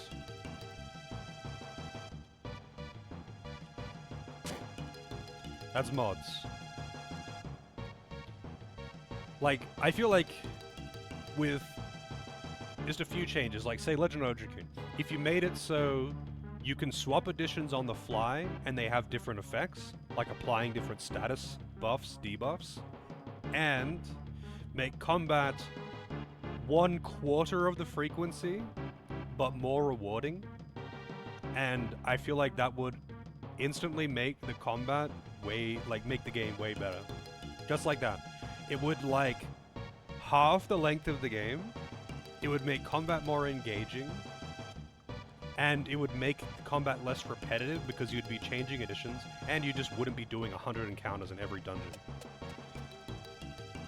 And I don't even think those things would be, like, hard to implement compared to, like, actually changing anything about, say, story or pacing. People don't care as much about backtracking if it doesn't actually, like, waste a ton of time. But it totally does because of, like, the nature of random encounters. Random encounters take so fucking long. There's a chest I can get with those pillars. I didn't know SMT had a strong modding community. I mean, like, Doom, I know a few communities have got really strong modding communities. Like, Doom has a really strong modding community. SMW has a really strong modding community. But, like, I don't really know that many other games that do. Max Repel, yeah. I wish more games with true random encounters did that.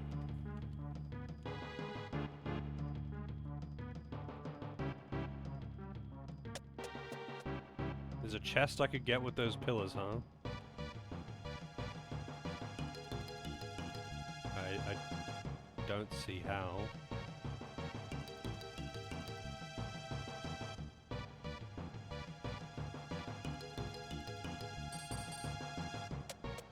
Right-hand side.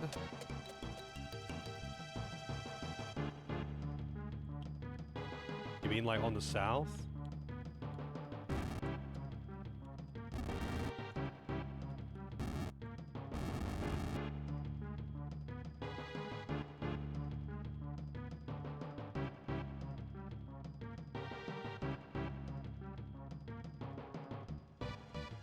I like just put what am I looking at? It just looks like a fucking walkway.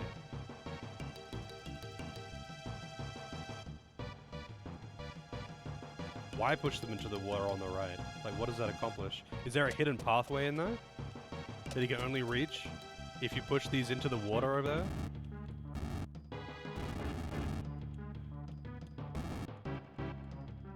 Oh, what the fuck? Oh, what in Please Buy Our Official Guide is that?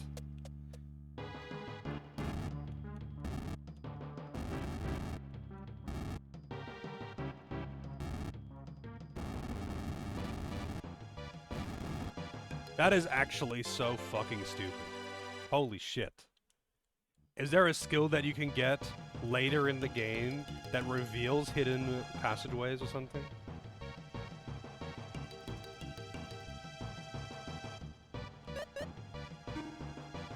I'm guessing the Witch Ring is for increasing magic power. Yep, it raises int and magic resist. There you go. Nope.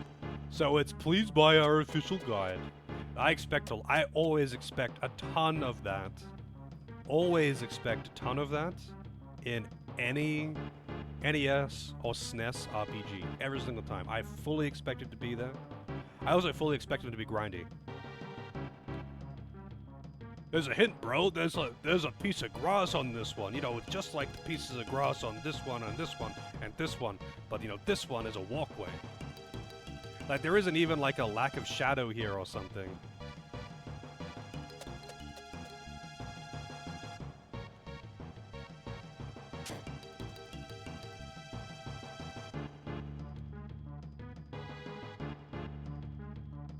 What is that? Why? Wait, I didn't see the point of going down there. Fight that thing. I guess I just wanted to fight it, I guess.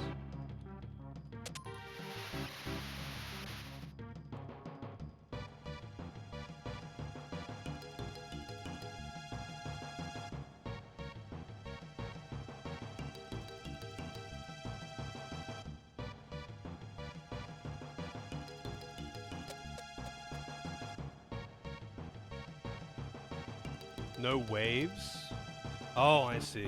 Like on the edge.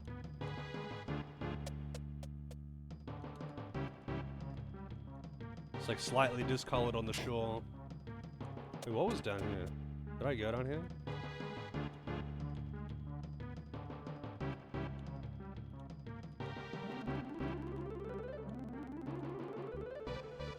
If only those things also restored your IP.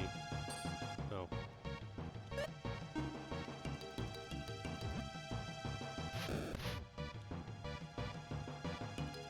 We got Goblin.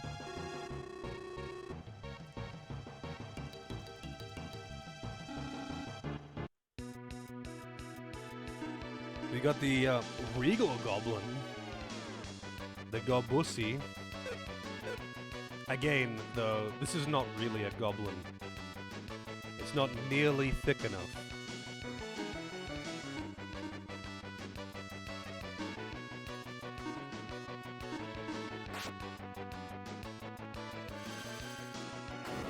I mean, if it isn't at least like 40% body mass his ass, it's not really a goblin.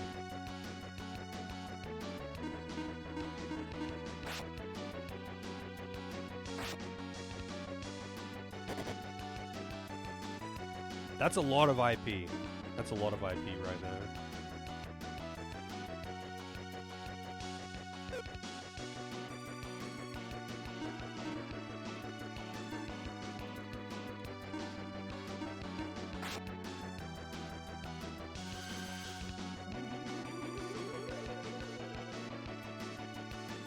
What the fuck is that?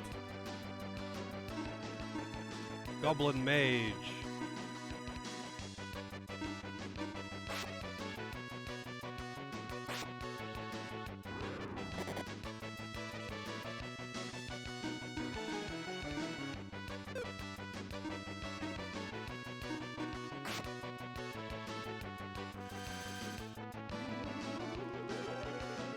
Yeah, I suppose I probably could just do an AoE heal, because she doesn't need that much.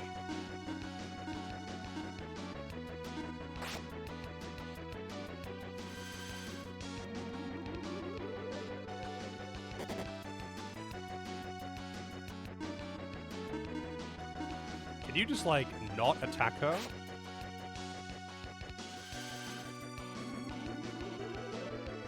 Yeah, still only 2 party members. Dude, attack someone else. And by someone else, I mean Maxim, because that's your only other option.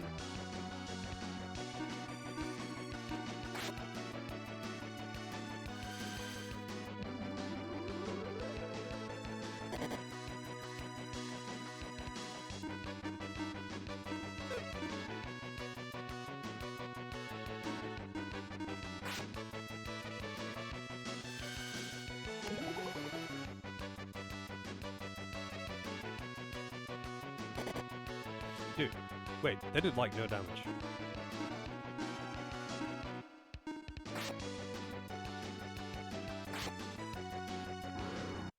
Oh wow! What are the odds? That's a lot of experience.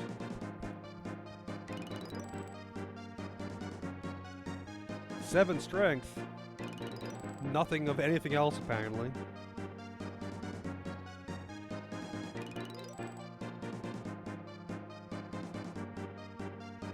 Wait, did Tia just get 2 levels? She did. Why was it in the chest? Why would he, like, some kid threw the key at him, and he's like, haha, that's mine, yes, time to go into the deepest reaches of the dungeon and set up elaborate traps to put this key in this chest and then surround it with spikes.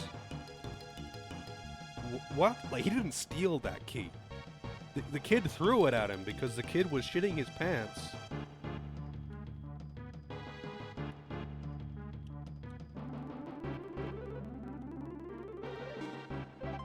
Just a side note. Why would they put the save point in the middle here? Because when it's like left to right, HP, MP, save, you can just walk over all 3. But when it's like this, you have to go onto one, off, around, and then onto the other. And then onto the save point. No idea why. It doesn't matter, but it's like... That's how they... that when they did this earlier, like when I've encountered this earlier, that's precisely how they did it.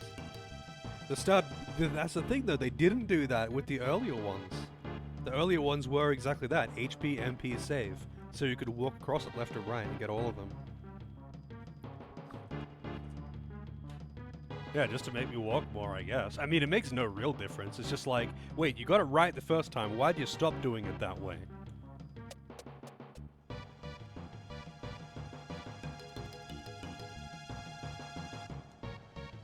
I guess I'm done here, though. Did I miss anything over here, I wonder? I feel like I did miss something over here. There's a chest down there. I wonder how you get it.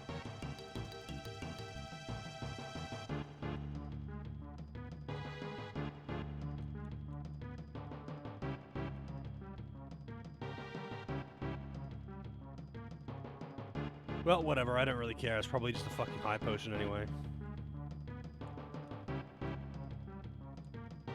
Under the bridge? Really? Just an invisible doorway? Alright.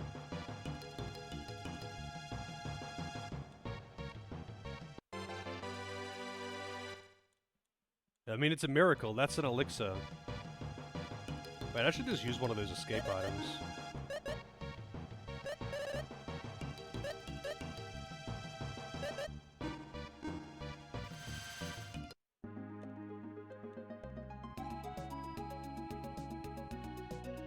Can you buy escapes?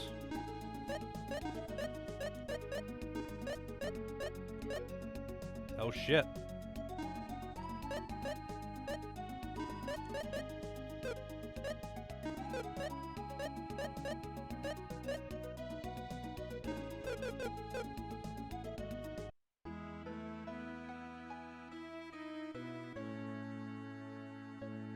Don't overstock on them.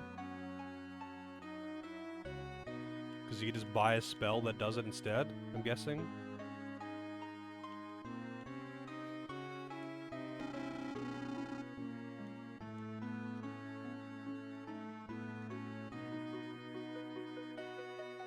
Just get it for free, huh? There's no magic shop in this town anyway, apparently.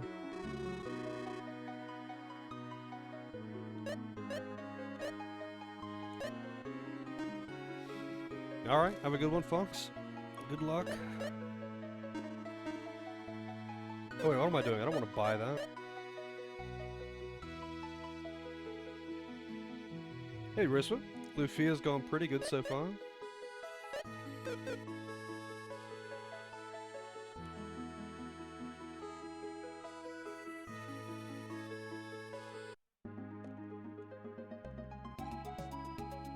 Well, I could probably make it through this place now.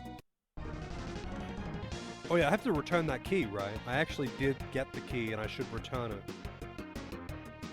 But I don't know who I'm returning it to.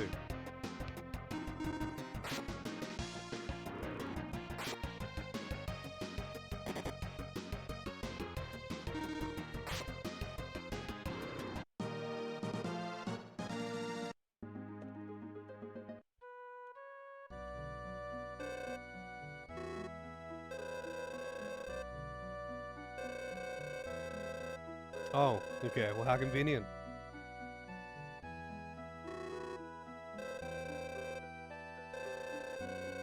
Wow, they don't even question it.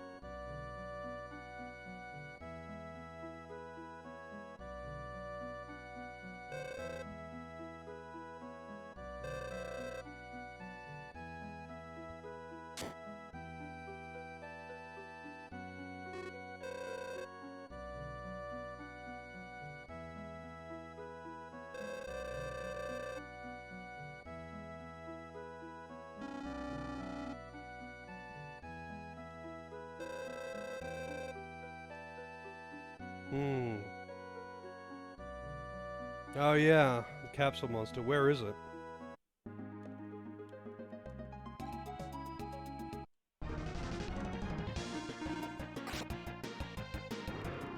I'm guessing it's a specific forest tile or something.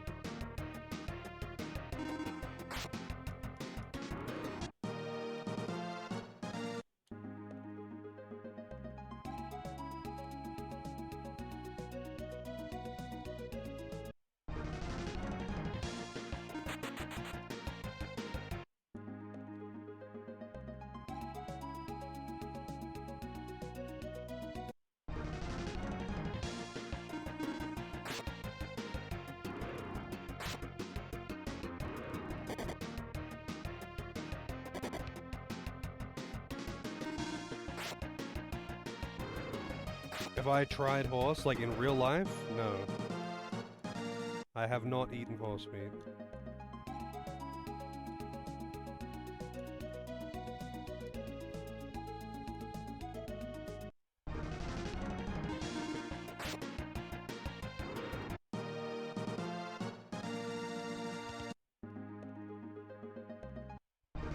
Oh, one of those looks different.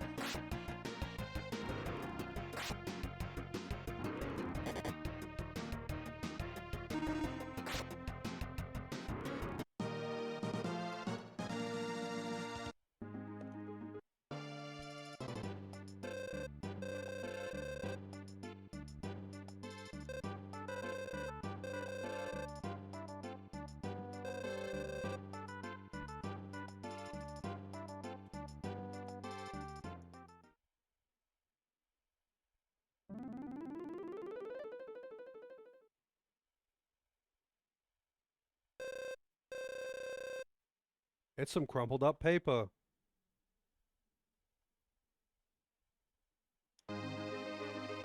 Alright. That was quick. Please give Fumi a name. Why is it its name Fumi? Alright. How many capsule monsters are there? Because you, like, level them up and evolve them or whatever, right? I don't even know how it really works.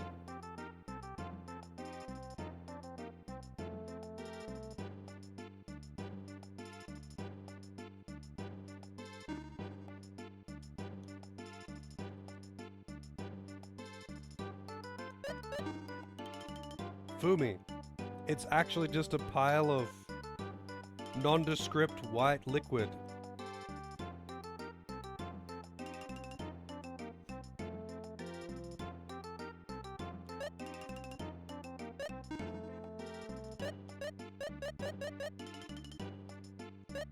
So I don't, like, know what I'm looking at here. Does it want to eat a long knife? Is that what it's saying? It wants to eat the long knife?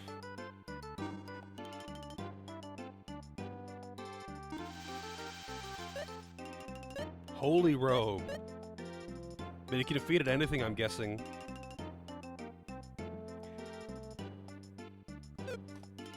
Because that gives a bonus.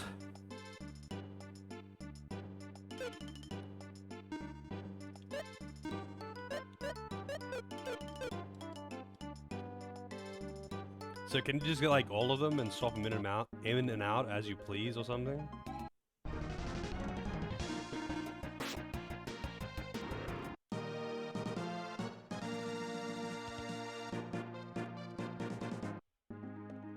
Alright. So I don't have to be like, oh, I won't recruit this one because I don't want this one.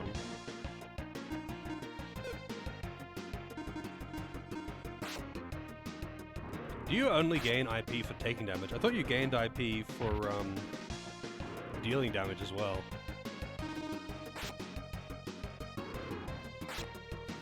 So I could have had a third character all this time.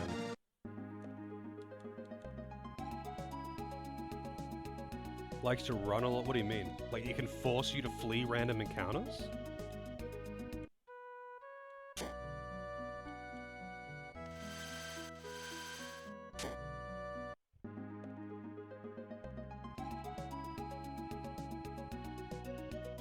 This looks kind of sus.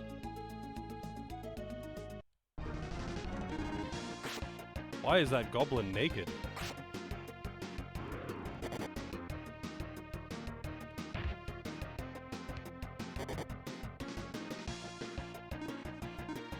It's an imp, sorry, not a goblin.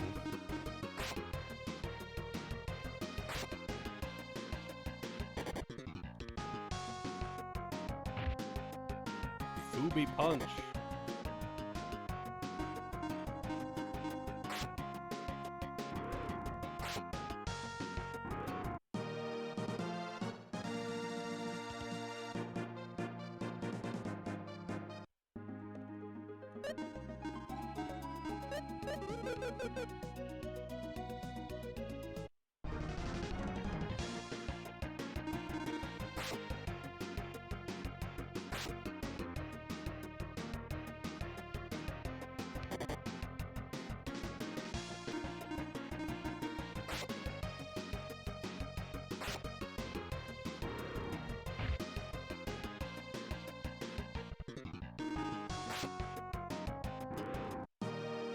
So, like, it just leaves battle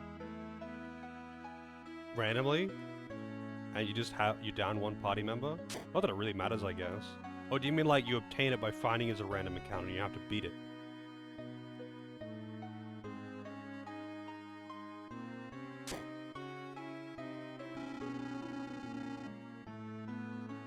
Alright.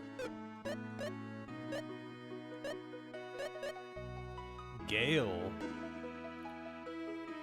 Snowstorm. Alright, that's not what I expected. I should just buy every spell that I can for everyone. Flash is electric damage. Is there any reason to not get every spell? Like, can they only have a finite amount of spells?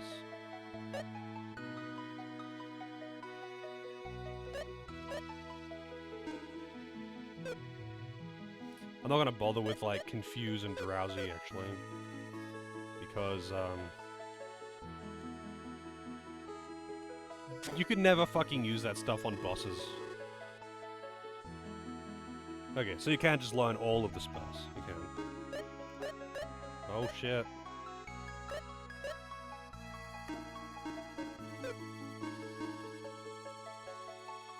Oh, I see.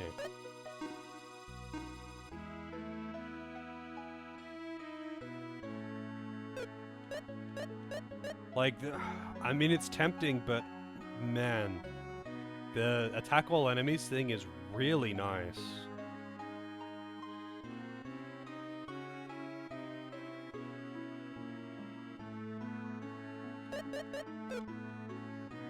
Yeah, I mean, status moves, it's not just this game, like 90% of JRPGs do it. Status moves are always just like, you know, kinda good, or sometimes even good.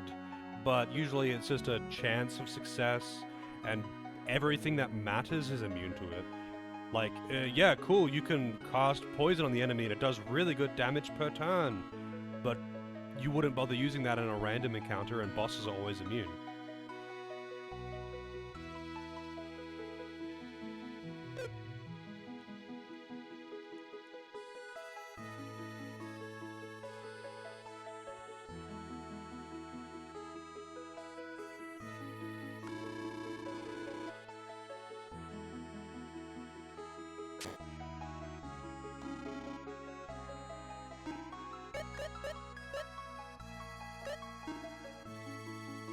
Oh. So can you get a warp spell and an escape spell? Big Boomer. Damages all enemies. I'm guessing that's like a grenade.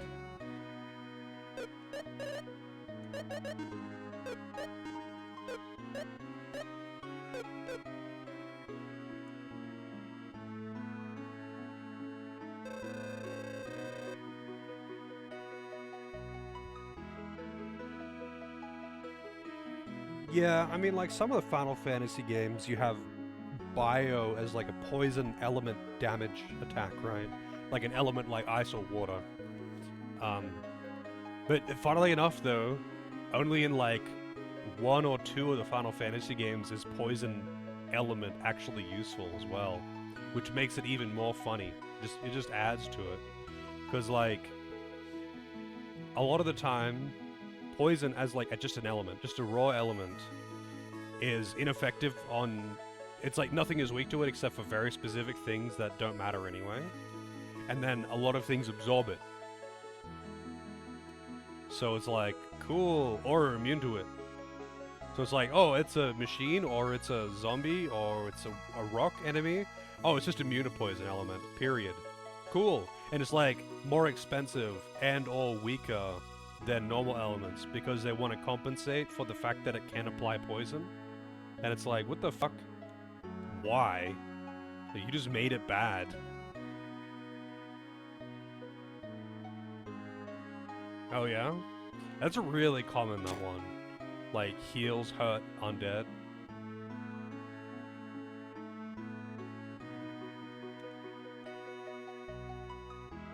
I mean, I imagine, like, if you had a dedicated healer, it would be nice to have there, right? Wow. Alright. I'll be using your bed.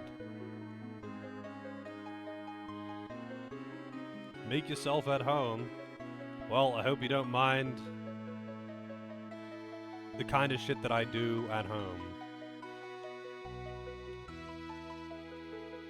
No, I don't think I have anything to do in this town. They did talk about Guy, though, who's apparently a really stand-up feller.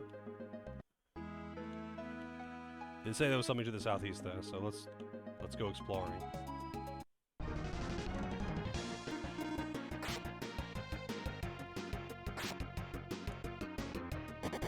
Oh, these are like beta eagles, I guess. I didn't look at the name. Can't attack that one, you fool. These are hawks.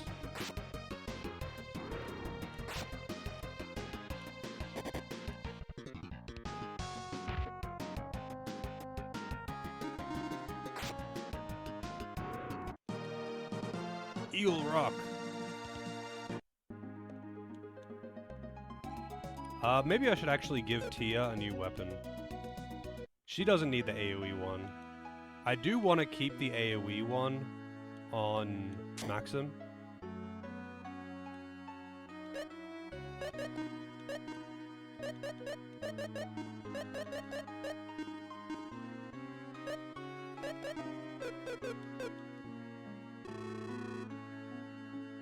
Probably should actually buy some,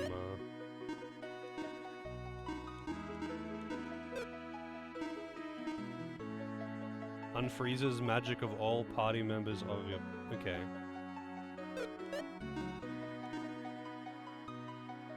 Wow. That's really good.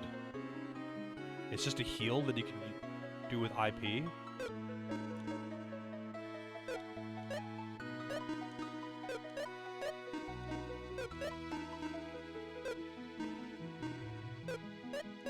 That's pretty legit.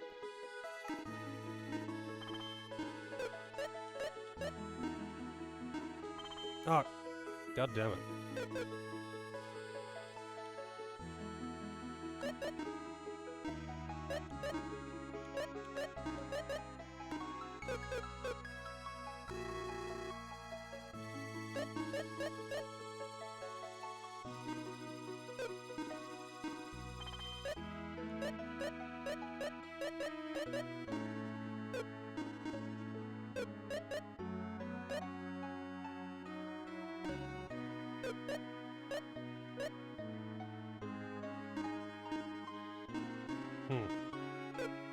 That's too expensive.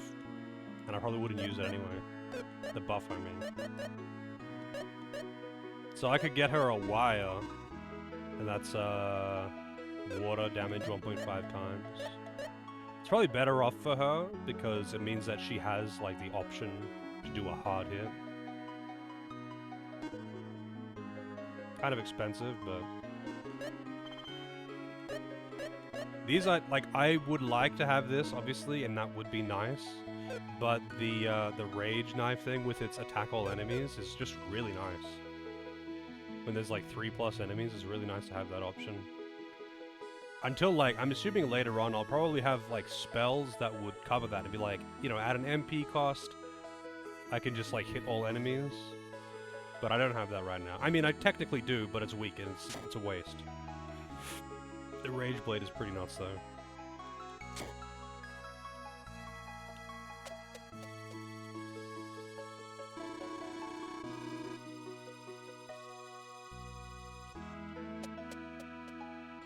Can I actually, like, rest at this inn?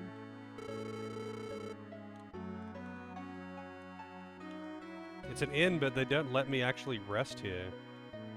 She just says, make yourself at home.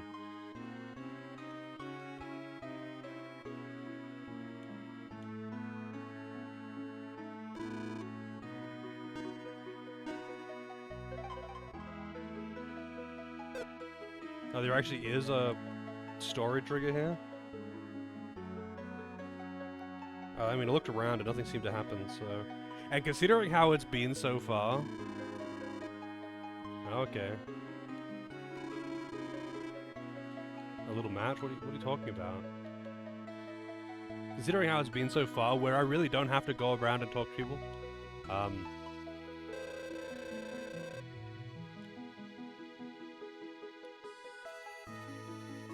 talk to the woman at the start of town, the entrance? I thought I talked to her, I guess not. Usually I talk to the person at the entrance to see the name of the town, you know?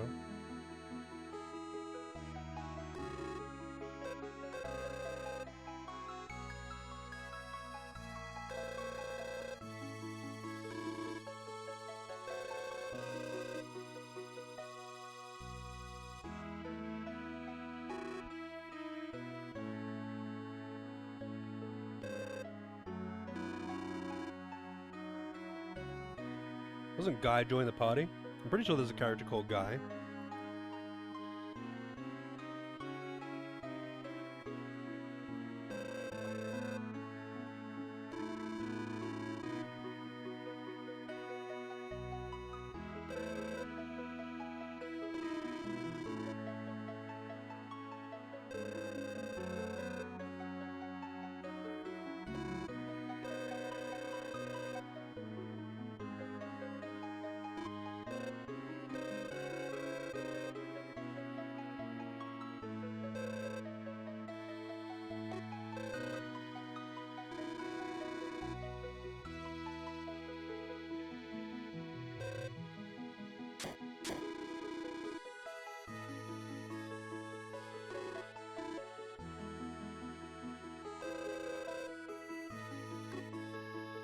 Okay.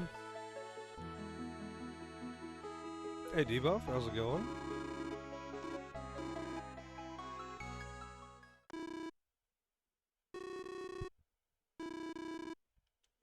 Coming at you.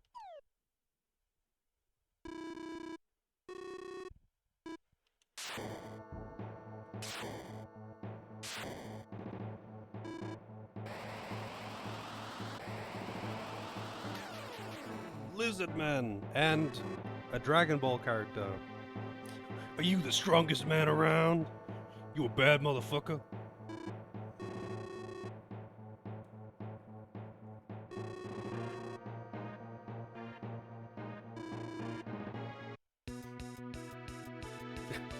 We've got very excited hogging lizard men, followers. Yeah, we got Guy in the party.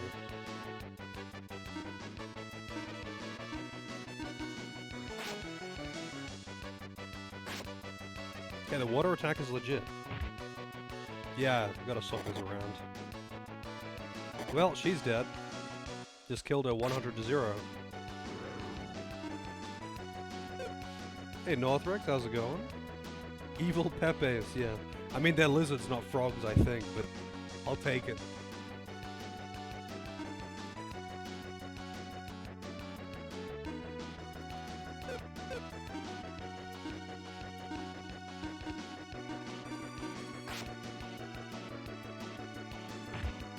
Go Fumi.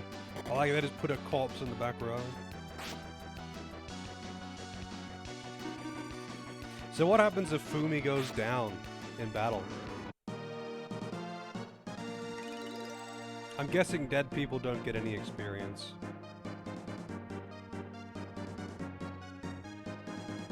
That was a good level up for him.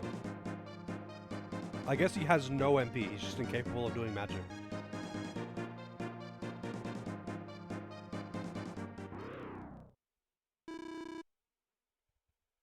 Okay, so you don't have to, like, heal them outside of combat or anything like that? They're just kind of a hands-off kind of thing?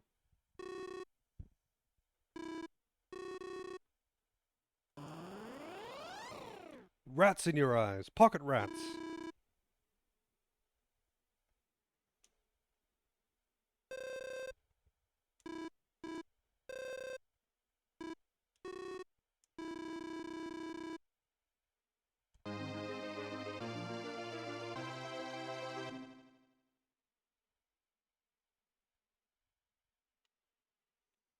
Yeah, I guess I just wouldn't want to use the one that, look at that dramatic pose she's got. I wouldn't want to use one that randomly runs away, I suppose. So can I actually rest in town somewhere?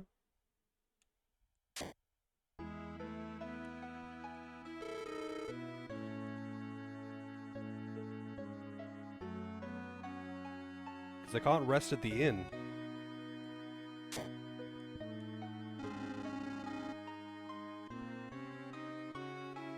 Try upstairs?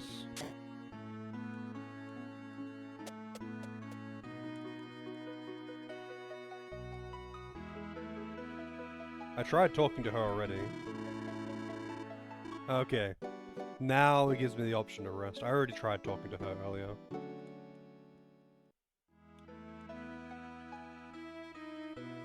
Oh, what the fuck? It's one of those games. Resting doesn't revive people. Yeah, I gotta go to the church. One of those games.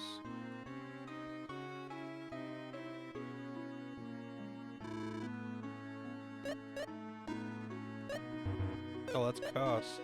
I honestly thought that lift would be revive.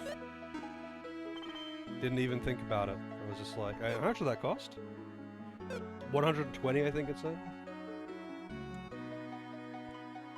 Is that a fixed cost?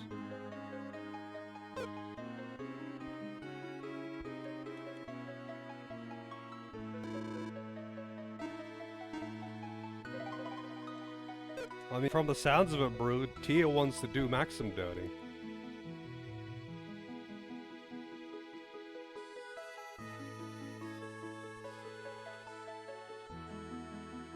$10G per level, okay.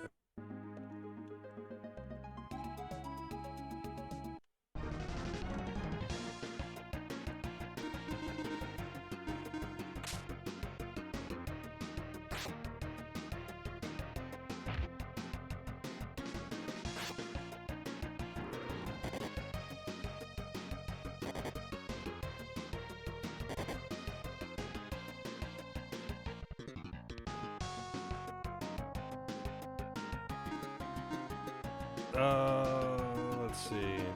I don't know if, I actually paid attention to the damage. I don't know if Guy is stronger than Maximum. I think he might be. She's really fast now, apparently.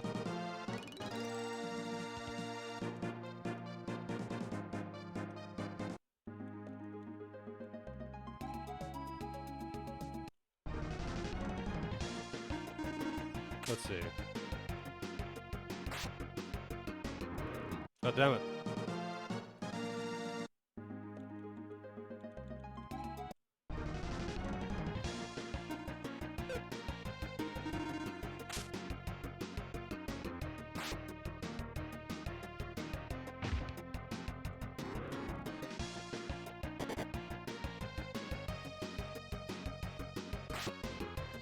They do like the same damage.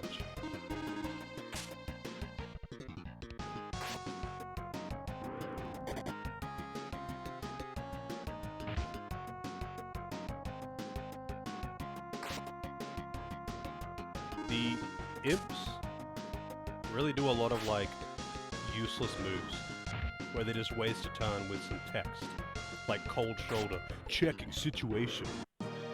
I don't know why they do that, because like nothing else does.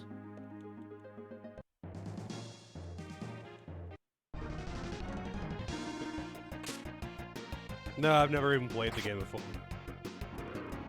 Never even played the game before, so I know basically nothing about the story. I've just seen a lot of Ancient Cave.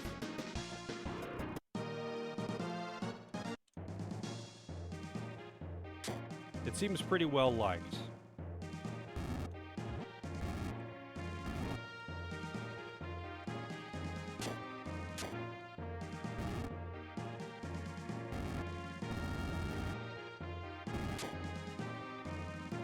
Oh, wait.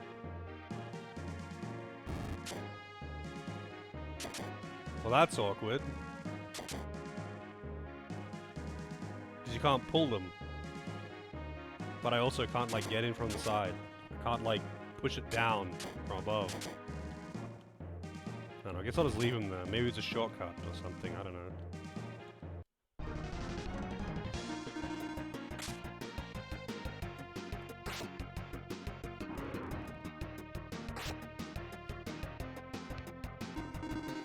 I'm guessing it's a shortcut.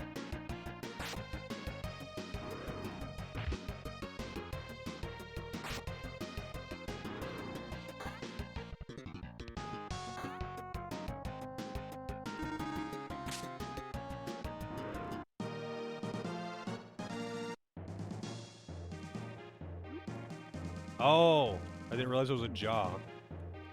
That changes everything.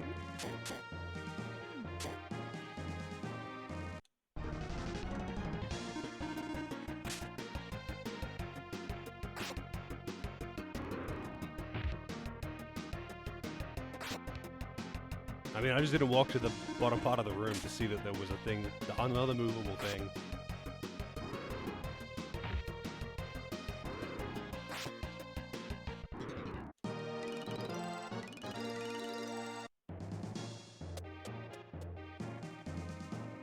I like that there is actually a turbo button though. That's really nice to have. Like, you can use A normally, and it's not turbo. But if you use L, it is turbo. But only for combat things, it's not outside of combat. You can't use it to make it, you can't use it to mash through text, it seems. But you can use it in combat to mash through, like, auto battle, essentially.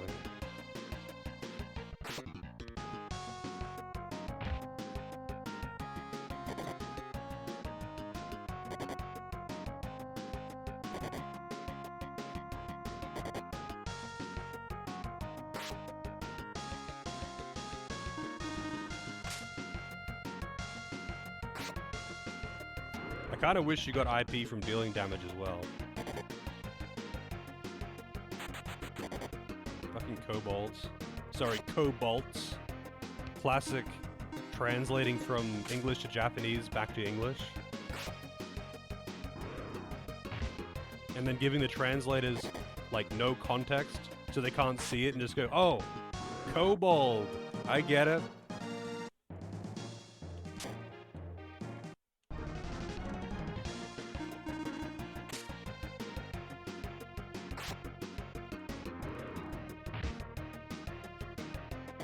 Also, what are these goblins actually called?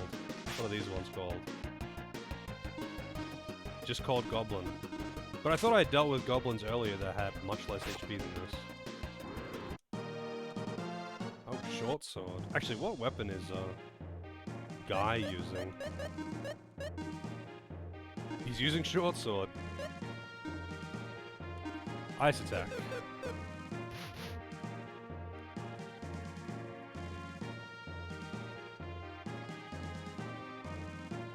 Yeah. They're pretty good. Like, I'm currently using a technically weaker weapon on Guy. On Maxim. Oh, fuck you. Because, like, it's just too valuable. Like, he's got the weapon from the casino that has an IP attack of hit all enemies. Even though it's weaker than the weapons that I can buy, that's too valuable to have.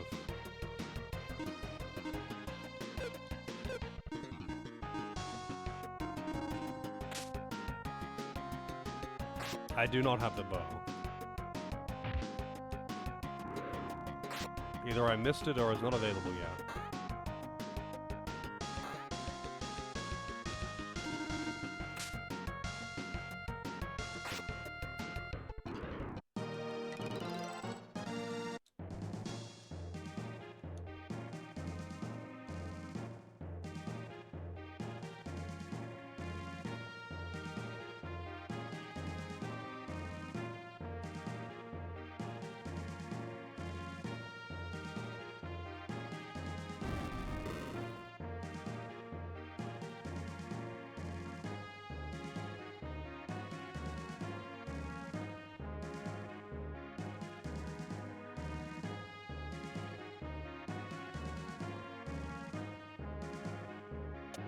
Is there something special about bows?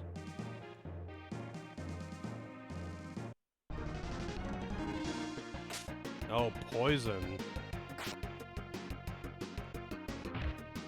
Oh, the field skill. Yeah, you get that in the tutorial. I thought you meant like an actual weapon, because I know it's a weapon type.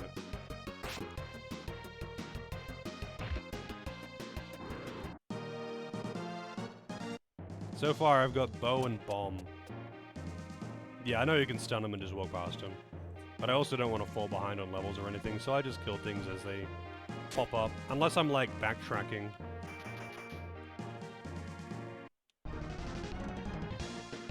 Look at those concern crabs.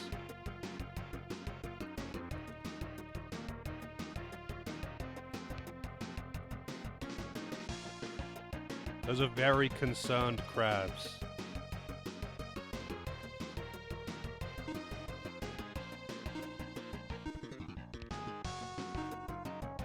Big crab.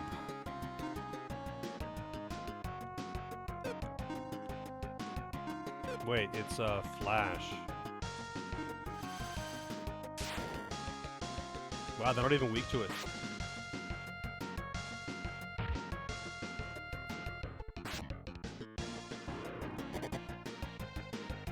Do like elemental weaknesses and whatnot really matter that much in this?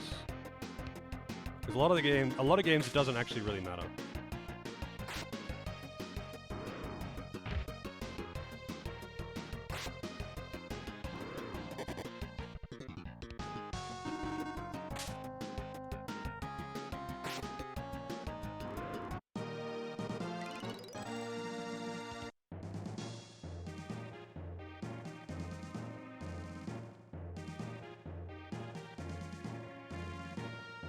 Well,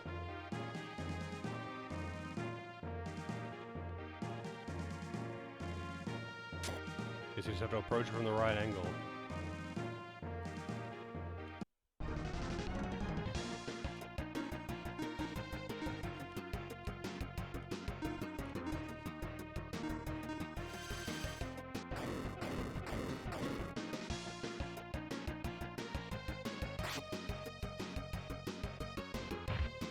I actually thought it might die from that.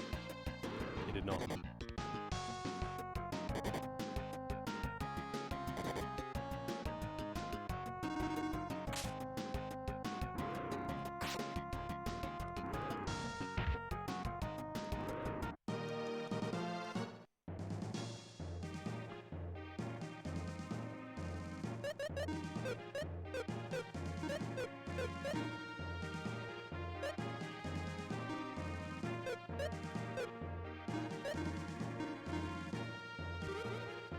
That does not heal very much. You suck, Maxim. I have no doubt that some of the puzzles will be shitty. I have no doubt.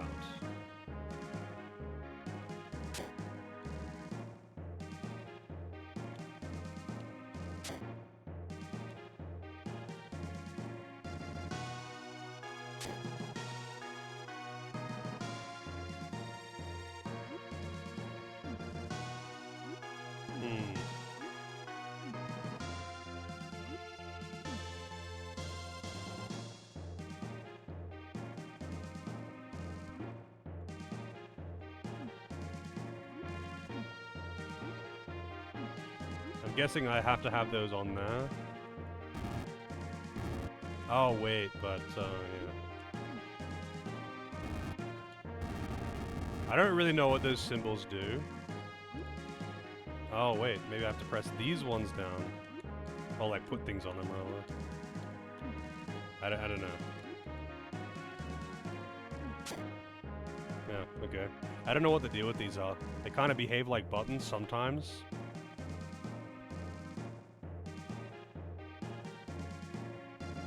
I'm not sure what the deal with them is, because they like kind of behave like buttons sometimes, but like they don't always behave like buttons.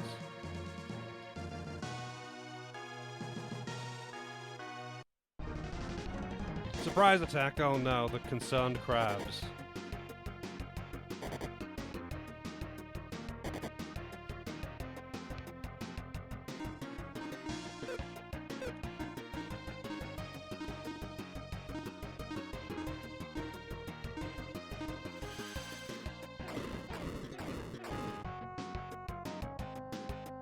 Okay, that was a very small difference, by the way. That was like 5 damage difference. I guess it's on a cheaper spell, though. So, like, Spark is probably weaker than Flash. But that was pretty minor.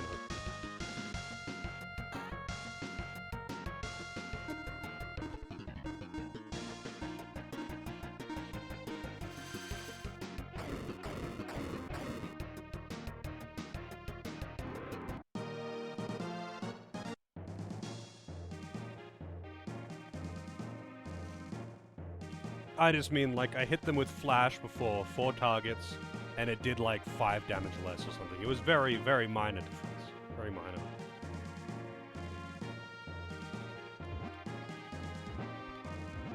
What the fuck is that?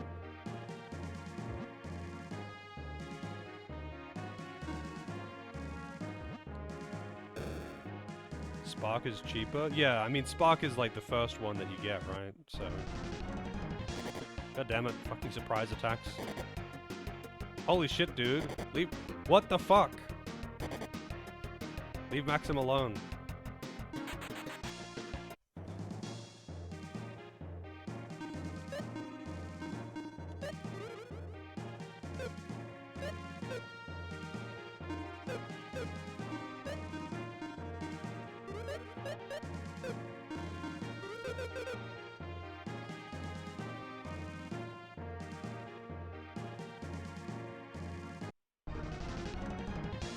Got in first. Get him.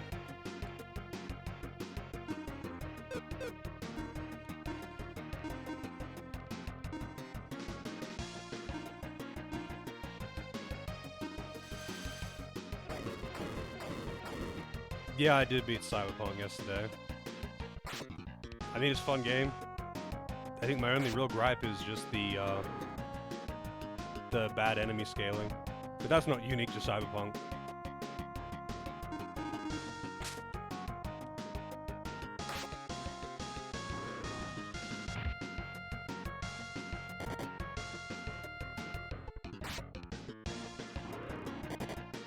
Guy seems pretty slow. I'd like to replay the game at some point and go for a different build. But obviously not, like, right now. I don't want to do another playthrough right after doing one playthrough.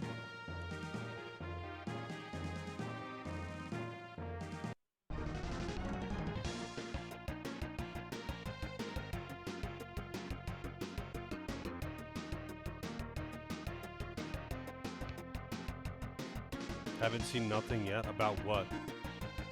Bad enemy scaling in Cyberpunk? I think I got the gist of the bad enemy scaling in Cyberpunk.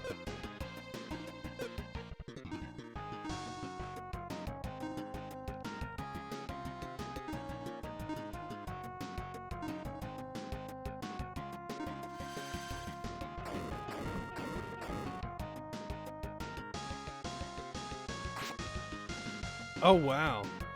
That's pretty hardcore now.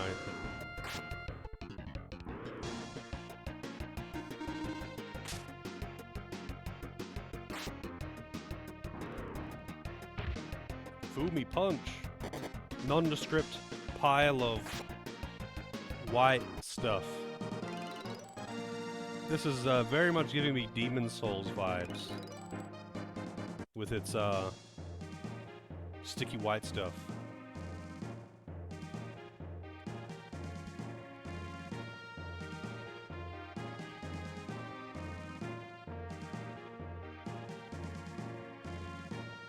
I think there's just a storm at Knight's place right now, and there's a storm here too, actually, but my power has not gone out. Musical notes should go from the bottom.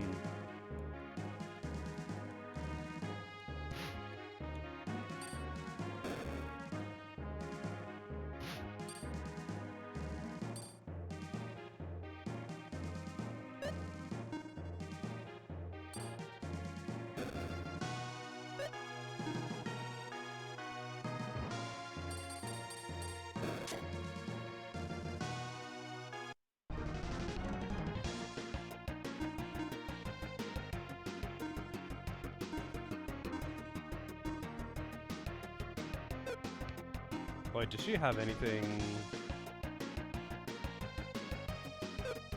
Wait, what does this one do?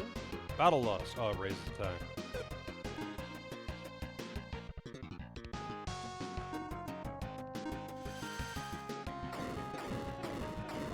Yeah, I mean, I haven't heard any thunder or anything in the last little while, but I have a headset on, and I can't really hear anything when I'm wearing this headset.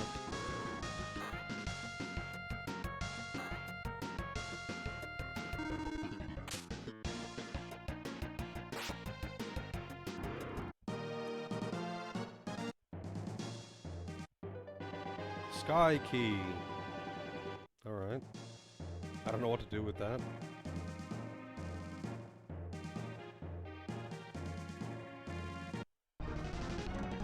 Yeah, I think you like totally fucking beelined it just then.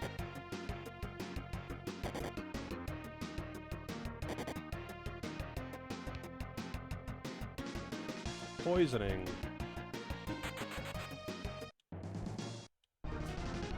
Fuck you.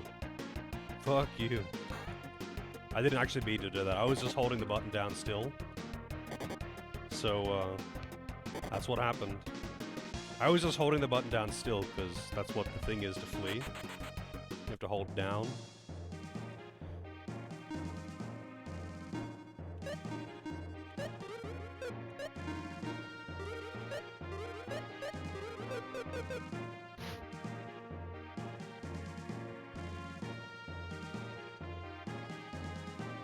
But I'm guessing there's a locked door that I didn't find that requires that key that I just got. Also, when I, like, touch an enemy from behind to start combat, does it matter which direction I'm facing? Or just which direction they are facing relative to me?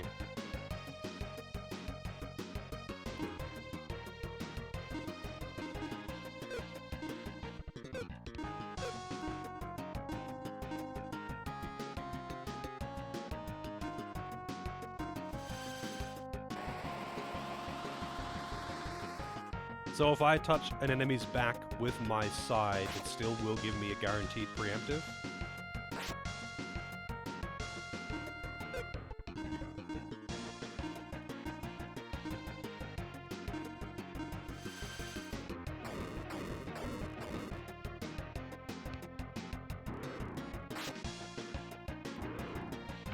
So it is my facing.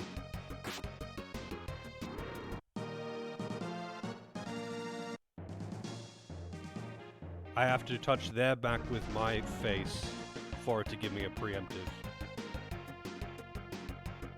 So if I touch their back with my side, does that count as a 50% chance?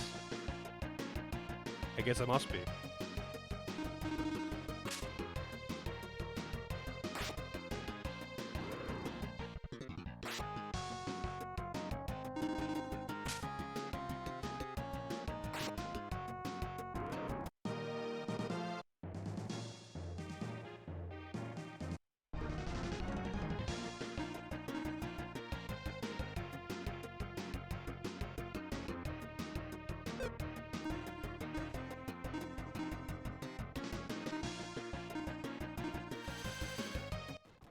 Wow, that was quick. Yeah, they do no damage with physical attacks. It's kind of funny.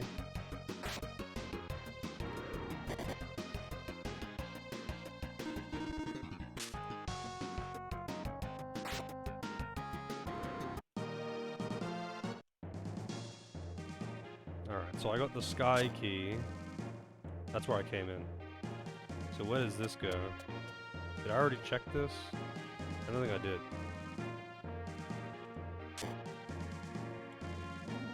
There we go. See that? That's how they're supposed to arrange them.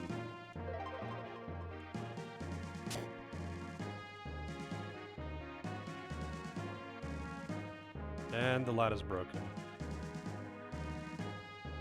But I can walk across. Because I lowered that before.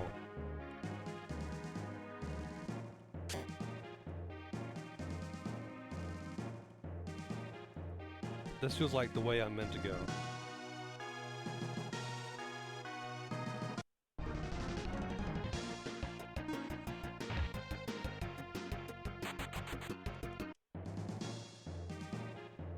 Oh wow, it's just a fucking...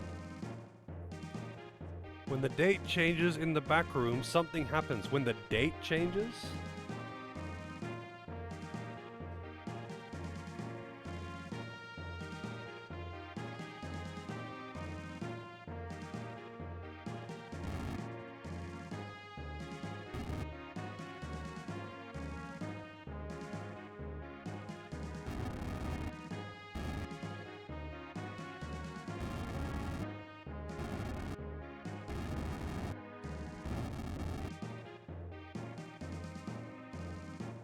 Door opens at 9. Okay.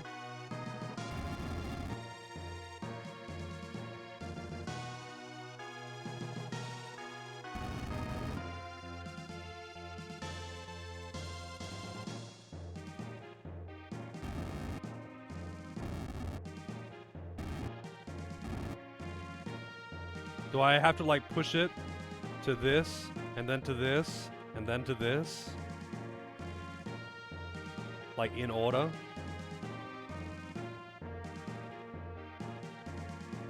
Does it matter which one is on which, like which one's centered and which one isn't?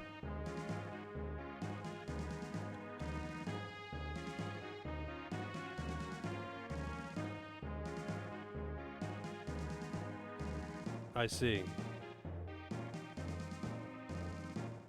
Well, okay.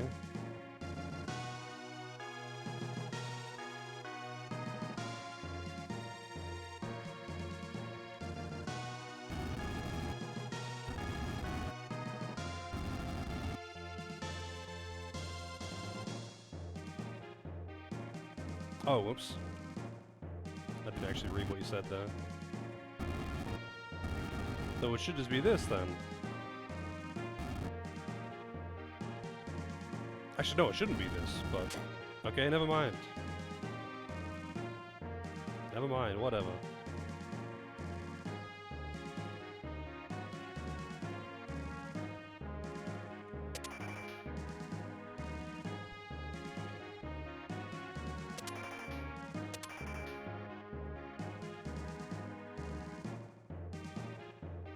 It's funny though, I read the hint after I had already started moving things around.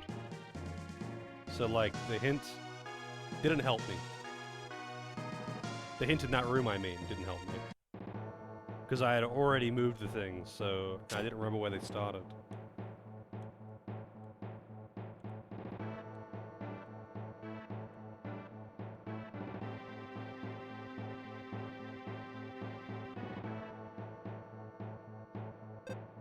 Look what it is, it's Dragon Ball guy.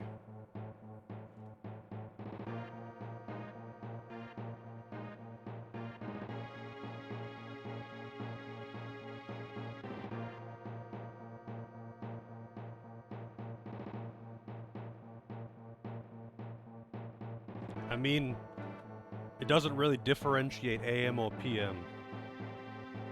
Can you just move them both to the top and it does something?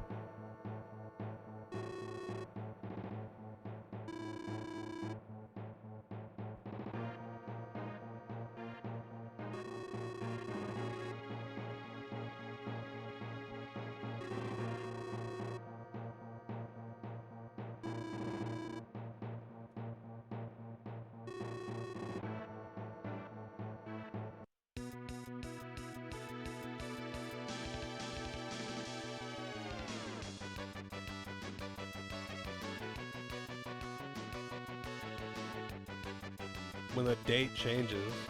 But that isn't, no, that's a pretty, I did see that hint, but that's a pretty bad hint to say change it to 12. But okay. Kamu.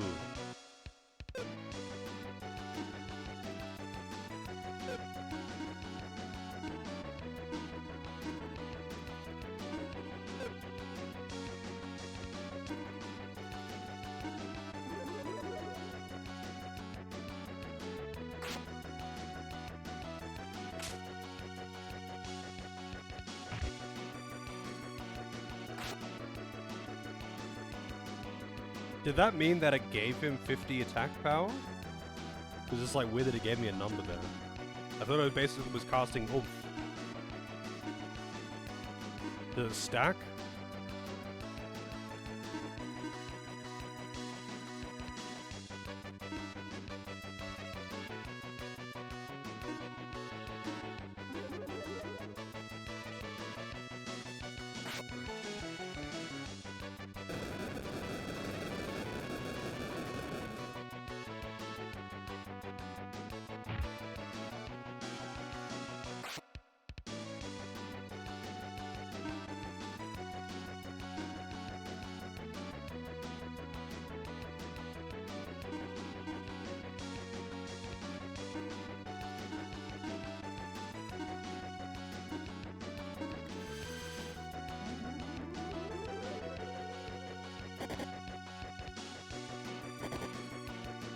Wow, he's pretty fucking hard.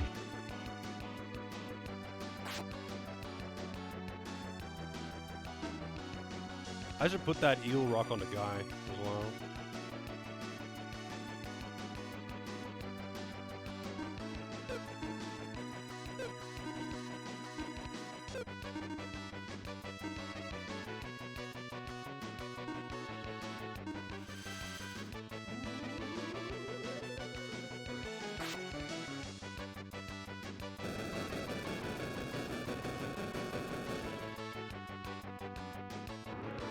Rip Fumi. Fumi the squirrel.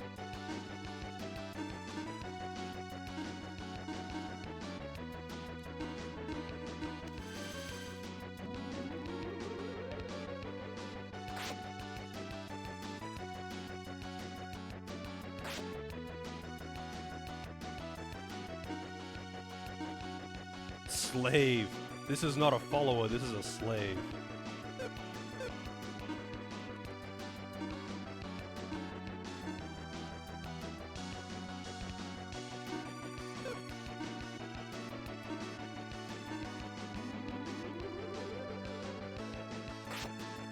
Does that boost just last for the rest of the fight?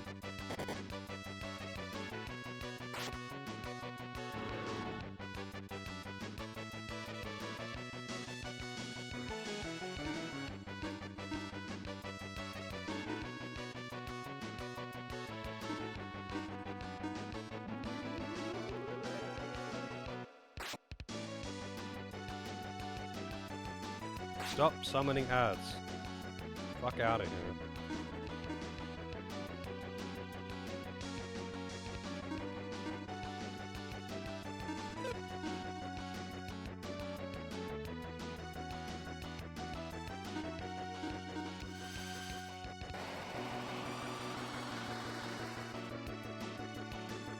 $37, wow.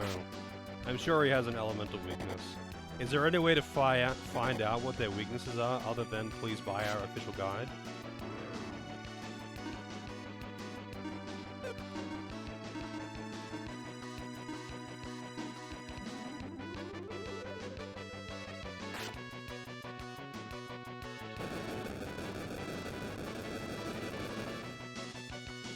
I feel like appearance doesn't matter. If they're fucking green crabs are weak to fire.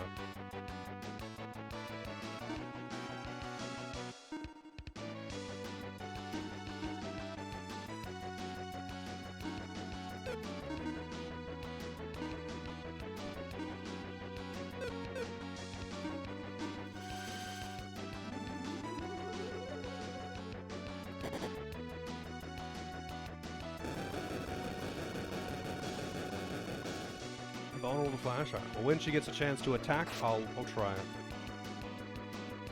But she's not getting a lot of chances to attack. She's not getting many chances here. She's basically casting heal every turn.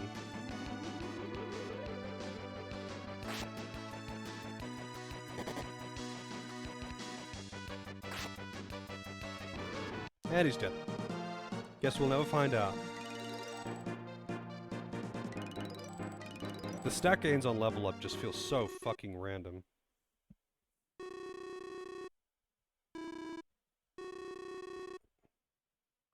The Sinistrals! Name drop.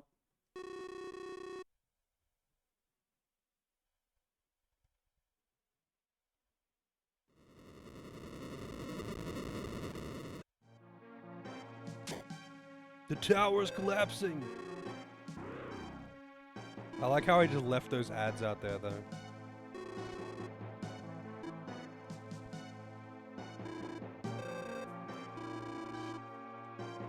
I want those chests, though.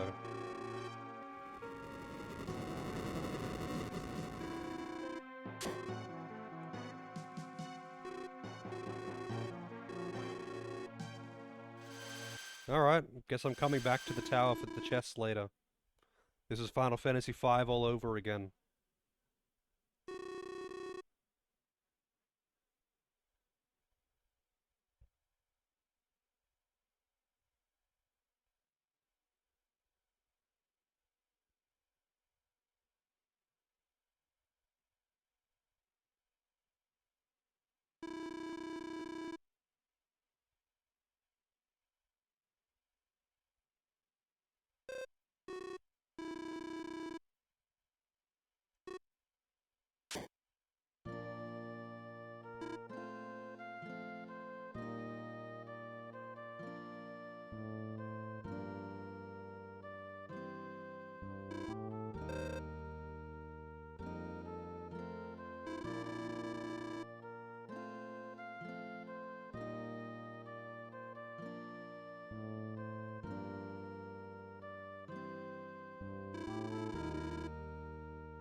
Something that bothers me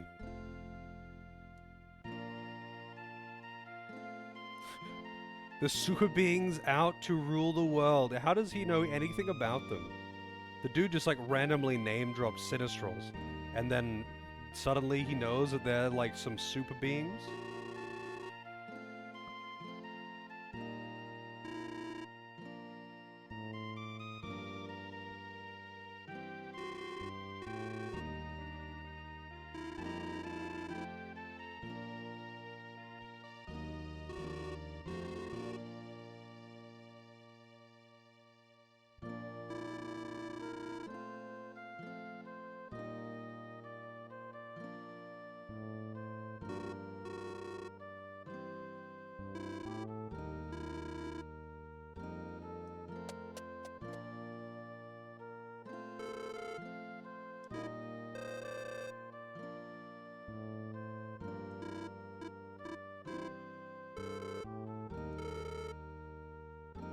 He's embarrassed and too shy to say girlfriend.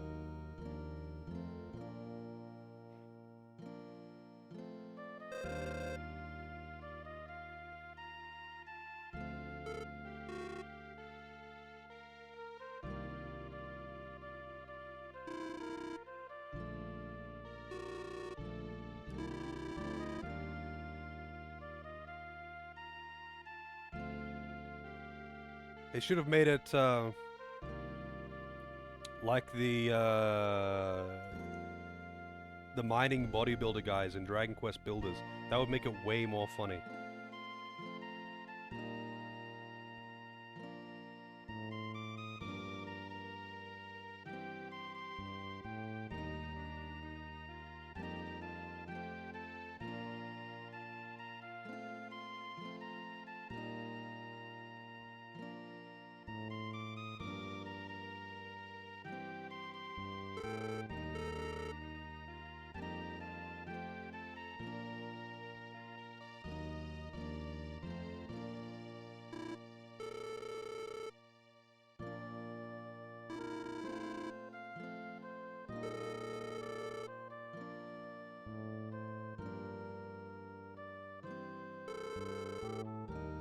They just have like a mental conversation here, telepathic conversation.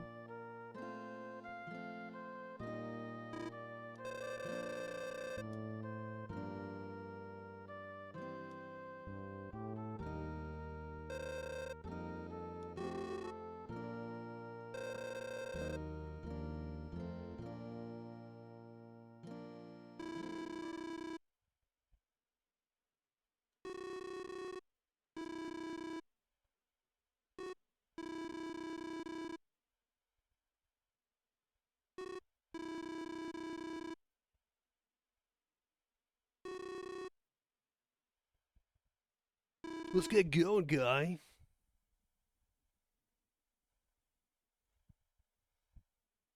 I've never met someone named Guy, but I've seen a lot of characters in Japanese video games named Guy.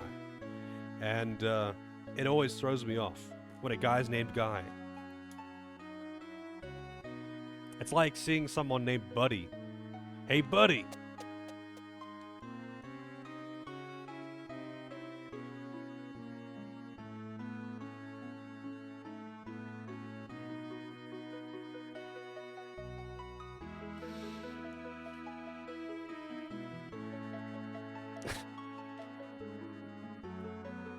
What's the name of that, the American version of Takeshi's Castle? And they had, like, all new names and whatnot. Guy Ledouche.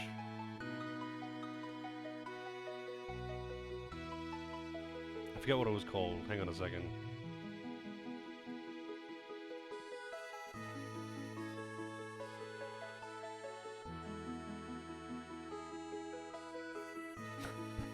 That's the one. Yeah.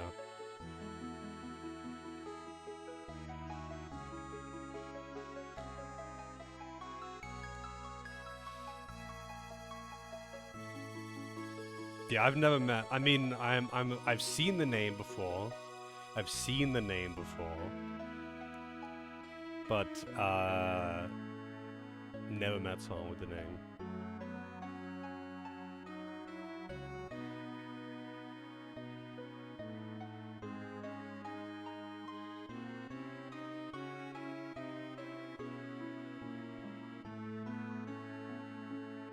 Yeah, like I've seen the name around.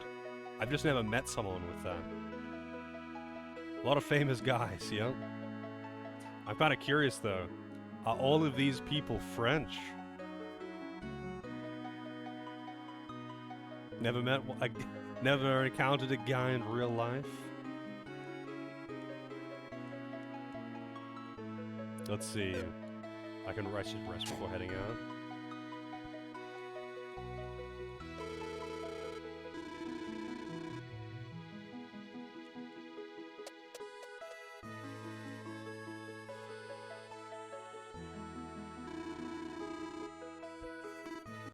Why, yes, I do want to rest. Thank you.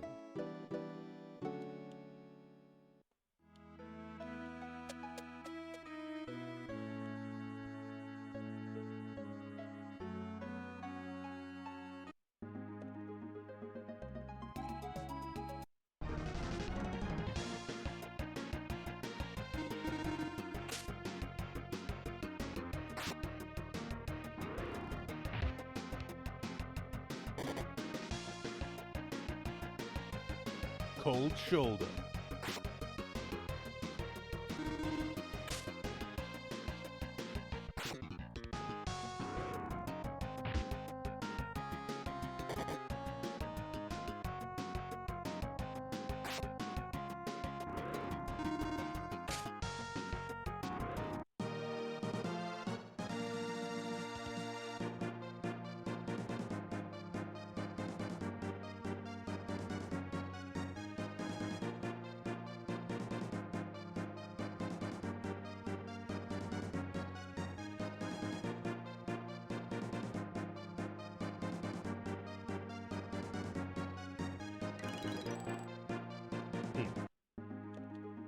Never met a Clive. I've met a few Clives.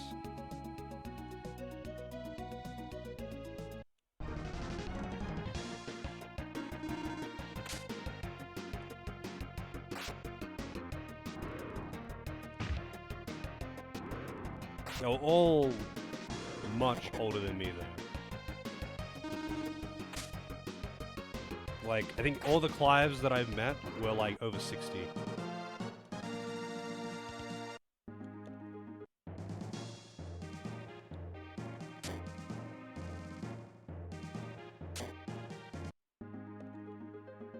Wait, can I actually, like, just go upstairs, though?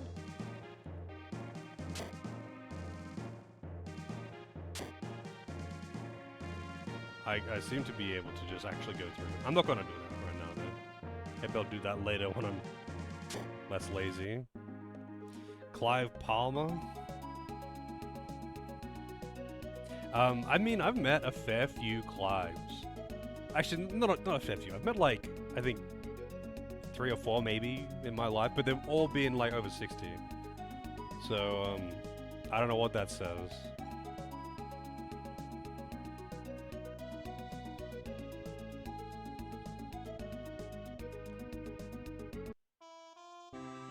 Many gyms in that age? I mean, I've met a lot of gyms. It's a very common name, though. I guess, like, most of the gyms I know are older than me. Like, I've got 2 Uncle Jims. I've got 2 uncles named Jim.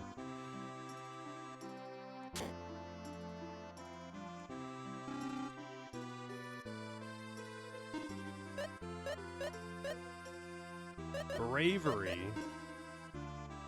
increases defense. Interesting. Where's paralysis?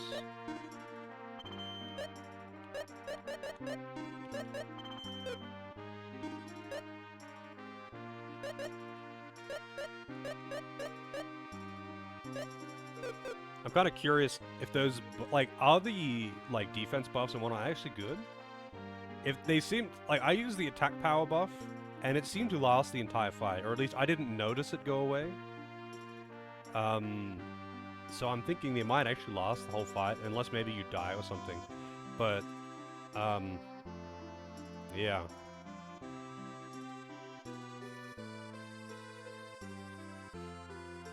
I mean, there is a, I don't know if it's a thing over there. I'm pretty sure it isn't. Let me just double check.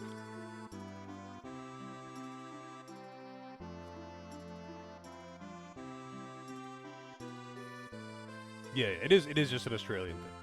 So like, oh, yeah, apparently it is in other countries. So you might be aware of this one, Brood. So there's a business called Jim's Mowing, and it's from Australia. And Jim's Mowing has expanded greatly. Apparently now it's in Australia, New Zealand, the UK, and Canada. But I don't know about now. I don't really go out as much. But like when I was a kid, um, if you're just like walking around town, like in a suburban area, especially, you will see like Jim's Mowing cars around. Because it's a huge lawn mowing business essentially, and they do other stuff too. Like they probably do like landscaping and whatever as well. But it's just a really large. Jim's Mowing is a lawn care service franchise which was founded in '82 by Jim Penman. Initially part-time gardening business, while he was completing his PhD in history. All right, but he's just like expanded it, and it's like all over the country, and apparently they've expanded to New Zealand, the UK, and Canada now. In 2019, Jim's Group is the largest home service franchise in Australia. Annual turnover of 500 million, approximately 4,000 franchises, and about 35,000 customers. In 1982, Jim Penman started the company with $24 of capital. $24. He's starting rich.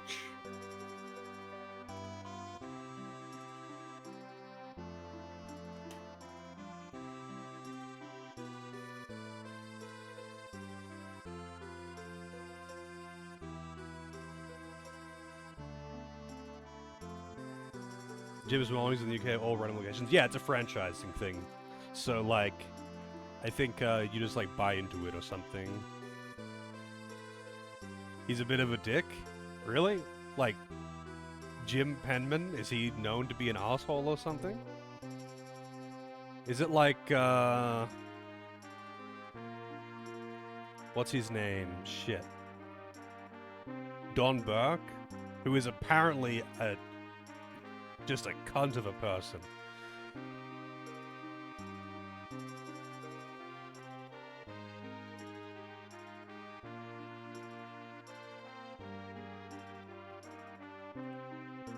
Apparently, he is an absolute asshole. Don Burke, you probably wouldn't know him outside of Australia. There used to be a TV show for like 20 years in Australia called Burke's Backyard, and it was just like home improvement, gardening, that kind of bullshit. I don't know, I never really watched it. It was like really well-known shows around for a long time. And the host was Don Burke. And, you know, he was pretty famous. But apparently he was he comes off on TV as like a really nice, friendly, jolly dude, whatever. But apparently he was an absolute cunt of a person to work with, to be around, everything. Burke's Backyard was an Australian gardening and lifestyle series presented by horticulturalist Don Burke, broadcast on both radio and television.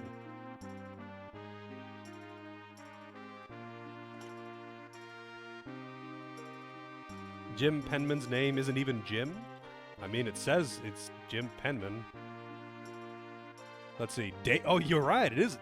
You're right. His name is David. David Jim Penman. Why would, like, I guess Dave's Mowing doesn't ring as well. I don't know. That's a podcast. I mean, the show is from the 80s. I think it, like, ended in the 90s.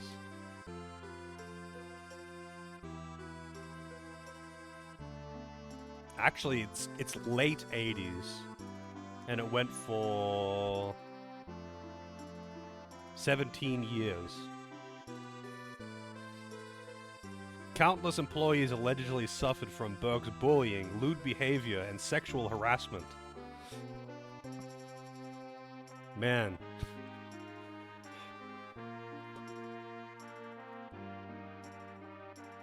Jim needs to start a gym franchise?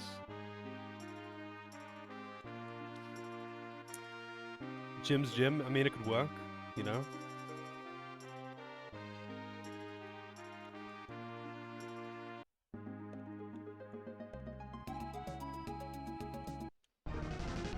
Hard to take seriously?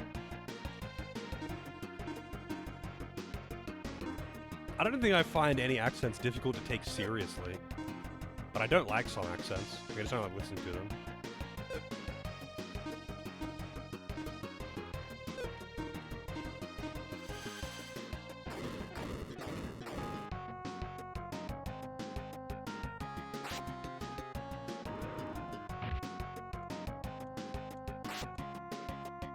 Oh, like...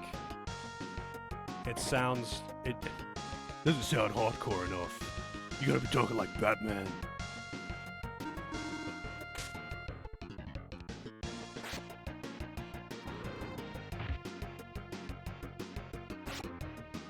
Isn't that more of a tone and demeanor thing than an accent thing, though? Like, I guess it'd be like if you're looking at, like, some kind of hardcore serial killer, and he's got, like, a squeaky, high-pitched baby voice. Also, I went in here and didn't actually do anything in town. I should check the shops. I'm pretty sure I checked the magic shop, right? I just, like, tuned out because we're talking about Book's backyard. Yeah, that's right, I bought some spells. That wasn't in the previous town, that was in this town. I was just autopiloting around. There's probably a story trigger in it somewhere, but like, I feel like a lot of the time I don't have to actually fucking hit story triggers, it's weird. Because like, it kind of just happens. Like, not having to go back to town, or just like, oh, the person's just waiting for you in the way that you have to go, that kind of thing.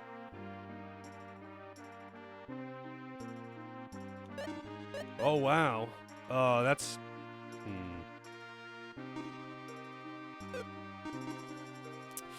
Man, it's just it's a big damage increase, but I don't want to lose the AoE attack. I guess I can just lose the AoE attack. I rarely get to use it anyway.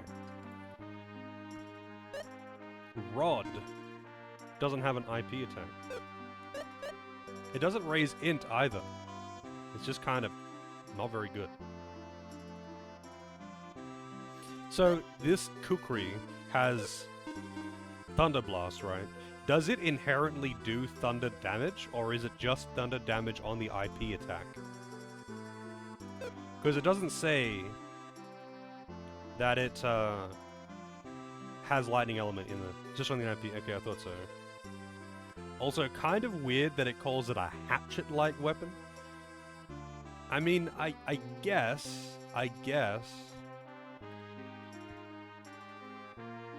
I'd say it's more like a machete. They're basically the same thing, but whatever. I don't know if I would call that a hatchet. How much does that cost, actually? 1,500?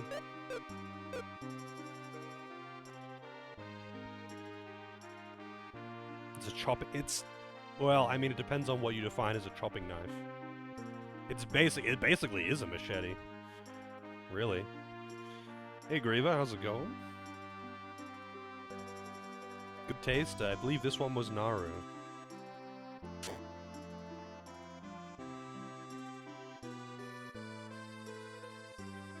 Thinking length. But then you would be calling, like, basically any short sword or dagger a hatchet, if you're just going by length.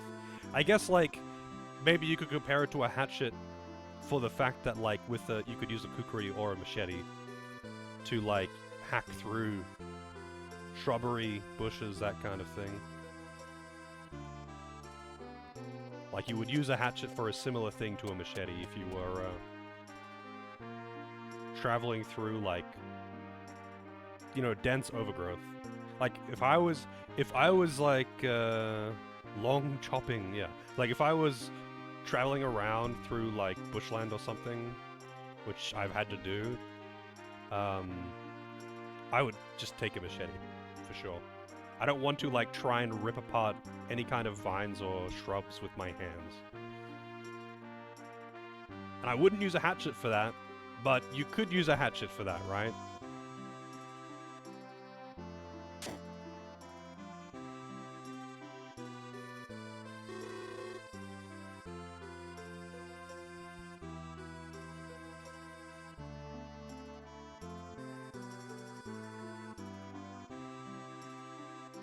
Use a machete to chop wood? No, you wouldn't.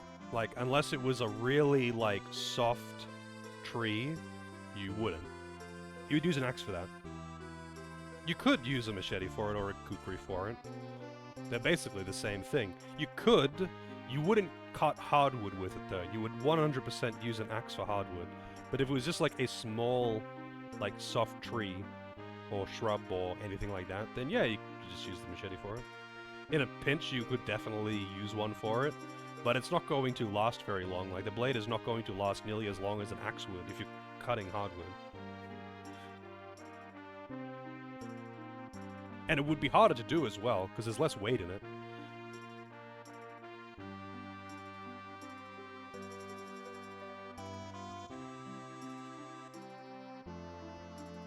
Like, I don't know if you've, like, cut down a tree before with an axe.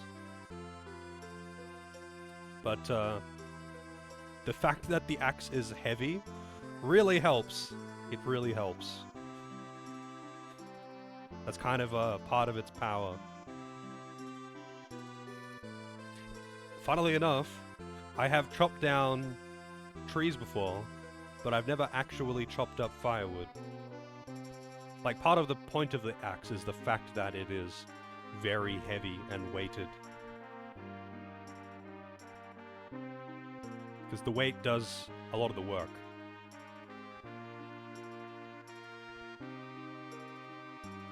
I mean, I imagine you would have chopped firewood, but in the few situations... Like, I've used lots of firewood, of course, between fireplaces and camping.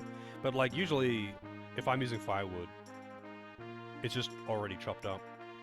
Because you can just buy it. It's not exactly like a commodity that everyone needs to keep. Funnily enough, this house has a shed out back for storing firewood. And there is a fireplace upstairs. Never gets used. A buff lumberjack IRL. I wish. How's it going, Mad Dogs? Lufia 2 indeed.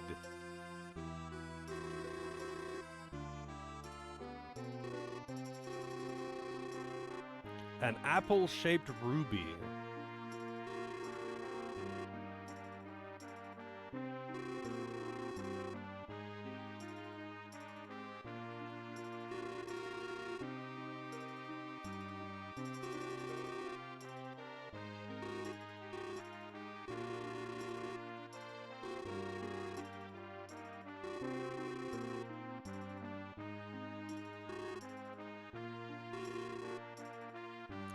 How embarrassing. Ha ha ha. He's a bit dim, but he's lovable. He's basically Garrett from Golden Sun.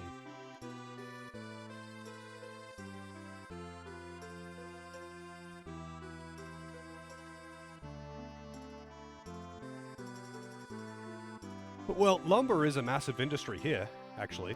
Lumber is a massive industry in Australia. Just not for firewood.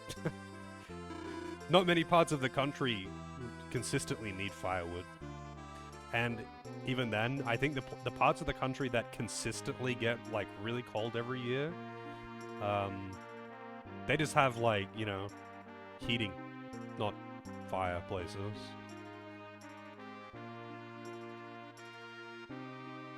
I think, like, firewood is much less of a thing nowadays. But I think lumber is a big industry in basically every large country, like, landmass-wise. Like, Australia has got a huge lumber industry and farming industry, because we've got a fuckload of land. And I think that applies to all of North America. Illegally, a lot of South America. And, you know what, I don't even know about Asia. Because Asia is loaded with very small countries. So, like, I imagine probably not as much.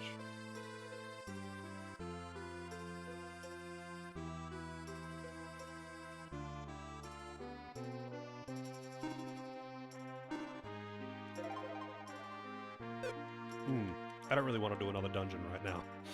I don't want to start another dungeon when it's already 20 past. No idea. I mean, I did... When I was much younger, I did do some forestry work. I did some forestry work when I was much younger. But that was like... just like contractor stuff.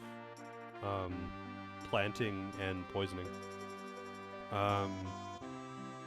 But it's a really big industry in Australia. And there was like a huge amount of drama back then because of... I don't really remember, but I think it was like current Prime Minister pushing something to sell off Australian forestry to foreign companies, specifically American. And it's like, yeah, cool, short-term money, great, but you're trying to sell off one of our biggest industries to foreigners. It's like weird. People were pretty pissed about that. I didn't follow any of it. At the time, I was like 17. So I didn't really care. I mean, I don't really care now either, actually.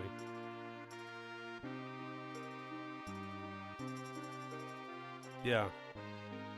Seems kind of dubious to me to sell that off, but I didn't follow any of it through, so I'm kind of just talking out my ass. But yeah, I did a bit of that. That's I do not miss that though, having to get up at like 4:30 in the morning.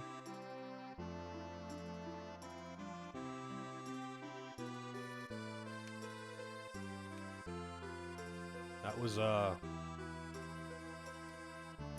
not something I miss. I do not like getting up at 4:30 in the morning.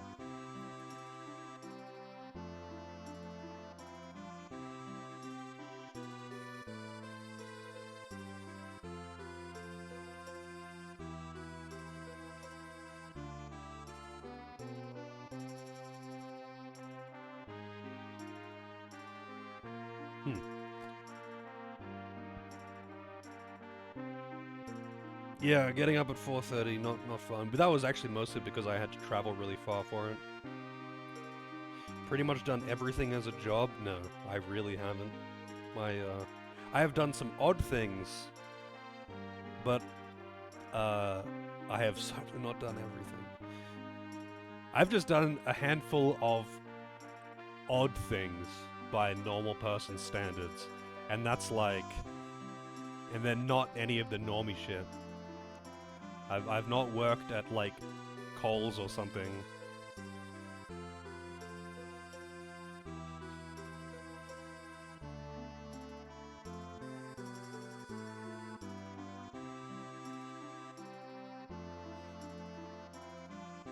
Never worked in an office as an IT guy. I have not. I mean, I feel like most people haven't done that one either. It's kind of funny, actually, speaking of working in an office. It's like the standard thing in so many, like, fictional, whatever, movies, TV shows. They have to, like, character works in nondescript office doing nondescript job, and they never actually say what it is. They just need him to have, like, a boring office job. So he works in an office, bro. And it's like such a stable thing to have that. But weirdly enough, I don't think I have ever met someone who like works in like a huge office building doing nondescript office work job in office work cubicle.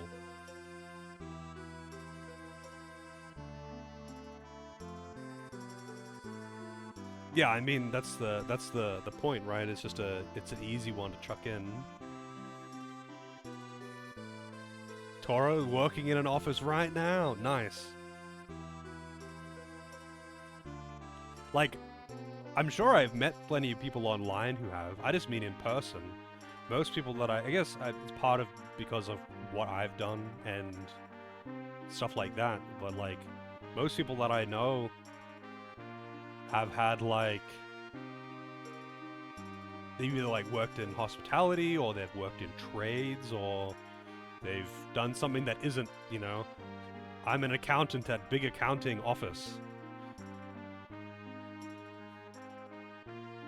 I feel like on Twitch though, you're gonna find a lot of people on Twitch who do work in office buildings, some kind of nondescript office, because like they're the most likely to be able to watch Twitch while working.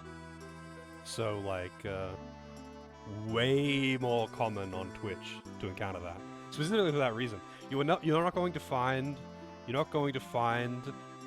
a chef who can watch Twitch while working. You're gonna find someone who's working at the PC who can put Twitch up on the side. But that's like Twitch viewership, right? Yeah, I mean that's the dream for many. It's kind of funny though, as appealing as working from home is to many people. I think working from home is like a nightmare for some, and unrealistic for others. Like working from home can be really hard for people who are not very disciplined or have like a big family in a small house. Like I know several people who they would never get anything done if they tried to work at home. Either they would get distracted or their family would distract them. That kind of thing. Like you need to be disciplined, like you need to have a good amount of self-discipline, and you need to be able to actually have a set designated space. This is the workspace and I go here for these hours, because otherwise it's like, you know, very easy to get distracted with the comforts of home. I imagine, I know many people actually would have this problem, like, they wouldn't get shit done if they could so easily just, like, go chill in the living room and watch Netflix. They would be unable to resist doing that. Always work or never work. Yeah, that is the other thing. You need a good amount of self-control, that's for sure.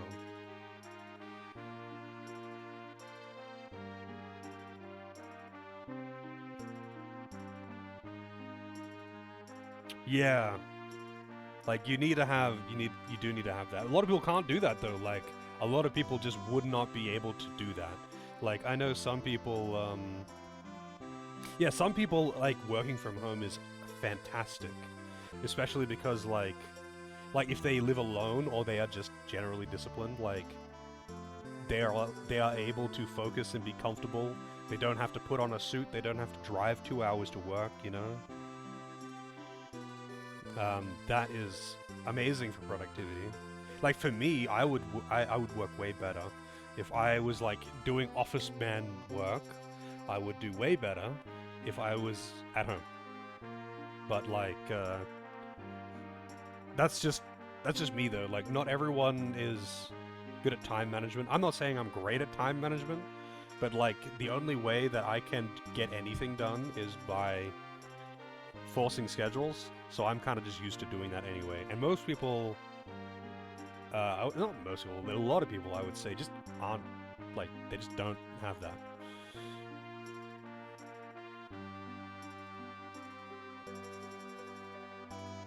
Yeah, plus like working in an office with a lot of people can be really exhausting just like for social reasons. Having to keep up appearances, make small talk. Yeah, like I need to force a schedule. If I don't, then I won't do anything. But like I've done that for so long that I'm just used to it, right? Like it's like, you know, oh man, I don't feel like doing chores right now. Well, no shit, you never feel like doing chores.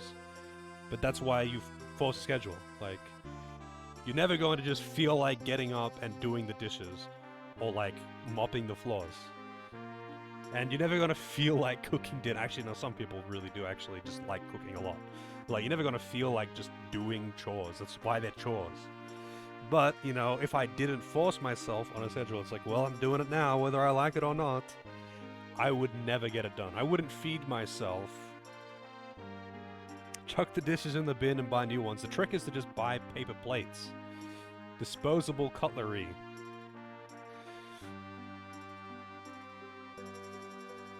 That's the real meta. Just buy disposable cutlery and plates.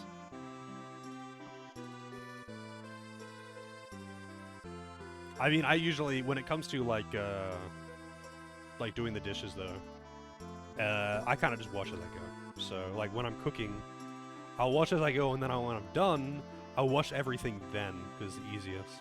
And obviously, I'm only washing actual plates and cutlery for one person. So that's easy to keep on top of. Poverty playthrough, yeah.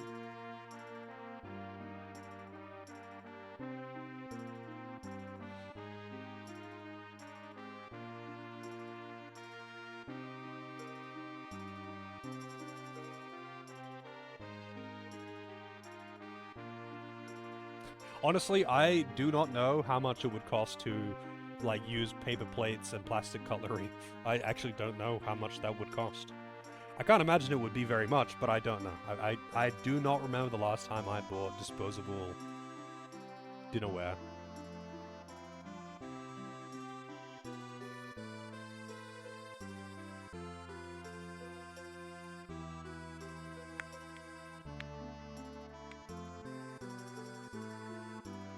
It's kind of funny though, like the whole like forced schedule thing. A lot of people seem to find it anyway, kind of odd that I do that. Like, whether I like it or not, just doing the things at the times that I've allotted and just being inflexible about it. But if I don't, like, I won't get anything done. I just won't get anything done. I have to force myself. I have to force myself into schedules, or I just simply won't get anything done.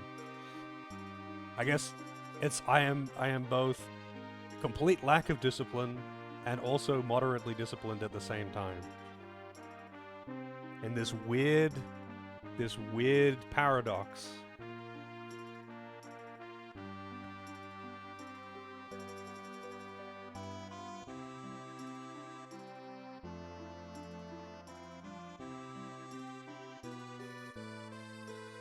But I don't want to do another dungeon right now. And it's stream end time. But I suppose, unless you want to sit here and talk about disposable dinnerware, I guess I'm done for the night. I'm going to see if I can import the save. If I can't, then it's no big deal. I mean, for what it's worth, I could probably catch up to here in like an hour. If I use turbo and just power through it, match the dialogue, it would take no time. It would take no time. Not that there's a lot of dialogue. But I might do that. If I can't import it, I might do that. Otherwise, I might just deal with the fact that there's going to be the late game glitches or whatever. I don't really care that much. It's going to be a matter of how much time I have. But either way, I am done for tonight. Let's see, anyone playing Lufia?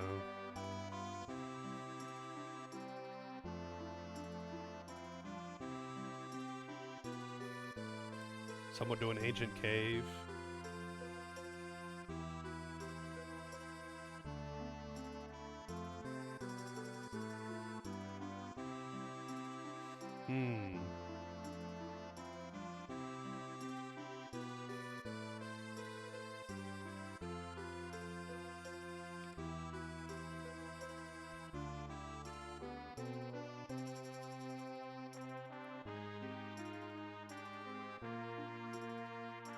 What if I do? Wait, what do you mean? What if you do the disposable dinnerware? The disposable dinnerware strats? I mean, shit, actually, I don't even remember the last time I did actually have... Like, when was the last time I used, like, paper plates or something? I guess it would have been, like...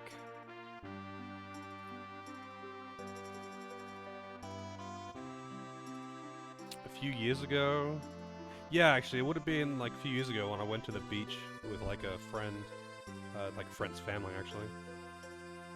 And they, like, brought a whole bunch of, like, food and, like, paper plates and whatnot. That... shit. And that was probably the first time in a long time, too. That's an odd thought, but oh well. When you move house? No, I mean... not really, not for me. Like, I think when moving house, first night, just get, like, pizza or something that doesn't require, dinnerware. And otherwise, let's just unpack it first. Just unpack that first. But I think pretty much every time that I've moved, which is a lot, pretty much every time that I've moved,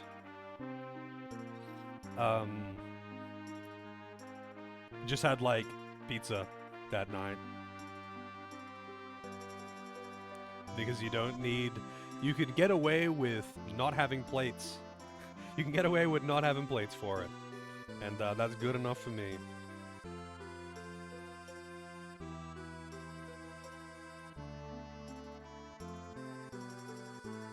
But, alright, I think I will